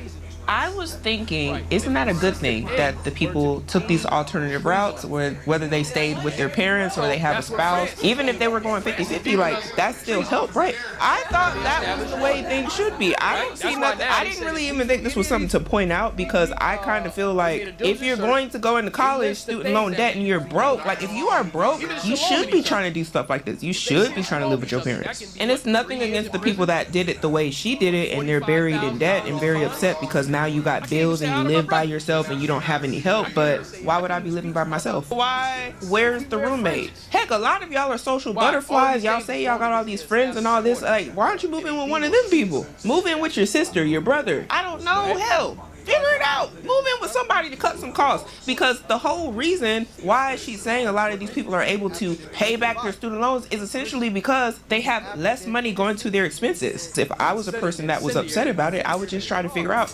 how I can get less money on my expenses. Do y'all see what I'm saying? I'll be trying to figure out how I can do it. Ooh, ideas. Tell me more. Somebody here says, as someone who paid off $30K of student loans in 4 years while making $45K, yes, I lived rent-free at home. No way I could have done it without that break. This is proof that this is what worked. There was a problem. That was a solution. I don't see what... And the creator replied, you are real as heck for being honest about that. I wish others would follow suit. I didn't know that there was a debacle online about how people were actually paying off their student loans, because at the end of the day, I didn't really think y'all cared about how they were doing it. And another very popular comment that we see right here says, you didn't skip Starbucks sent me, LOL. Skipping coffee isn't going to save you $100K in student loans. And the creator replied with, you think I'm spending $880 a month on coffee?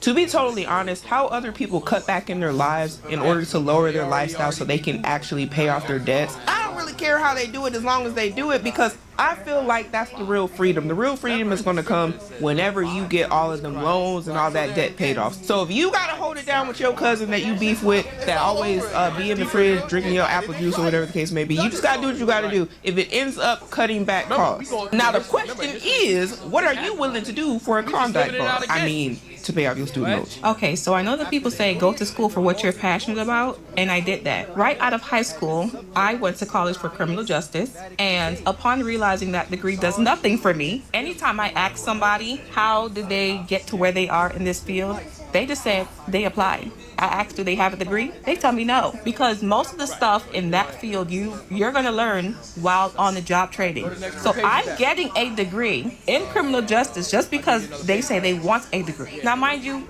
most of the stuff that at least I plan on pursuing with my degree, it's not the most money in the world. And of course, I'm working to like my job and to get money. But not realizing that in this economy, thank goodness for free will, that I plan on doing sterile processing tech.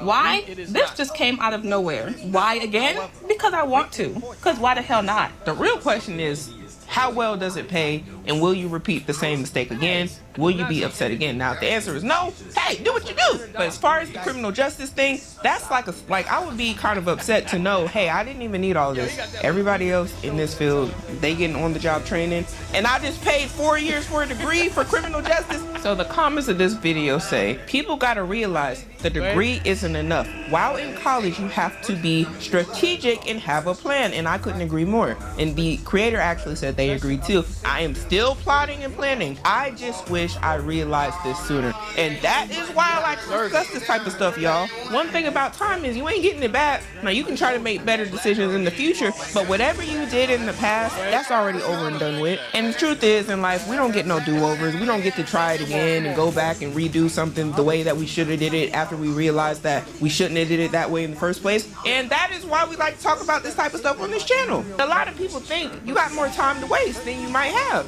You think you can just go into all this debt and then go into more debt and then just keep putting it off and all these different things and then regret your degree and not really have thought it all the way through and then have to switch to something else. Do y'all understand how long all of these things take? This is why people feel like they wasted time and they got a degree in something that is not useful. They're realizing that if they just picked up the phone and maybe even called the front desk, they would have realized that you didn't need no experience. They was going to train you anyway. You didn't need 4 years. Maybe they wanted, but you don't need it. But unfortunately for you, you already did the time. Meanwhile, there are people in that same field. They coming in young, no debt, just coming in the job, getting the on-the-job experience, and you done did all of this. I can definitely understand why they would be upset. But nonetheless, I hope she's successful in the next career field she goes into, and I hope that they actually pay her some good money. You are not a victim of your mortgage in the way that federal student loan borrowers right now are victims of predatory changing contracts from what we signed when we took on these loans. Let me explain it in mortgage terms. Let's say you took out a mortgage, you signed a 30-year mortgage. The amount that you pay every month that goes towards principal and interest never changes. Generally speaking, unless you got an ARM, if you have a fixed interest rate, it would stay the same. But ma'am, not everybody got a fixed interest rate, be honest. The amount that you're paying back towards the money you borrowed from the bank literally will never change. Here's what's happening to student loan borrowers. You signed a 30-year mortgage. Tomorrow, Mr. Bank calls you and says, actually, starting 2 months from now, we're switching you over to a 10-year mortgage. And your monthly payment is going to change to the amount that will pay off the rest of your loan in the next 10 years. That is what's happening to student loan borrowers right now. Yes, your taxes might go up, your insurance go up, but what you're paying towards what you borrowed will never, ever, ever change. There are no taxes and insurance on student loans that you need to budget increases for when you sign that contract. You're just borrowing money. And you're saying this is the monthly payment. I know for some reason people that don't have student loans have no ability to feel empathy for those of us who does, but I think maybe you should feel a little worried that the government is now signaling it will just change the terms of any agreement it makes with a citizen, because that seems like maybe not a good thing for all of us. To be honest, a lot of us know that them loans wasn't right from the get-go. I agree, they're definitely predatory. I just gave you all earlier the latest that I found online about the income-driven repayment plans, and she actually posted this video on March 14th, so there have been some updates since then. But honestly, student loans have been quite predatory for decades. That ain't nothing new. And I think a lot of people are talking about it like it is something new, and it might be because they weren't looking at what was going on. But this stuff been happening to some of these people for like 10 years. And they just been like, oh, I'm not paying it. But now, because of the defaults and everything coming forward and happening on May 5th, now people are looking at their student loans, and a lot of people are coming up delinquent, as I said earlier, because they haven't been making any payments whatsoever, and now they're starting to worry. Which, again, I understand. A lot of people did try to find different ways to pay back their student loans, like going to go move back in with their parents or whatever the case may be, right? And they didn't have the student loans for 10 years, so they didn't triple in the amount, which I'm not saying is right whatsoever, but it's a different conversation than the people who are making minimum payments. It's very case-by-case basis when it comes to these student loans and why a lot of people are feeling the way they feel. Oh, everybody crying about student loans? The student loans. Christians was absolutely prohibited. In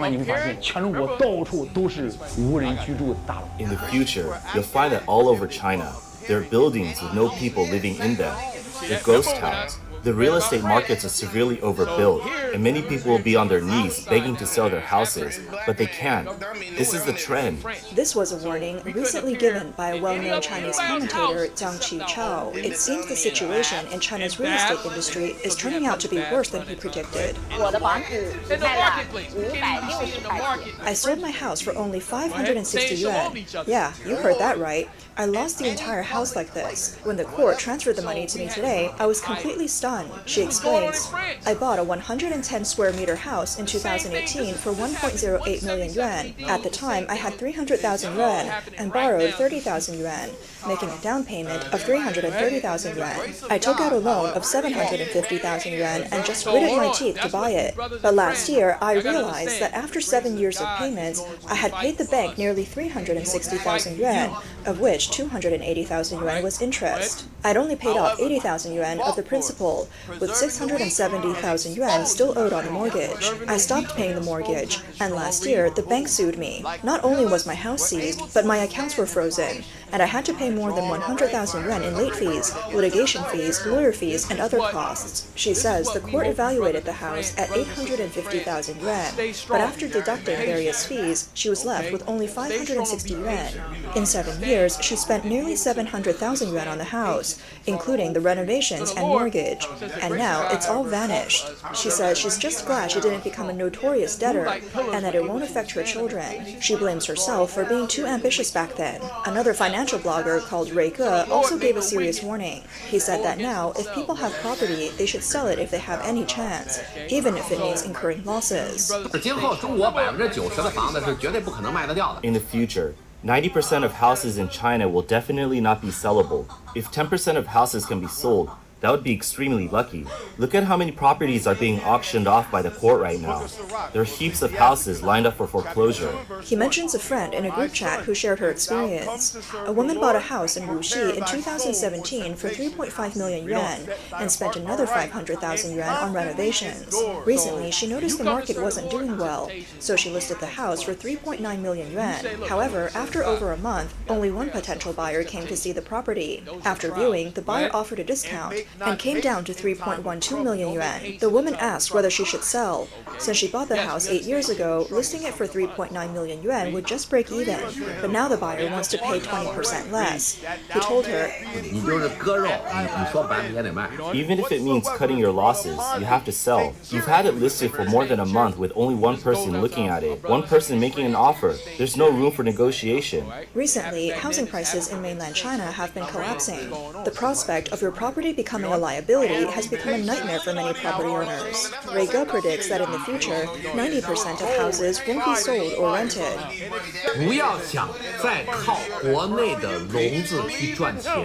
Stop thinking you can make money from domestic real estate, and don't even think about using it to preserve value because it won't hold value.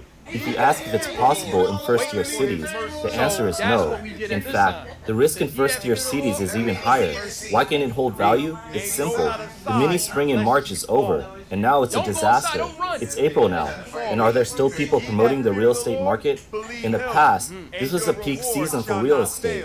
He said the country will soon introduce more policies because the real estate market can only survive on policies. Without them, the market will completely collapse, and transaction volumes will drop right away. What other cards can the government play? Everyone's waiting for a cut in the reserve requirement ratio, RRR, or a rate cut. So once they reduce the RRR, or lower interest rates, the entire internet will start hyping up the idea that property will appreciate. Now they just wait for policies to come out and promote real estate. He adds, these so-called experts are trying to deceive a limited group of people with low understanding and low purchasing power to buy in again. That's all there is to it. Because anyone who's had any understanding in recent years, anyone who owns a property and is trying to sell, already knows what the market is like. Those who don't understand the market are people who have never sold property before. He goes on, the next script is simple. Hype up the RRR cut, and rate cuts to stimulate buyers, and push the idea that home costs have lowered. But even with an RRR cut and rate cuts, let me ask you, what is your mortgage rate right now? What is your rental yield?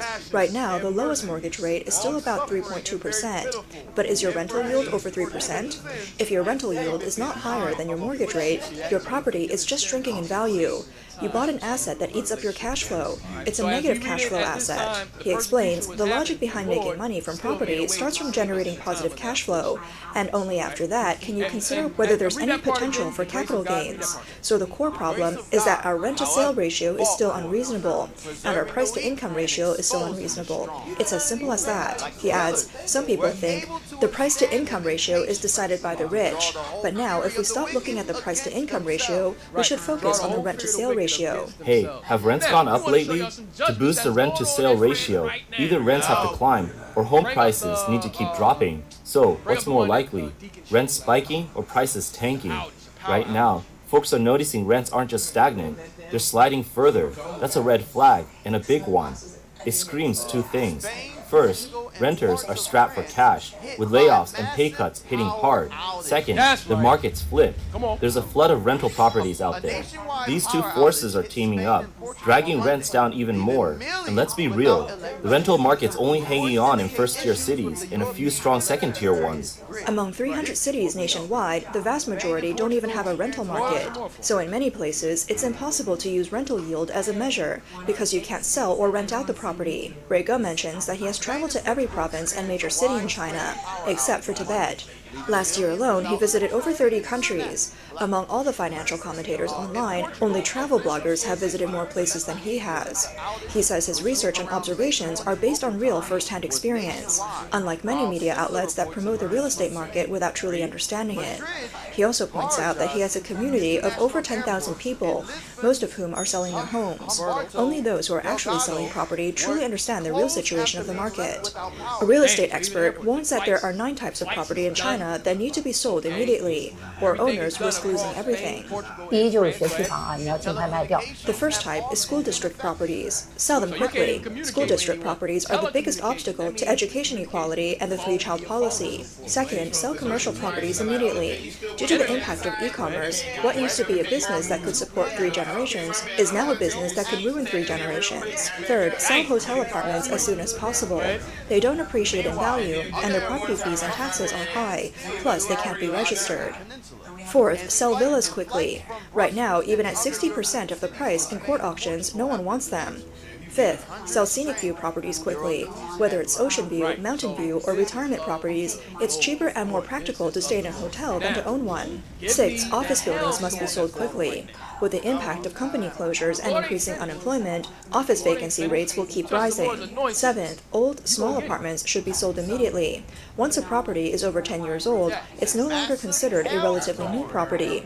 Young people also don't like walk-up buildings. Eighth, small property rights homes should be sold immediately. These properties lack full ownership protection and can't be mortgaged or turned into cash. 9. Properties in areas with a population outflow should be sold quickly, such as rural areas, small towns, small counties, and non-central districts in cities. Since 2000, real estate prices in China have been on a steady decline. Some people, based on past experience, thought that after several years of decline, they had missed the mark and could safely buy property, only to end up facing tragedy.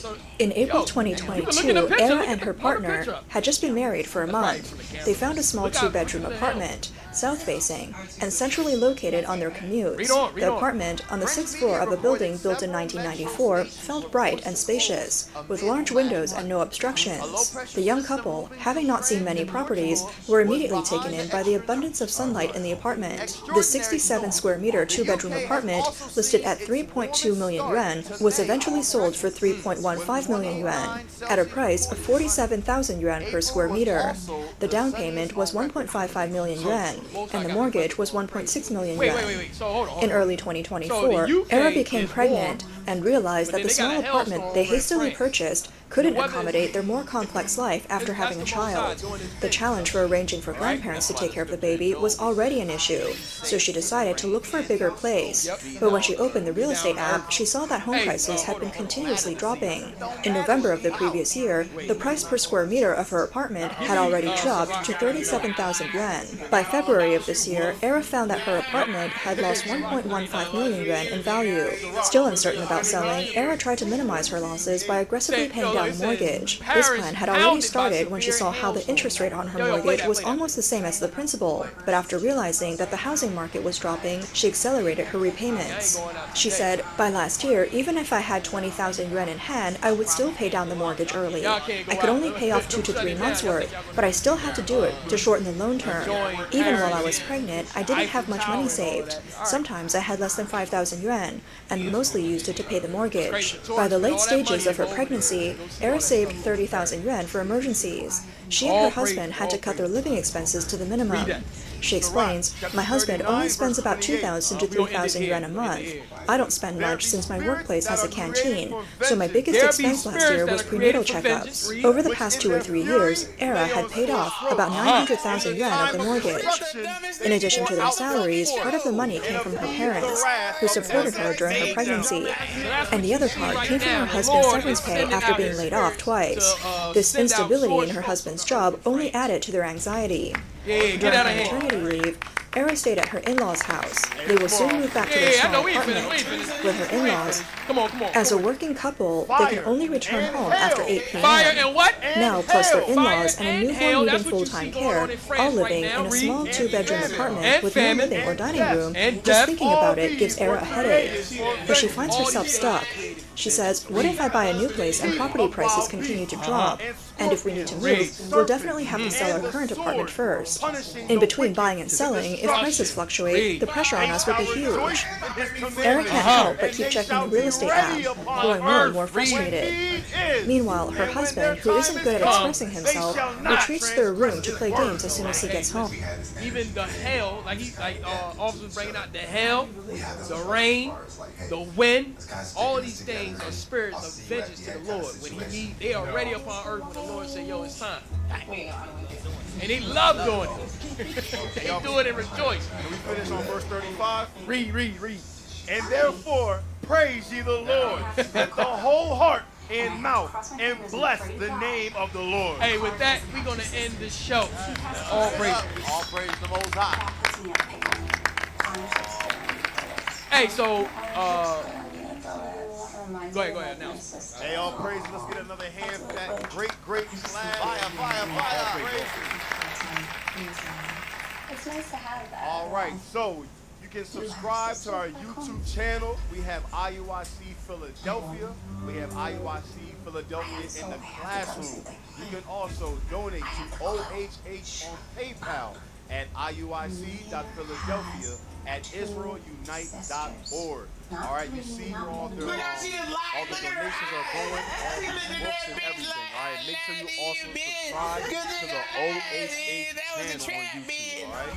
Also, donate to the Booster Club on PayPal as well. IUIC.fundraising at IsraelUnite.org. This is a big thing coming along, so we need your support. And last but certainly not least, make sure to subscribe to IUIC to get exclusive content from the leadership of IUIC. All right.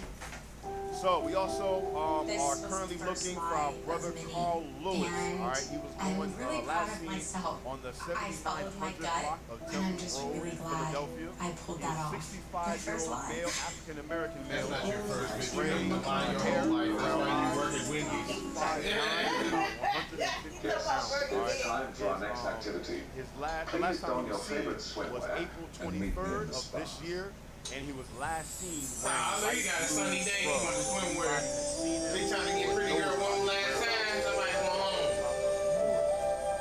Also, the land fund. As many of you have seen, we have hit our goal, but the work does not stop. All right. You heard the bishop put out the vision for next year's Passover. So we need our own land, all right, Israel. The work does not stop. Let's make it happen. You can make it accessible. Israel United in Christ. PO Box 2695, Newburgh, New York, 12550 for shipping, all right? Once again, you can send in your donations via PayPal. Make sure you put LAND, L-A-N-D, in the notes. So the how is PayPal, email would be Israel@israelunite.org, and the label for the notes would be LAND. For today's treatment, half of you will be receiving a cold Also, stone massage. we are seeking your assistance to enhance our national broadcast. So kindly spare a minute to provide feedback by answering 5 brief questions. You can go ahead and scan the QR code with your phone now. Thank you in advance for your time. Yeah, let me scan that for Officer Live. You part of broadcast, right? Thank God, Jamie is my partner.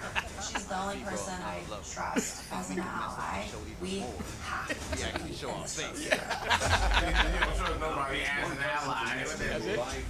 Hey, don't forget, donate to the Booster Club. Donate. As you know, the leadership. Oh, you know, black girl don't want to get here with. Get this work, get this work out, right? Spread this gospel to the full. Indicated here That on their partner's hey, next week. Stay tuned next week. We're not done. Not done. Back into France next week. Access to the trophy right? That hey, shout out to and the girl got to sit there with the phone shit on her without it falling off. Right? Shout out to the sister that also made the breakfast and the tea. The tea is strong, right? Hey, but that is really relieved because he is a strong competitor, and I want to get into the trophy room. Cindy and Jamie going to the trophy room, that's my worst case scenario happening. I don't trust her at all. So in order to live... Who is that? Oh, that's her little cop lady. Yeah, this ugly bitch. Yeah, Rick. Are you ready for your treatments? As ready as I'll ever be. Go! She got that dog on. I ain't mad at her. So she had to make it to this round alone, just for this part. This is the absolute coldest plunge known to man. My strategy you know why is to people don't find feel a cold. cluster of stones. Dive down and try to pick up as many as possible. You don't know how to swim, nigga? But I'm like, why can't I hold my breath as long as I normally can? Because you're shivering. Yeah, it's freezing. It literally, it takes your breath away. Oh my God, I'm shivering. Bottle service. Come on, man. The hardest part of this activity is mentally staying focused, coming out of a cold plunge. I have to stack these 9 stones. My heart's pounding on my chest. I'm shaky. Why are you use that stack? What kind of stack is he stacking? Okay, go ahead. Perfect. Good job. I'm stacking the stones on Sam's back. It's tough. The wind is ripping. Hi. Oh. Go back and do it later.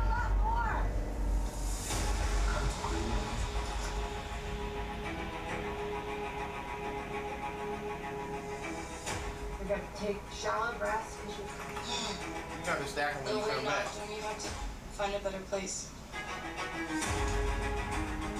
Try to stay. Hey, look at his skin. He all blotchy. The hell wrong with this nigga?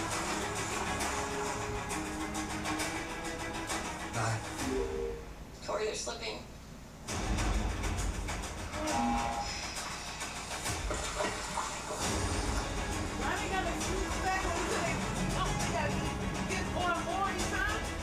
Eventually they'll have to just restack them all once they get back.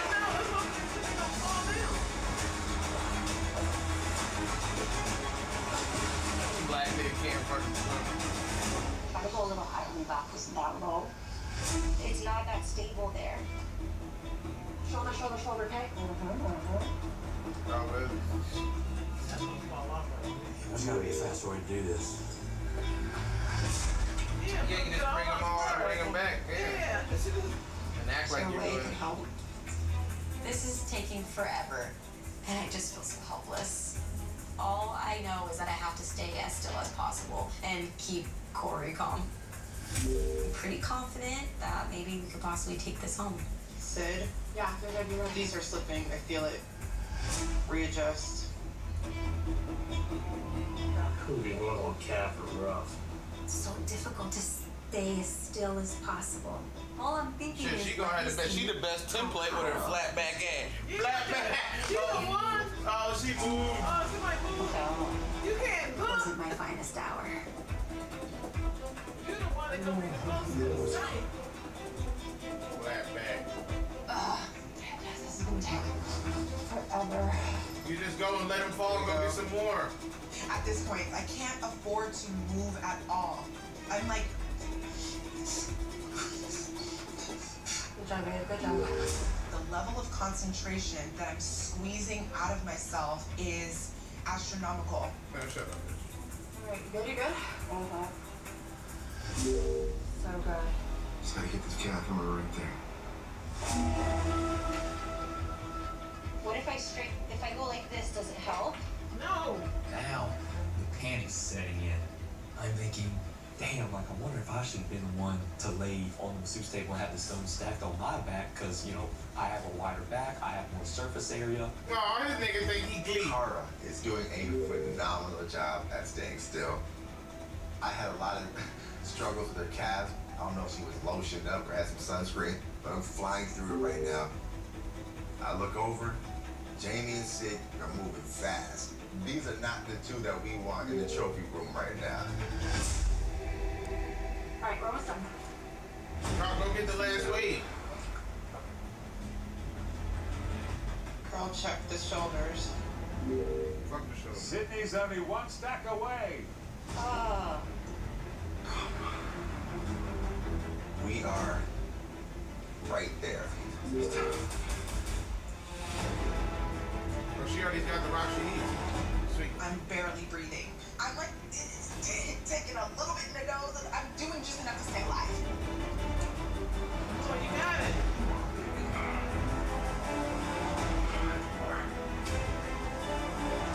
Number.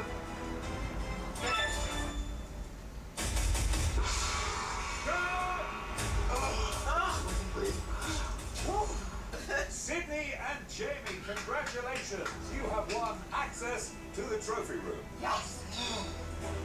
Sydney and Jamie going in the trophy room, it's not the best choice. After hearing the clue from Sam, I'm kind of suspecting Jamie is the millionaire, so obviously I don't want her to get the clue. I'd much rather it have been me she's the only one they know that got two Jamie and Sydney, sisters, but you were the fastest team at stacking the stones and have won access to the trophy room. And with black girl in the elimination game. fast approaching, that puts the two of you at a huge advantage. Ew, look at your off skin. You need to leave your shirt off. Get some color. Jamie You hot, and hot Sydney, yellow ass nigga. they are a threat. I have to complete my agenda. I need to get that kill shot. Did it feel like when you first dove in, like it took your breath away? Like you couldn't hold your breath as long? It felt like I couldn't hold my breath as long as I normally could. Yeah. The pressure in the You chest. tell the people that got the money, they talk real freely. Get him out. I know I told I've been there so many times. Uh-oh, she got a second seat. I'll talk about it and just kind of go from there. Switch with me. Y'all just talk about it, it's Mary. Yeah. Some maybe. I think I got off without that one. I was a little worried. He's like, why do you want to switch? I'm like, well, my eyes are burning. So, Maybe they'll kind of, you always gotta throw some time and twist in there. So, Maybe they'll offer you an agenda, like a secret agenda, And then hopefully. there's gotta be a twist.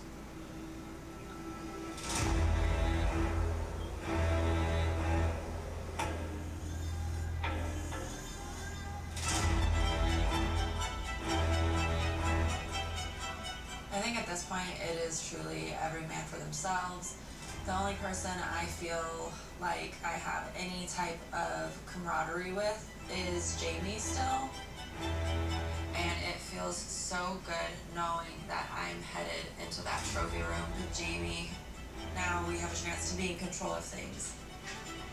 Welcome. They diffuse pussy lips. I told you, be wary. Be wary of diffusion, nigga. There go diffusion, nigga. Y'all better stop that before they become one and everybody can't nobody win then. Cause everybody gone and then fuse the lip, pussy lip fusion. You been stupid. I'm Patrick Lancaster, and right now we're in the Kursk region of Russia, headed to the very front line, where the latest Ukrainian offensive has happened in the village of Berdin.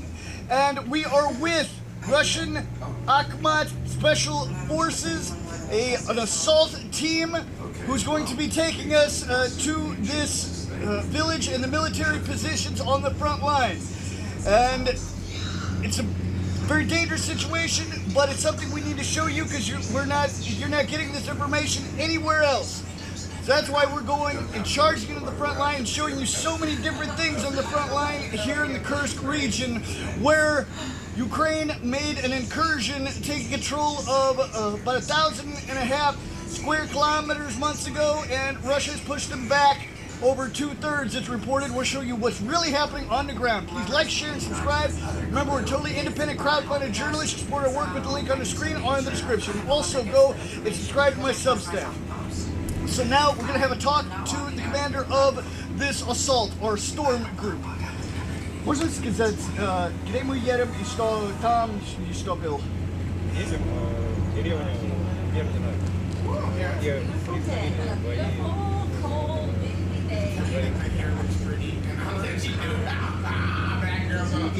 Как обстановка? Сейчас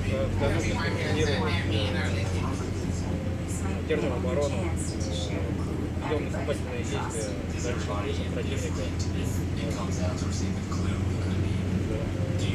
Там будет опасно? Где опасно? Мы находимся всегда в опасности. Передвижение, когда мы едем, там достаточно опасно, чтобы умереть.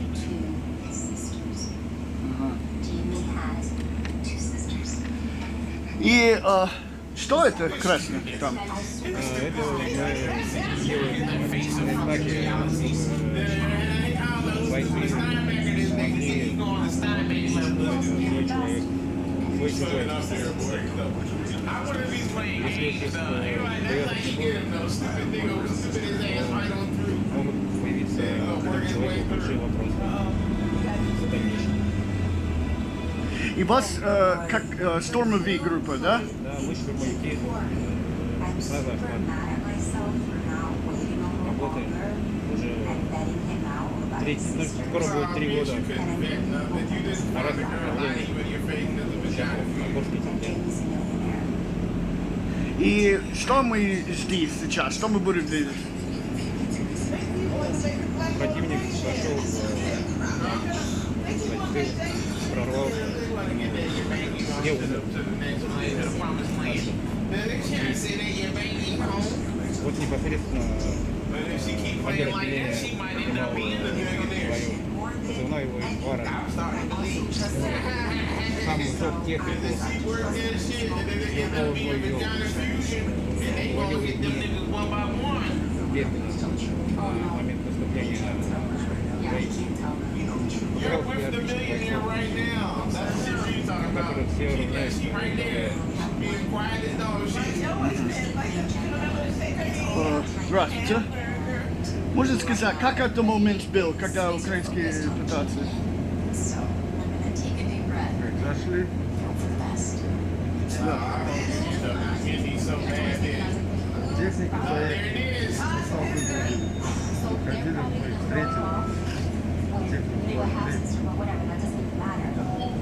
разбили. Ты взял плен? Да. Один боец. И где он сейчас? Как вы?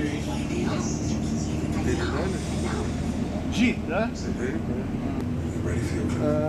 Our commander take the Ukrainian soldiers in the first of the battle, and it give possibility to understand what they want to do and how many person in that time coming and staying near around in the forest or in the village. This information helped to us to stop them too. Можно вопрос? Что это? Это кровь. Эта машина не только подвоза, где мы привозим вещи, необходимые на передел, но еще и машина эвакуации. Если у нас есть 300-е, вот эти парни едут, несмотря ни на что, забирают и уходят дальше в медицинское учреждение, где им оказывают помощь. Многофункциональная машина.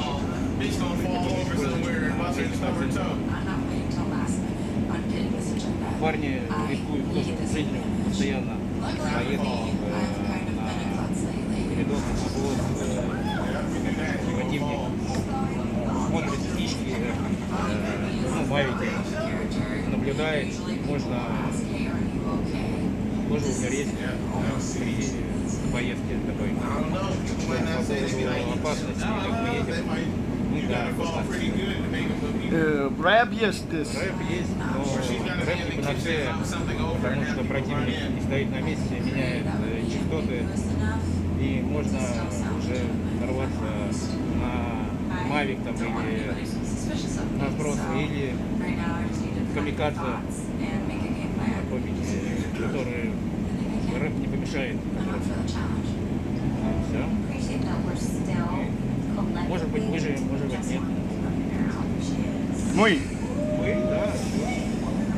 Думал, может, попал на FPV? Да, не, как бы я сам не раз, такая же машина, мы попали в камикадзе, обернулись, машину в хлам, сами выжили, ну, там, небольшие осколки, контузия, оперативно вышли с машины,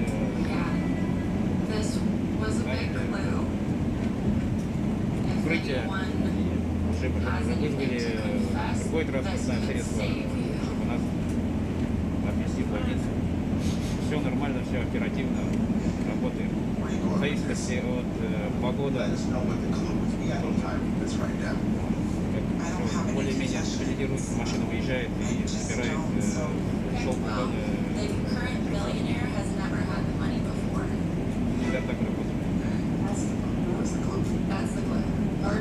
При этом оказал себе медицинскую помощь.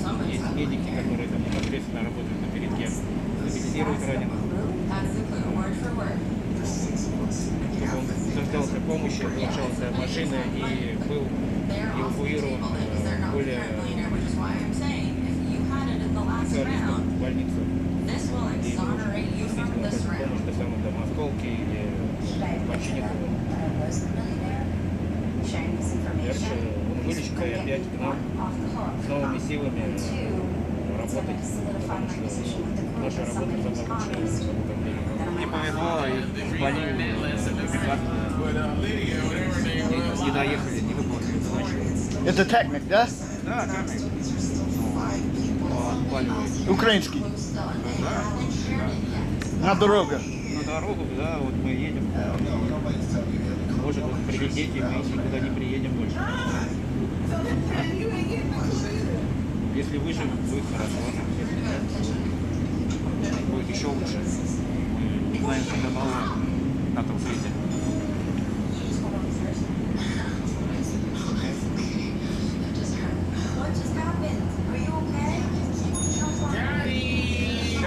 Ну, едем сюда в такое время, потому что погода более-менее нормальная.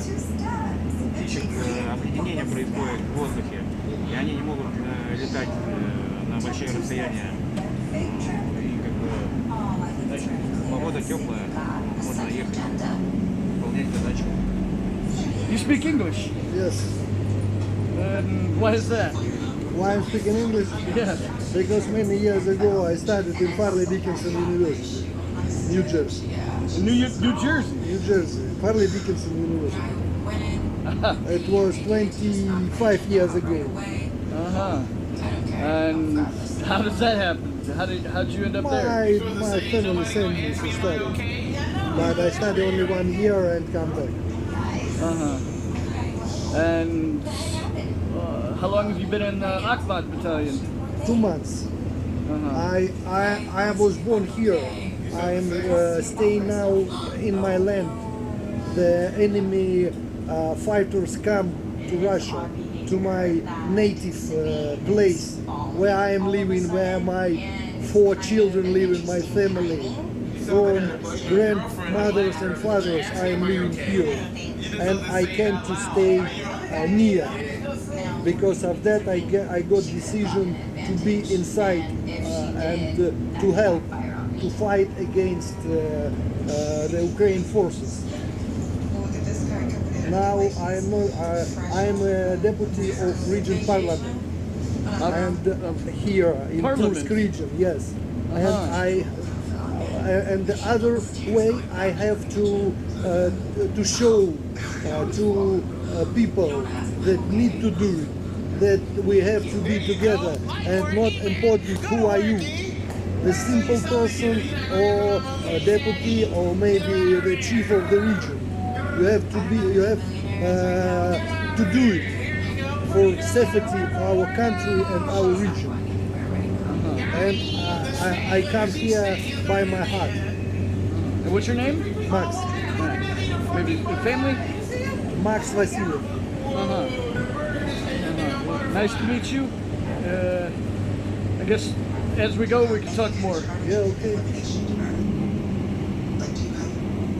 What's the plan? I have worked my ass off since I've been here. I have not. So, you're here, very dangerous situations. You're going into, you make it out, you make it not out. These times, really nervous times for anyone going into a situation like this. As I said before, almost 2 weeks ago now, a friend of mine, journalist, died in Donetsk, just right outside Donetsk, by a Ukrainian drone attack on a civilian. Not even a civilian part now. A lot more intense. We're headed right towards the front. He was offensive Ukrainian forces in the region. So, of course, it's nerve-wracking. But this time, it's just my family.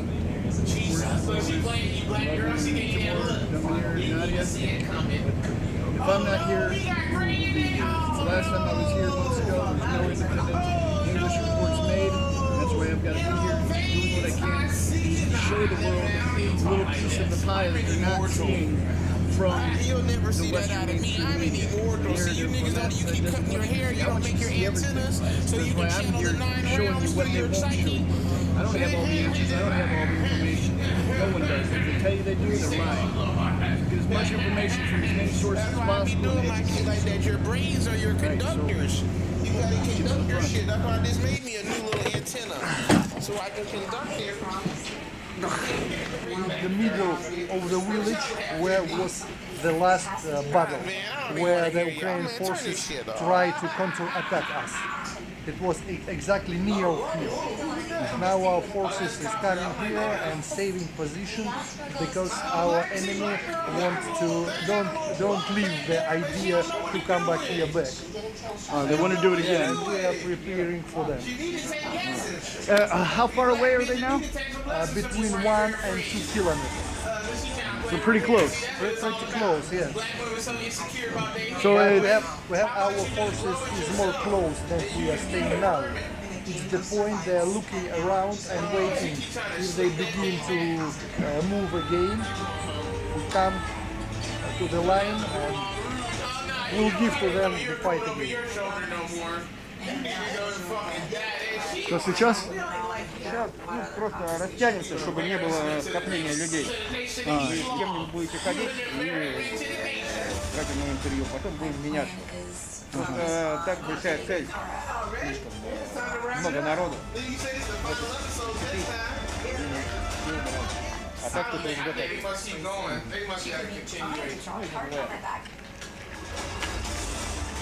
The numbers on my side are my shot. These answer would be Sydney. Because she's running. Ой, Ага. Это украинский солдат, да? Вот здесь, прямо здесь двоих, на этой улице.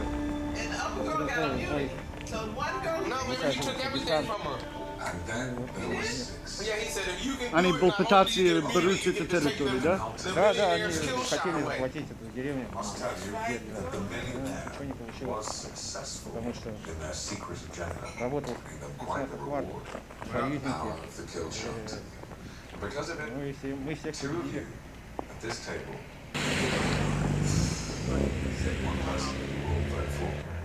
One kill shot from a millionaire.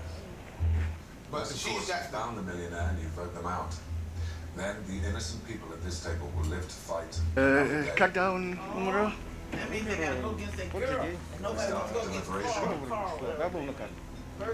think Kara's been very smart in her gameplay, and it does piss me off because you just almost have a poker face to rival with this in a good way, but very quiet and very, very careful with what you say. Yeah, I get that. I'm just thinking. I'm just trying to put anything that's weird in my head. Have you seen anything? Noticed anything? Or I'm looking at anything. You always just hold your composure all the time. So I feel like if you were the millionaire, that I wouldn't be able to spot it just because you're just always quiet, calm, collective. I have yet to lie to you guys. I'm not the millionaire. You've been And lying the I whole was time. disappointed because I feel like I haven't Можно представиться себя? received anything in this game. And I've been quiet, under the radar, and I know that that puts a target on my back. Going off of Sydney's clue, I just feel like the two people that I believe the most that haven't been millionaires Где мы находимся и что is билдес? Jamie and Corey. Yeah. Pretty much, I'm guessing. Oh, this black ass nigga, it's time to go. It's time to go, nigga.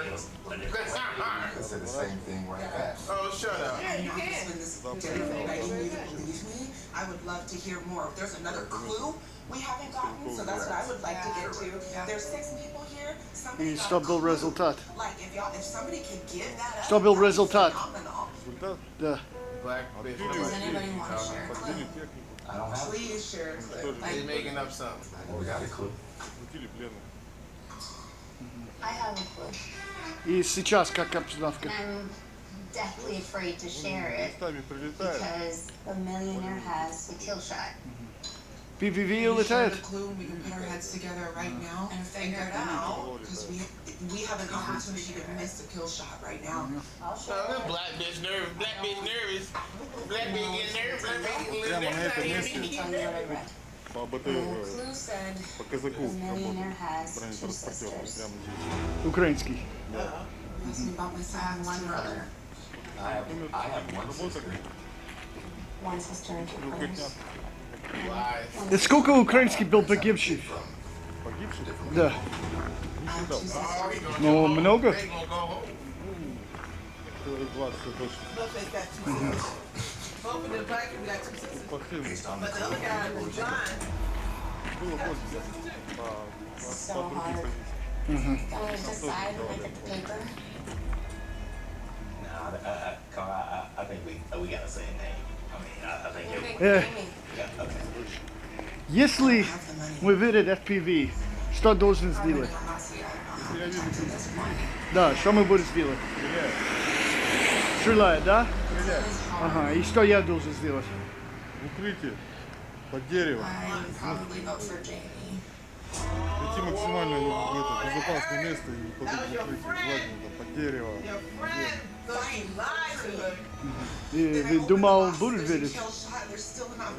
Будет видеть FPV? Да, может быть, кто не прилетал уже. Да? And I ain't it. Period. Oh man, everybody Что это? Because they want that money, niggas. Это украинский? But there's only one money Buddha. Что это Mavic, что это не камикадзе. Нет. Камикадзе характерный звук такой, White bitch now votes for someone too. She's got to kill shit. Ага. Ну, Mavic может кидать бомба, да? Jamie. don't want to be stuck in lies and deceit and confusion and concealment because it's palpable. I am not the millionaire. I'm nervous. I might go home. Everybody is eyes on Jamie, so I'm not voting for her. Sydney went to the trophy room. She could have gotten an advantage. So I don't know if I could take that chance. Да? Точно. And there's only 3 other left besides me. Kyle, Sam, Corey. And as awful as it is, I think I have to take one of them out. You got to. I don't want to. Shooters, but your shit don't count no way, because she took yours apart. Это камикадзе, да? Икни? Украинский? Because they don't get the millionaire, so now 2 people go home. Ого. Противнику полетел. Ага. Да, yeah, big difference. Ага. I had a lot of fun, I really did. And I guess God has another way of blessing me. Yes. Please go to the box. Что это? Это броневик украинский, казак. Казак, да?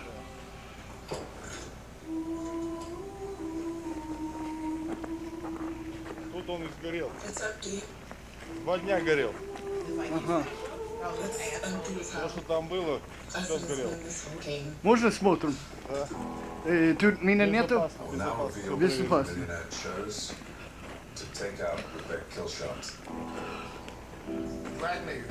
Stupid dumb nigga. Dumbo. Dumb nigga. Bump the blacks.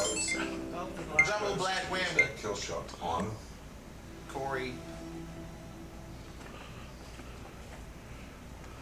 the ball. Kyle. Young boy. Oh, that's right, because young boy was getting tortured. Remember, the other guy's her friend, co-friend.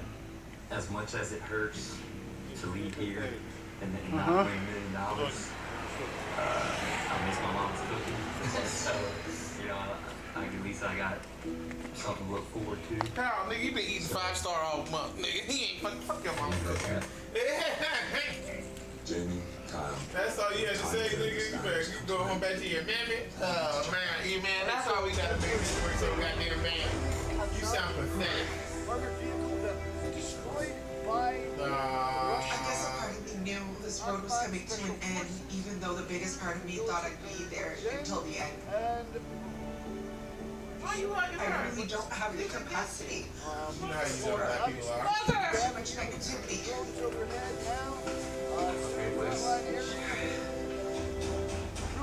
Even though I would have been a lot more prideful about losing the game if I would have had the money in my box, I am a little prideful because I was a threat to the millionaire. You know, hey, I'll take it. Nah, you making up shit. Go home. Even though I'm empty-handed, I'm going home to something that's worth more than $1 million to me. No, just You treat us so well, thank you. I'm going home to loving friends and family. And you can't put a In The Secret Millionaire on Netflix, do they fly back, coach? Hey, you great here. According to the information, all the articles published about the Netflix to The Secret Millionaire. Another Then the flyback shows a flyback home and coach. kamikaze drone above us. It shows a flyback home and coach. They go back, coach. Ага. И как далеко украинские войска сейчас? На эту дорогу. Ага, через поле. Но они стреляют артиллерии, все это здесь, да?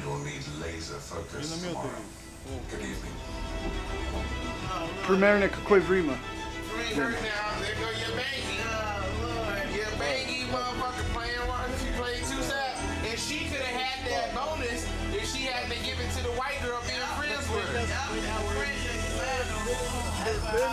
where the latest Ukrainian offensive is taking place. The Ukrainian Kazakh armored vehicle that was destroyed by Russian Akhmat special forces that were with and giving us a tour, you can say, this frontline capability of what has happened here with the newest Ukrainian offensive. We've got a lot more to show you, a lot coming. So stick with it. That's what the black woman get. The white person will always be your downfall. Y'all put the white person over yourself every time. Silly because of hair. All because of hair. For sure. Good hair. Whoa, this is interesting.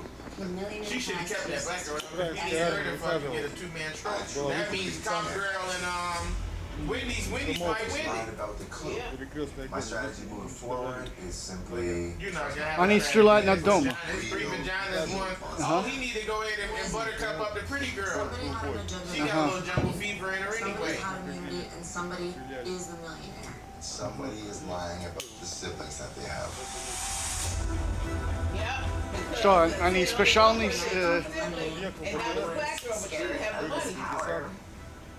When you're a good person and you don't lie on the daily, you lie on the daily.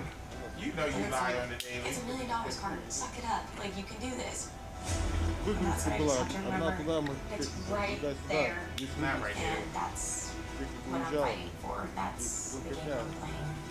It doesn't matter what anyone says to me at this point. Aw, you dumb nigger. You've been the dumbest nigger the whole time. That's why everybody gone. That's a lie though, but they trust each other because they got vagina fusion. The vagina fusion supersedes all trust. My pussy tells you, nobody gets it. They gonna split it or something, nobody gets it. Get richer or die trying. Oh, like get rich, die trying. Okay. Play with let's click it. Ask again later. It'll be alright. That's the last the last time. It's not $1 million, bro.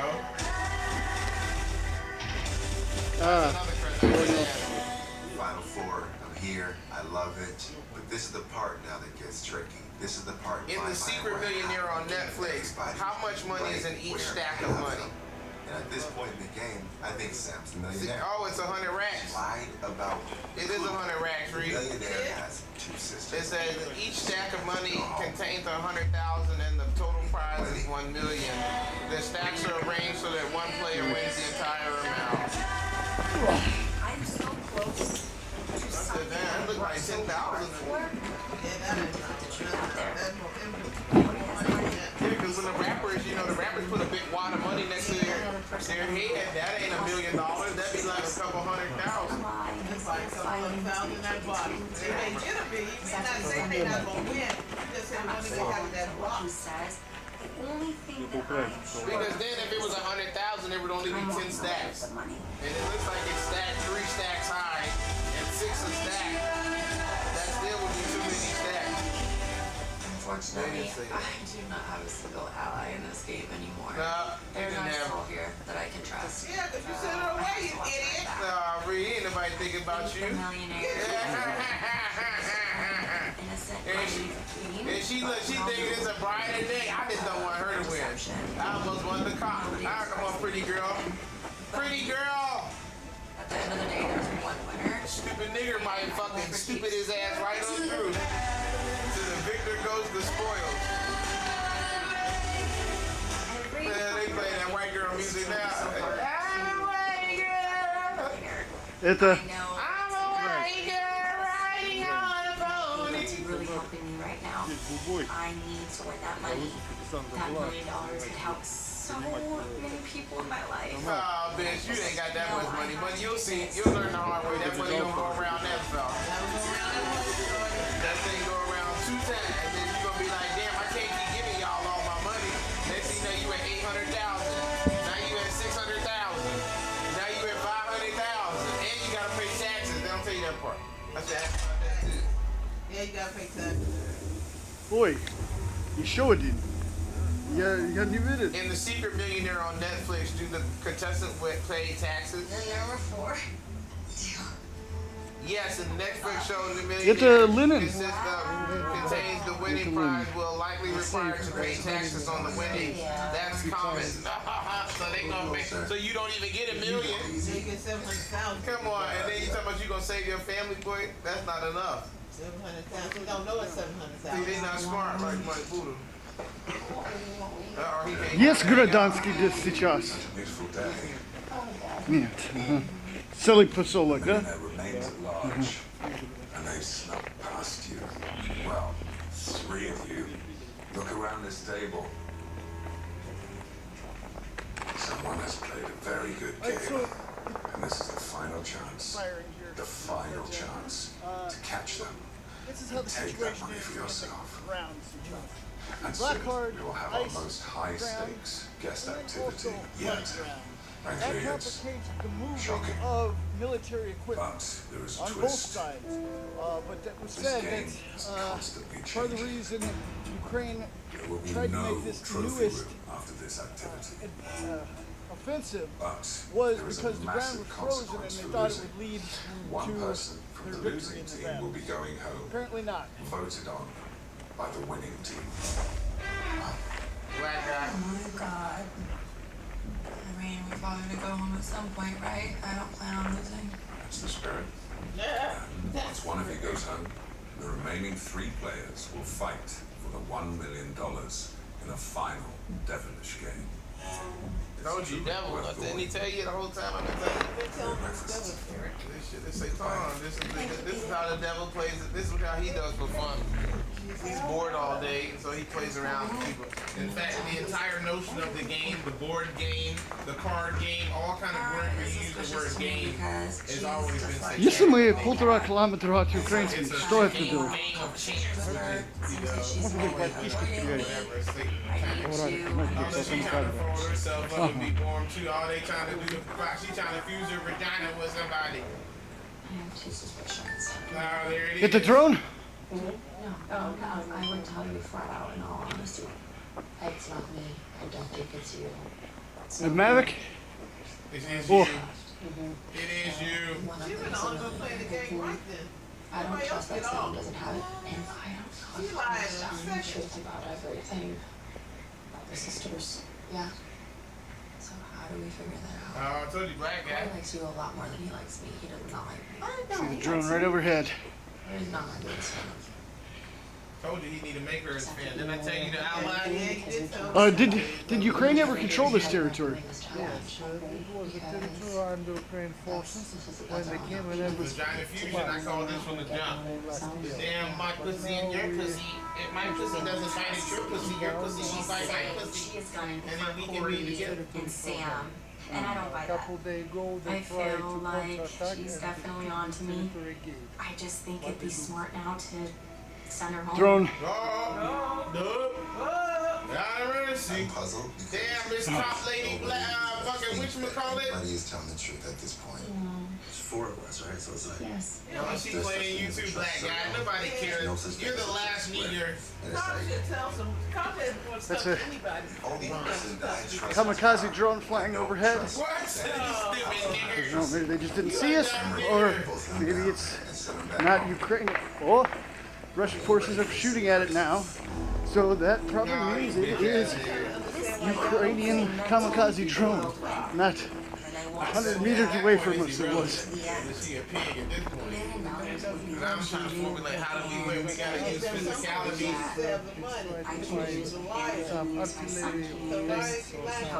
Fertility treatments. Oh, she don't got no fertility. I'm focused on winning Nigga, look how you look. All that makeup is fucking up your fertility. Them heavy metal aluminums in there bioaccumulating. Rasta. Plus you passed the motherfucking Oi. road anyway. That vagina is melted.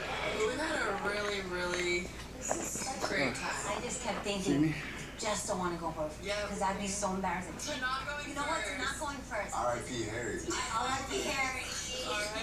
Oh, they laughed at Harry. Remember the white nigga that went home first? Oh, The Hawaii kind of Hawaii man, yeah. Yes, it's time for our next activity. We believe there has been a security breach. Your boxes and $1 million are in jeopardy. The tax the but safely retrieve your boxes. These dead Ukrainian soldiers. Why don't we take somebody else's buffer? What's about to happen? Smart. There's $1 million on the line. They need to step up and protect First going after the box, the box is the person with the money. It's like when an empty box don't get right. Yeah. Unedited. Oh shit, they gonna move you that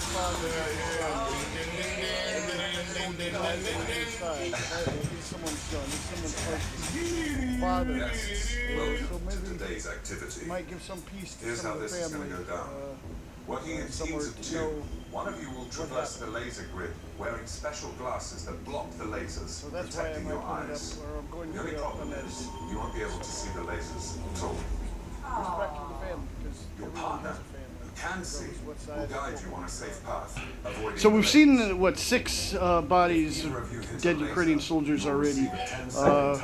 Why are they still here, or is this all of them, or? Because Whoever wins, then that's what even hope is near, and it's not enough time, but we didn't stay any soldiers, even Ukrainian soldiers too, to keep them and send to the hospital after changing for power soldiers. So like a body swap. Yes, yes. We don't stay here. You don't leave them here. Don't leave, of course. Uh-huh. A couple days, and the special soldiers who do it coming and take it out. They will check, if possible, to understand who it was. They will check it and send the information to the enemy party. could be out to get you. Yeah, because like I said, I mean they have families as well, right? Of course, because only couple of days spent after the battle This is the that was one here. challenge where I feel After super confident maybe in. 2-3 days, I am a nobody tiny was girl, out. and these Nobody's lasers will be are here soon. fired up. But Understand. if we do win, that leaves me, Sydney, and someone else in the final 3. And I know Sydney is definitely very dangerous. She's won every single challenge. So I want to grow the competition. To stay with Corey and Sam. I just feel in like that they are gonna take me with them to the final 3. We'd have been turned it off. Okay, that's actually really smart because I'm small. She's also small. So что будет сейчас? Мы дальше едем? Нет, дальше опасно. Дальше прилет и уже на стрелку уже можно ворваться. Дальше уже через поле уже. Ага. Stupid nigger, you might get a dub. Понял. Это тут очень опасно место, в принципе. Oh yeah, NCAA, you saw Ага. her, she Во. fucking dog her. I'm under police round the fuck out that dog. That bitch, I forgot she the police, she double agent. Oh yeah, look at her, she fucking. Go, go, go, go, go. Head down, keep crawling, go. I can't. Oh, it's not Ukrainian. I know. You see? Ah. The other drone Mavic saw the position and this go to fire. Ah, where did? Oh, and another one. I thought it was a kamikaze coming at us. Yes, the big kamikaze. But it's. Where did it come from? From here, it's our drone. Oh. I'm just getting It's work like that. The one drone who is looking and find the position of enemy or technical. And other the kamikaze drone up. Uh-huh. How was she? How was the other? Yeah, I had like a big bomb or something, right? I thought it was gonna come at us. That means that we found. Oh, the shoe. Oh, so we're getting closer to the action, huh? Of course. Artillery staying here. Our drones sending information to FPV drones and to artillery. We just saw what could be a kamikaze drone come out of nowhere. I guess it was launched somewhere close to here. It surprised me. But a few seconds there, it looked like it was. Army called, now see the police. That's what gave it away. Not good, you can say. So we're getting in it. We're getting in the shit, you can say. We're on the edge. Keep going. Это... Keep going. Perfect. Go faster, go faster. There you go. Okay, punch to the left, yeah. Okay, go, go, go. Everything's destroyed. Everything's destroyed. Alright, go. Okay. Okay, down. What are we hearing right now? We are hearing the working of our artillery. So ready way further in front of me. Our Everything drones is going to plan. send the points where the enemy So force I'm is feeling based, pretty confident or that I some have this in the territory bag. they need As low as you can, stay as low as to you can. bomb, Almost there, watch your foot, watch your and foot. our artillery Roll through. Roll through, nice and is slow. working only together.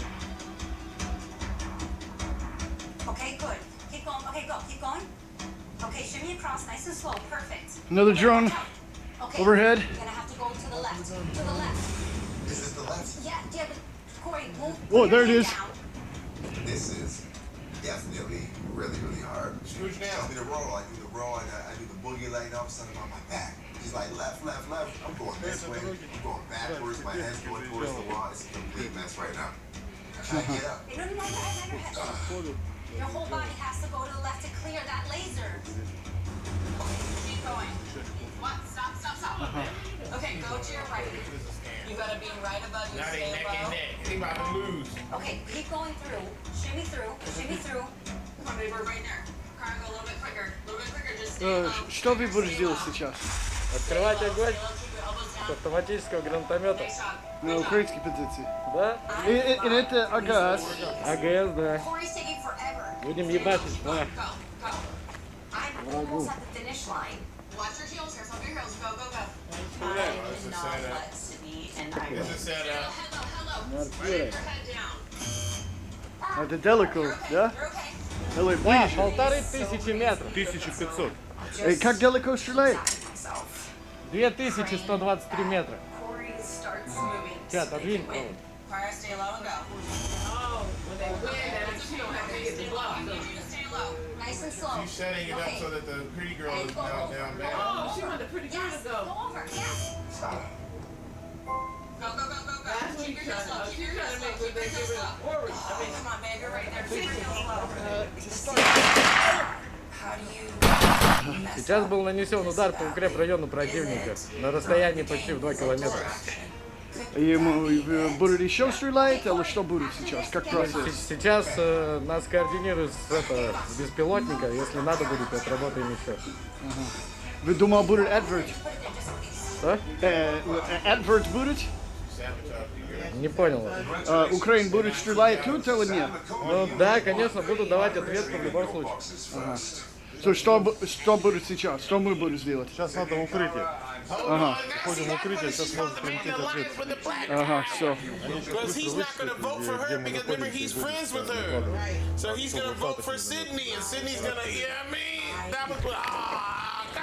Сейчас оттуда, куда стреляли по позиции, может они поднять птичку, увидеть, просчитать, где мы находимся, удаление, и могут сейчас сюда навестись и ударить артиллерию. Вот эта вся деревня Берна так и была повреждена. And do whatever I can to Или сами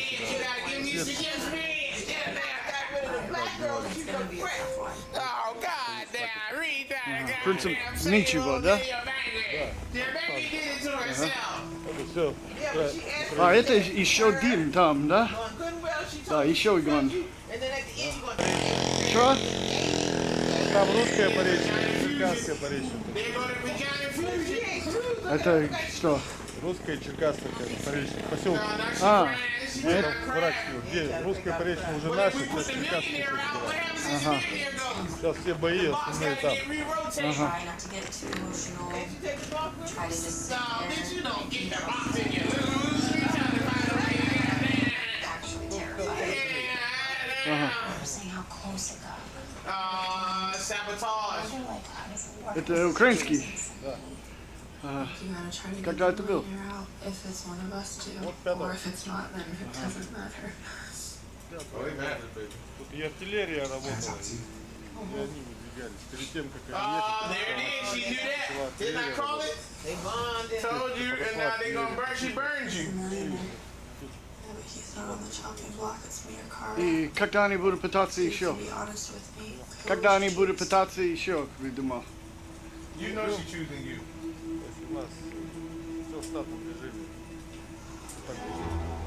I truly believe that Sam has the money. What? This nigga stupid. She been playing this dumb nigga. Before, idiot. Oh my God, this dumb nigga. This dumb nigga. She gonna use this nigga and get him out of there. What is that? Otherwise, I would have literally taken that home. Что это? And we've calmed down in 2 seconds.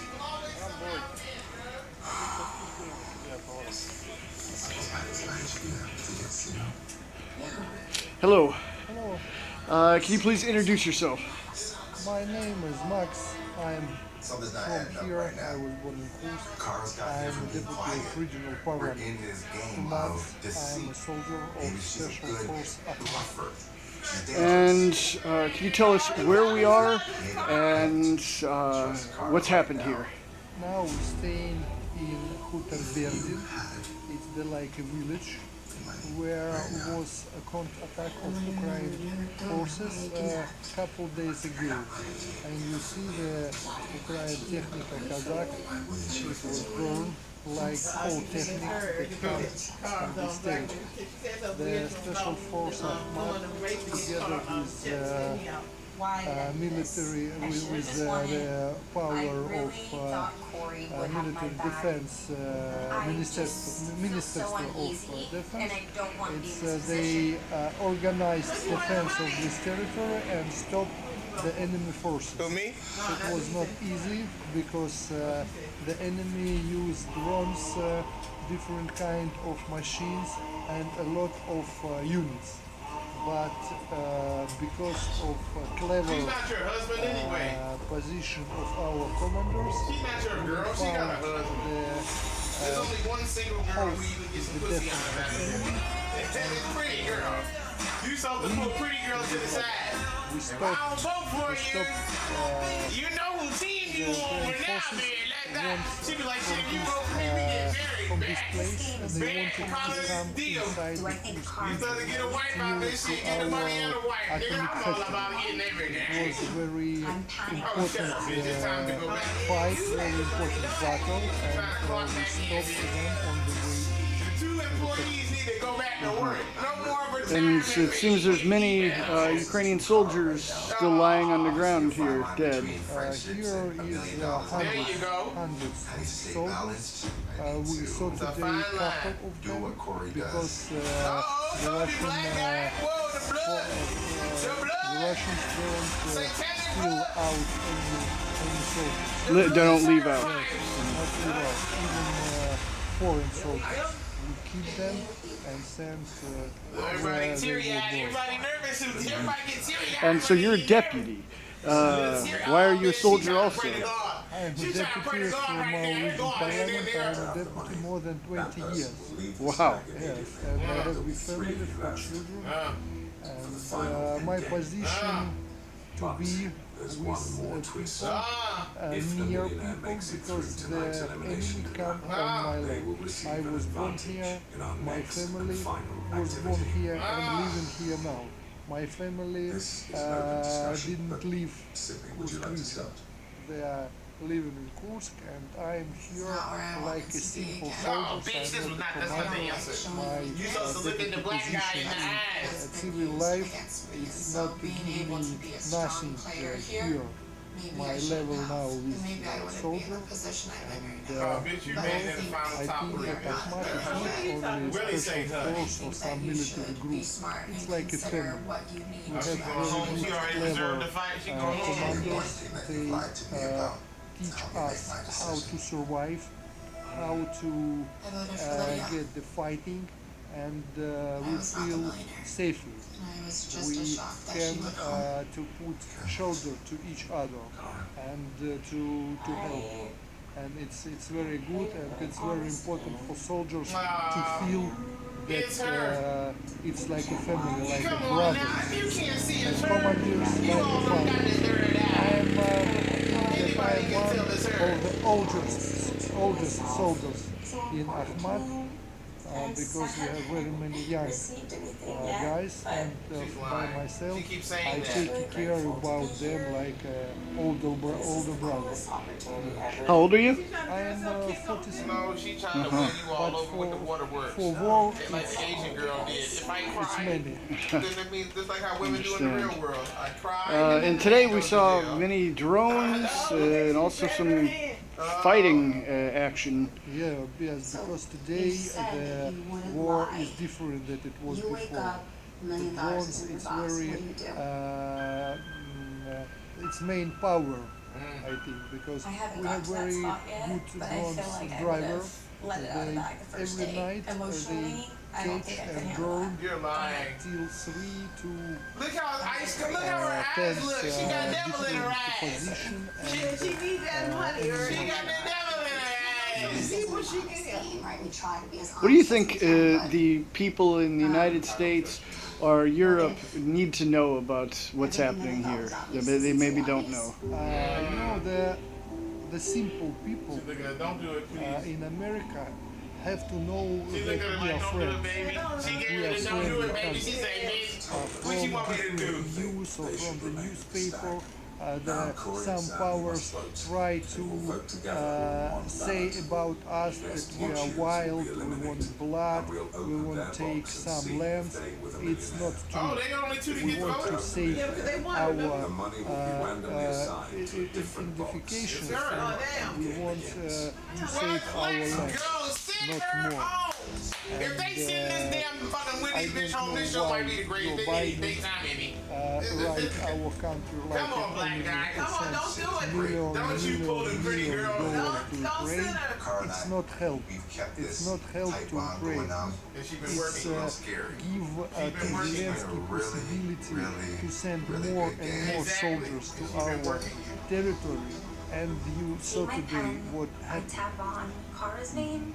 And it's really very pity to see even foreign soldiers die and lays near the roads everywhere in the forest. It's not. It's very bad. We want to be like before, friendly neighbors. But when the European leaders and American leaders want to earn money in that war. What is this? They gonna send her home there. Pretty King going home. I think Pretty Girl going. I think Pretty King going.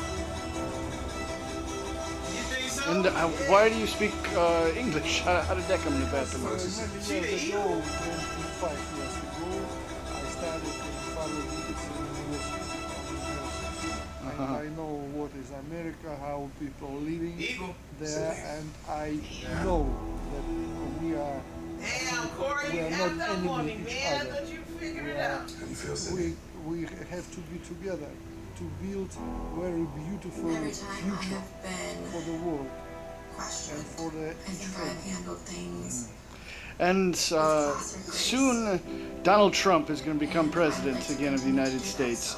He promised to bring peace to the Russian-Ukraine war. What do you have to say about his promise? I want to believe that it will happen. But I saw that European leaders, the bad European leaders like Macron, I think that he is worst president that war in Europe and in France. He didn't take care about his people. He only wanted to be part in international problem, international situation like Napoleon. But everything is finished, can finish very bad for him. And of course he tried to explain to Trump that don't need change nothing. Give money, help Ukraine, you have to do that, but nobody can say from them what they want to see in the field. They want that Ukraine win, it's impossible. They want more victims of this war, the victim is every day is 1,000 soldiers die. For what? We are moving quickly in Ukraine territory and take more and more, and we will not stop. Need to sit on the table and say, okay, that and that, you take this, I stay. Like it was in the beginning of the SVO. It was communication in Istanbul. And we told to them what we want. It's really not so much. This for regular, normal life. He needed to fuse with a female who was single. And she was the single female. They both had husbands and children and lives. That was his way in. Let's see. Bringing as many different perspectives as possible, and you need to know these perspectives.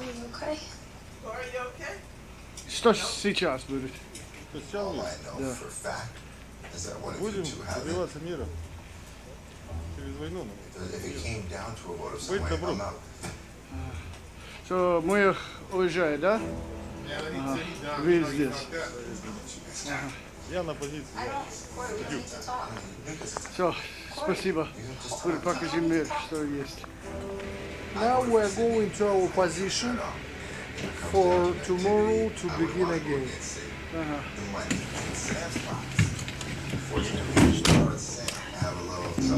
Все, это было интересно. Мы еще жить.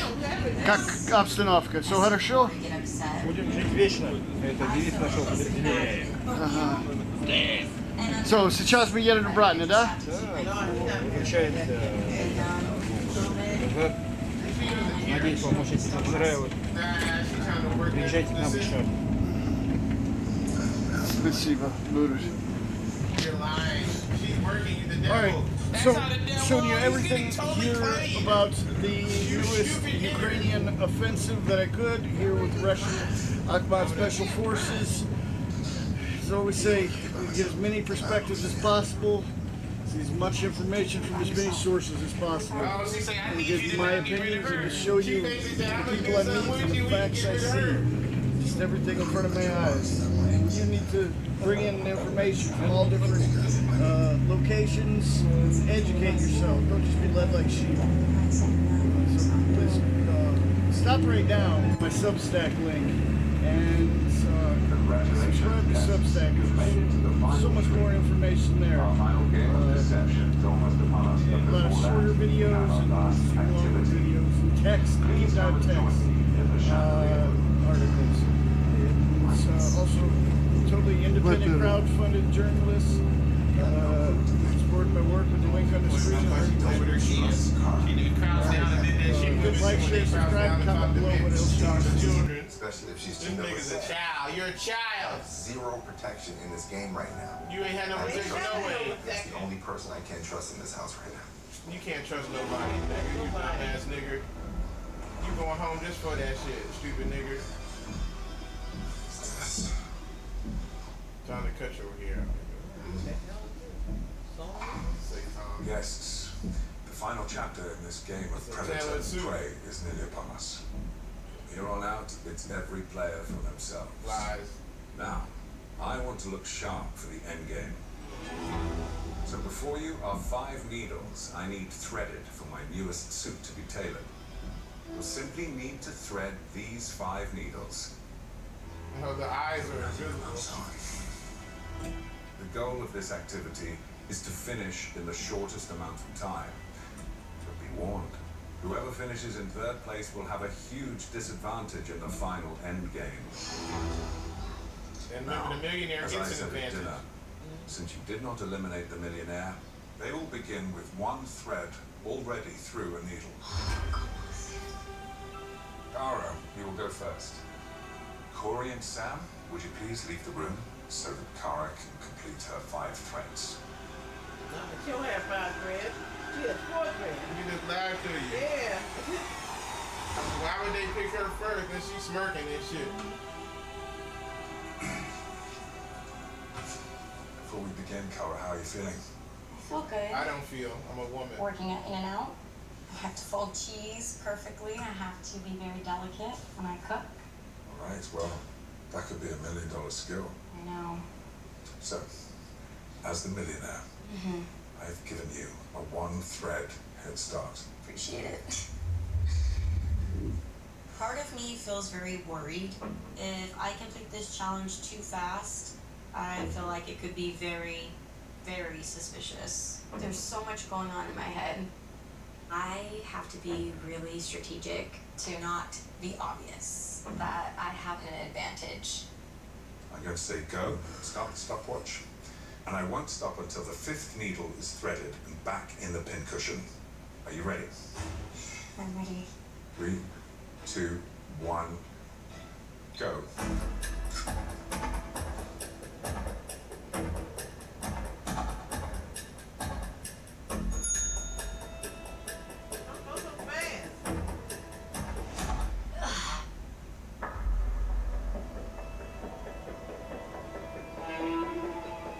That's the biggest one.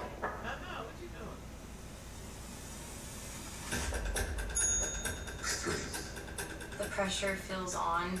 My strategy is just trying not to be too fast, but still get first place. They ain't even so I looking can at suck it. control We can my tell me game. that. Because we make it straight. 1 needle remaining.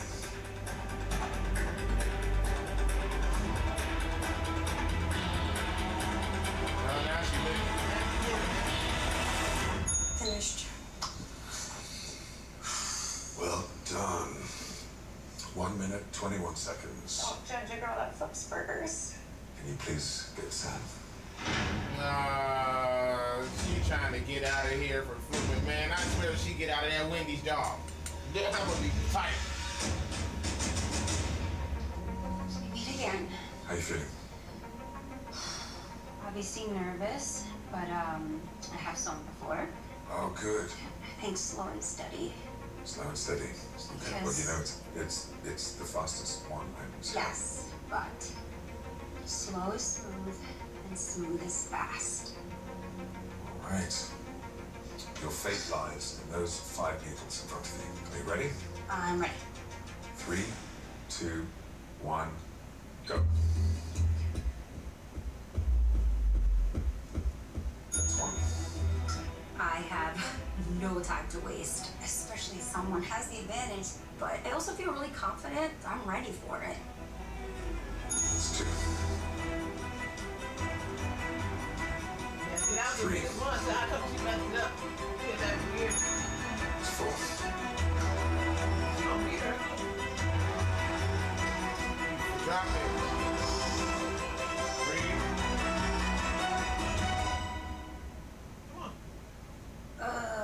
That's the hardest I one. have to focus.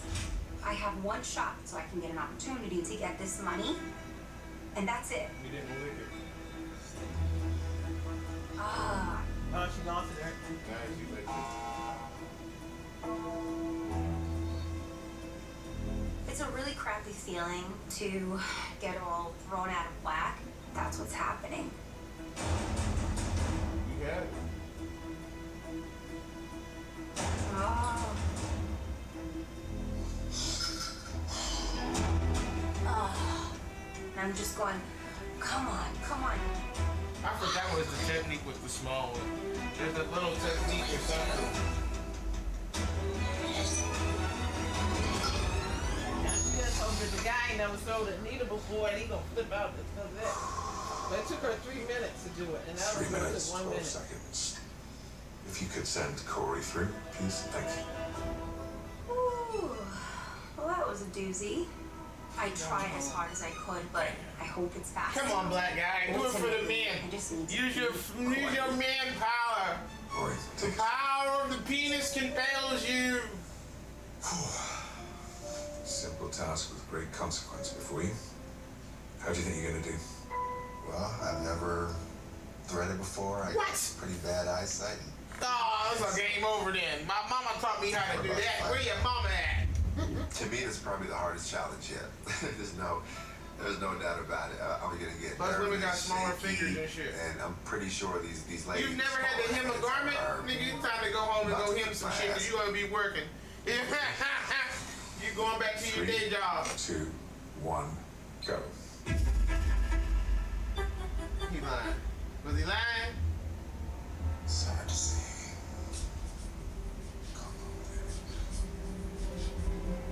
Oh, you.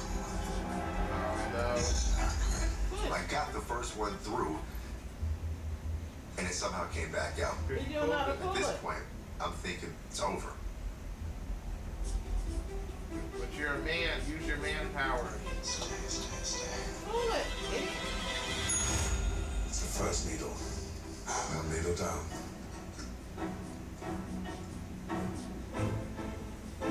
There you go. Use the power of the gods. It's 2. May the gods be better than you. But men are quick learners. This is easy because it's big. Come on, yeah. There's 1. There you go. Once you learn it once, you learn it 1,000 times. 3. I'm just flying through the rest at this point. First little tiny one went through. That other Got one's the one more, tiniest. that's it. Oh, you beat the girl. It's the final needle. No way. Bam. Come on. You got it. Come on. This is set up. Oh, this is a lie. Ain't no way. Ain't no motherfucking way. Not that needle. Come on now. Ain't no way. That was no way. Wow. We don't believe Did you take a single breath? No, I didn't. Well, I don't think I did. Well, anyway, that was 2 minutes and 34 seconds. Come on, idiot. 2 minutes and 34 seconds. Man, the idiot wins. Sound bad to me.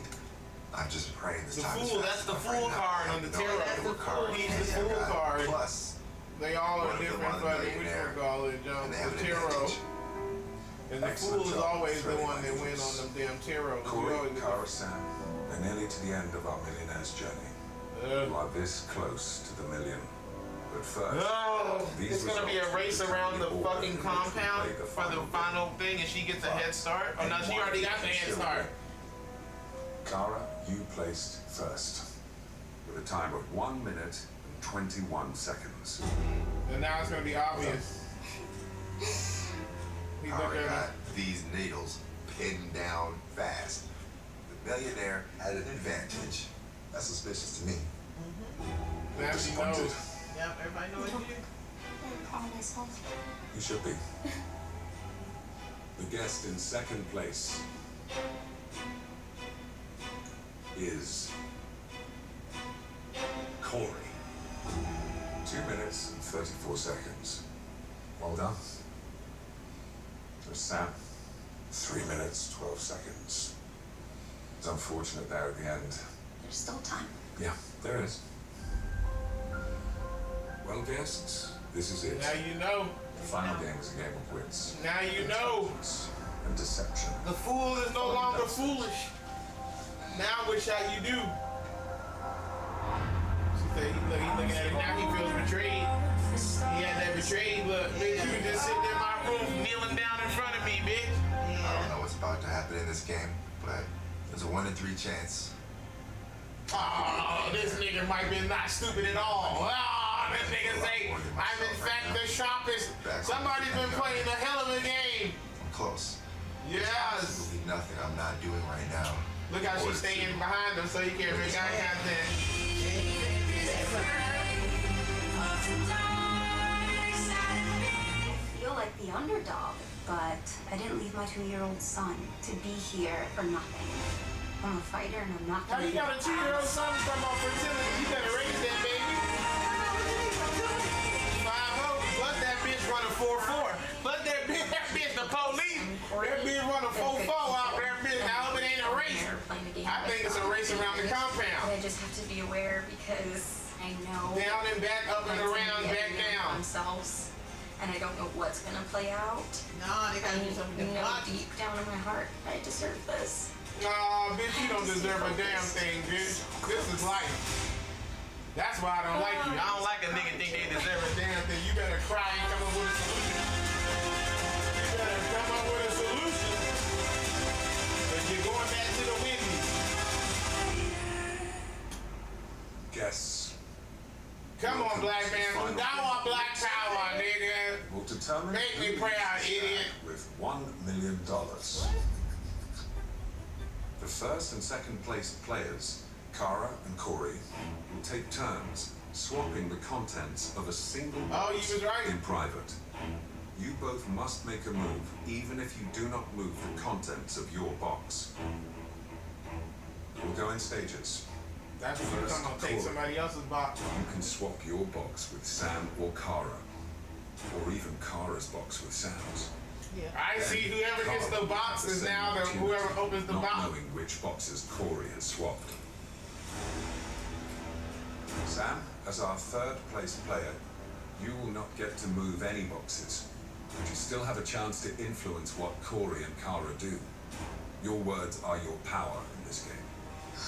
The goal at the end of this game is to have the $1 million inside your box. Right, but he thinks she is. No, he's not no more. He had a brain.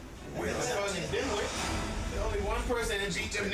She had like a 2-minute fucking advance on that W. Importantly, that's obvious. She the damn knowing where that $1 million is right now. Corey, he knows. Come on. I am worried that Corey knows I'm the millionaire. I didn't anticipate him second guessing taking me with him to the finals. But I'm also a little nervous that I finished the needle activity too quickly. You did. You did. I think I need to change up my strategy and go hard at him. If she's not making hard eye contact. Act obvious. Yeah. I need him to 100% believe that I'm the millionaire. Because then I think I'll take my box. And then I'll take my box back. Uh-oh. Guests, let the game begin. Uh-oh, Aaron. What you doing? Take the box. Corey, how many needles did you thread upstairs? Oh, shut up, dude. 5. I had no head start. You ever lied to me? No, he's playing games. No, not once. She's playing mind games. Yeah.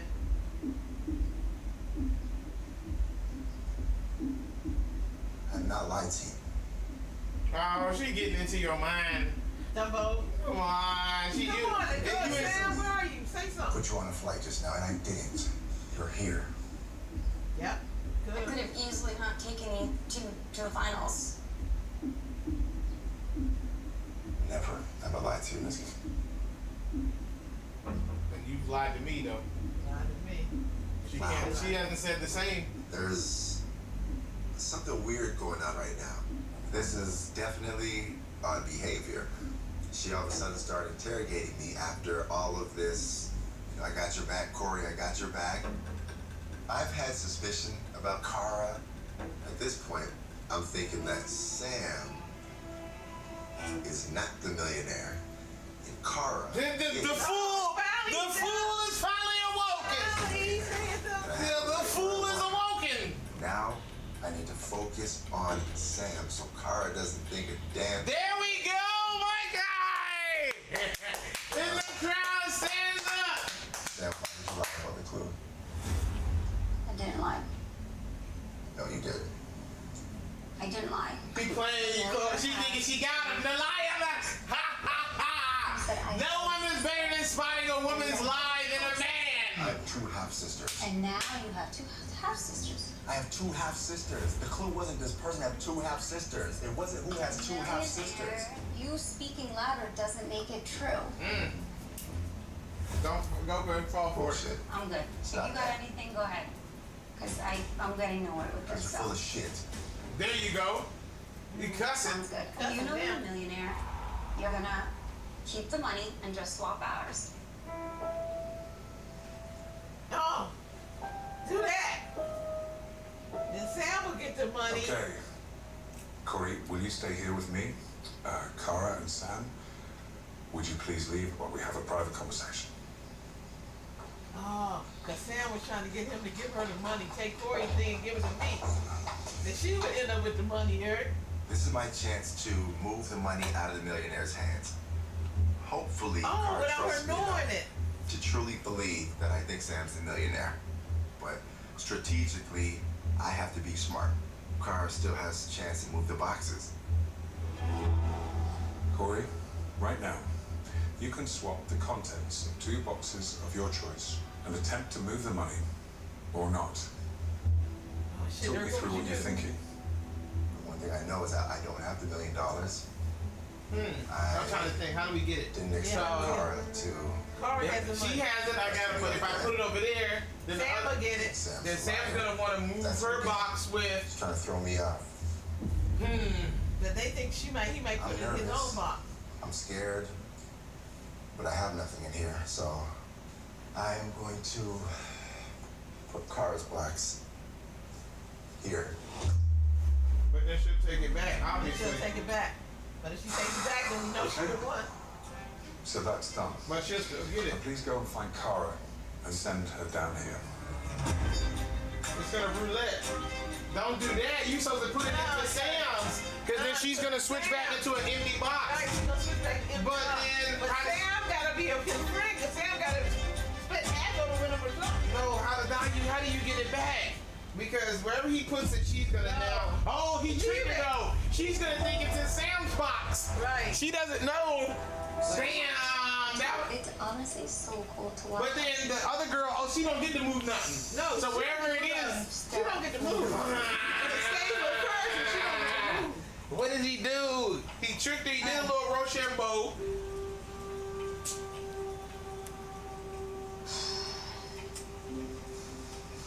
Ooh, the jacket's coming off.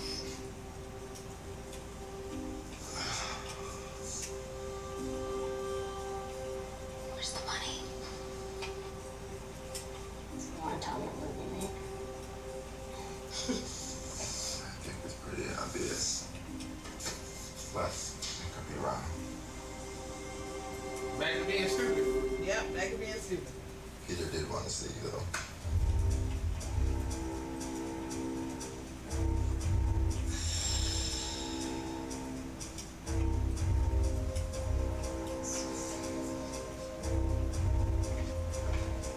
Because if I take and put it in mine, she's going to take it and put it back in hers.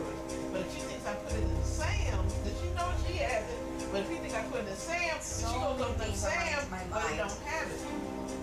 I'm not sure if my plan to make Corey believe I'm the millionaire worked. See, that's what I mean. He really believed Sam was the millionaire. Right. And might still. Right, think that he put the money in Did something with he Sam. swap boxes with Sam or with me? Right, that's her thing. That's what I'm saying. I'm hoping I know Corey well enough at this point to answer the question, what would Corey do? And if she picked Sam's box, she messed up. How you feeling? I'm trying to get into Corey's head. And I'm trying to figure out. I'm perplexed myself, honestly. I think she got Because I'm trying to figure out how the rotation works. Because she only gets one swap. Right. If she swaps and there's nothing there, then he wins. Right. But if she swaps it back, she gets it back, then she wins. No, she already did her swap. That's she only I gets have one to swap. go with my intuition because it's gotten me this far. You did his swap, she doing her swap. What do you want to do, Kara? I want to swap Corey's box. She wins. Where was he supposed to put it in? Sam's? Right. But then Sam wins. That's right. That's why I said, you put in Sam, you had a partner. And that was the whole thing. Nobody had a partner. I've made my decision. I think you should have moved it Okay, and let her switch. it is done. If she swaps it, but if she had put their contents, I think they're not saying it right. They're supposed to be saying that they're swapping, not moving. Right. That's the only reason why they said move because she got the money. So he had to move money from her house because she had the money. But if she took a swap Corey with Sam, then because one of them got no money. Guests, it's time to see who is the final millionaire. Sam! I think now Sam wins. Please open your boxes at the exact same moment. Woo! See the money? You are the millionaire. Oh, see the money, you are the millionaire. See what I mean? Sometimes I'm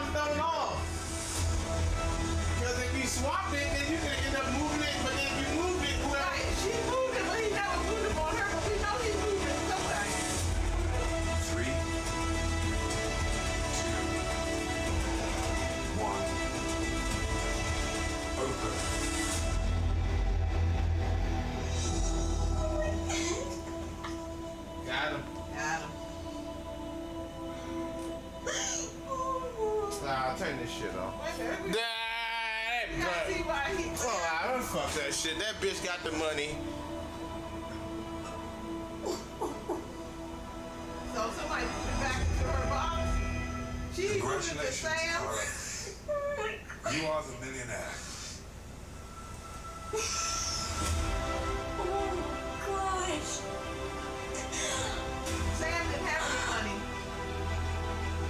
Oh, I see what he had to do. He was supposed to leave everything alone. Yeah. I never ever thought I'd do something like this. Oh, shut up, bitch. Car, you earned it. Turn this shit the fuck off. Trust. Man. Intuition. Boo. And deception. The ball. Kyle. Boo. Oh my god. She worked you, boy. Did it. He was supposed to leave it alone. Yeah. And then she would have moved it back to him. Yeah, and would have moved it. Telling my dad. I just know how proud you're gonna be of me. Oh, you did, Kara was the millionaire. Money was in your box. And Corey, Kara had the courage to swap the money from your box into hers. See, not courage. knowing if it was still in there. So he took it from her, she took it back from him. That the money was gonna be there. And it hurts bad, it kills. She played you. Yeah, she played you like that. But she played a good game. And she got me. Yep. Wow, was a twist. Nah, that shit threw it off, bro. They looking at it like, you gonna let me hold $100? I was duped. Kara probably played one of the best games. The girl didn't crack. Nope, she didn't. Monetarily. She cracked every time. You all just was so busy hating on each other. But I am grateful. Yeah. And now I can kiss my beautiful, perfect son and my absolutely wonderful husband. See? You let these hoes already got man beat you. Congratulations. She's looking around talking to God, bitch. She's trying to get along. Shaking. She couldn't even look him in the eyes. I really can't believe that something good has finally happened for me. You ain't do that. You're a piece of shit. It changed my entire life forever.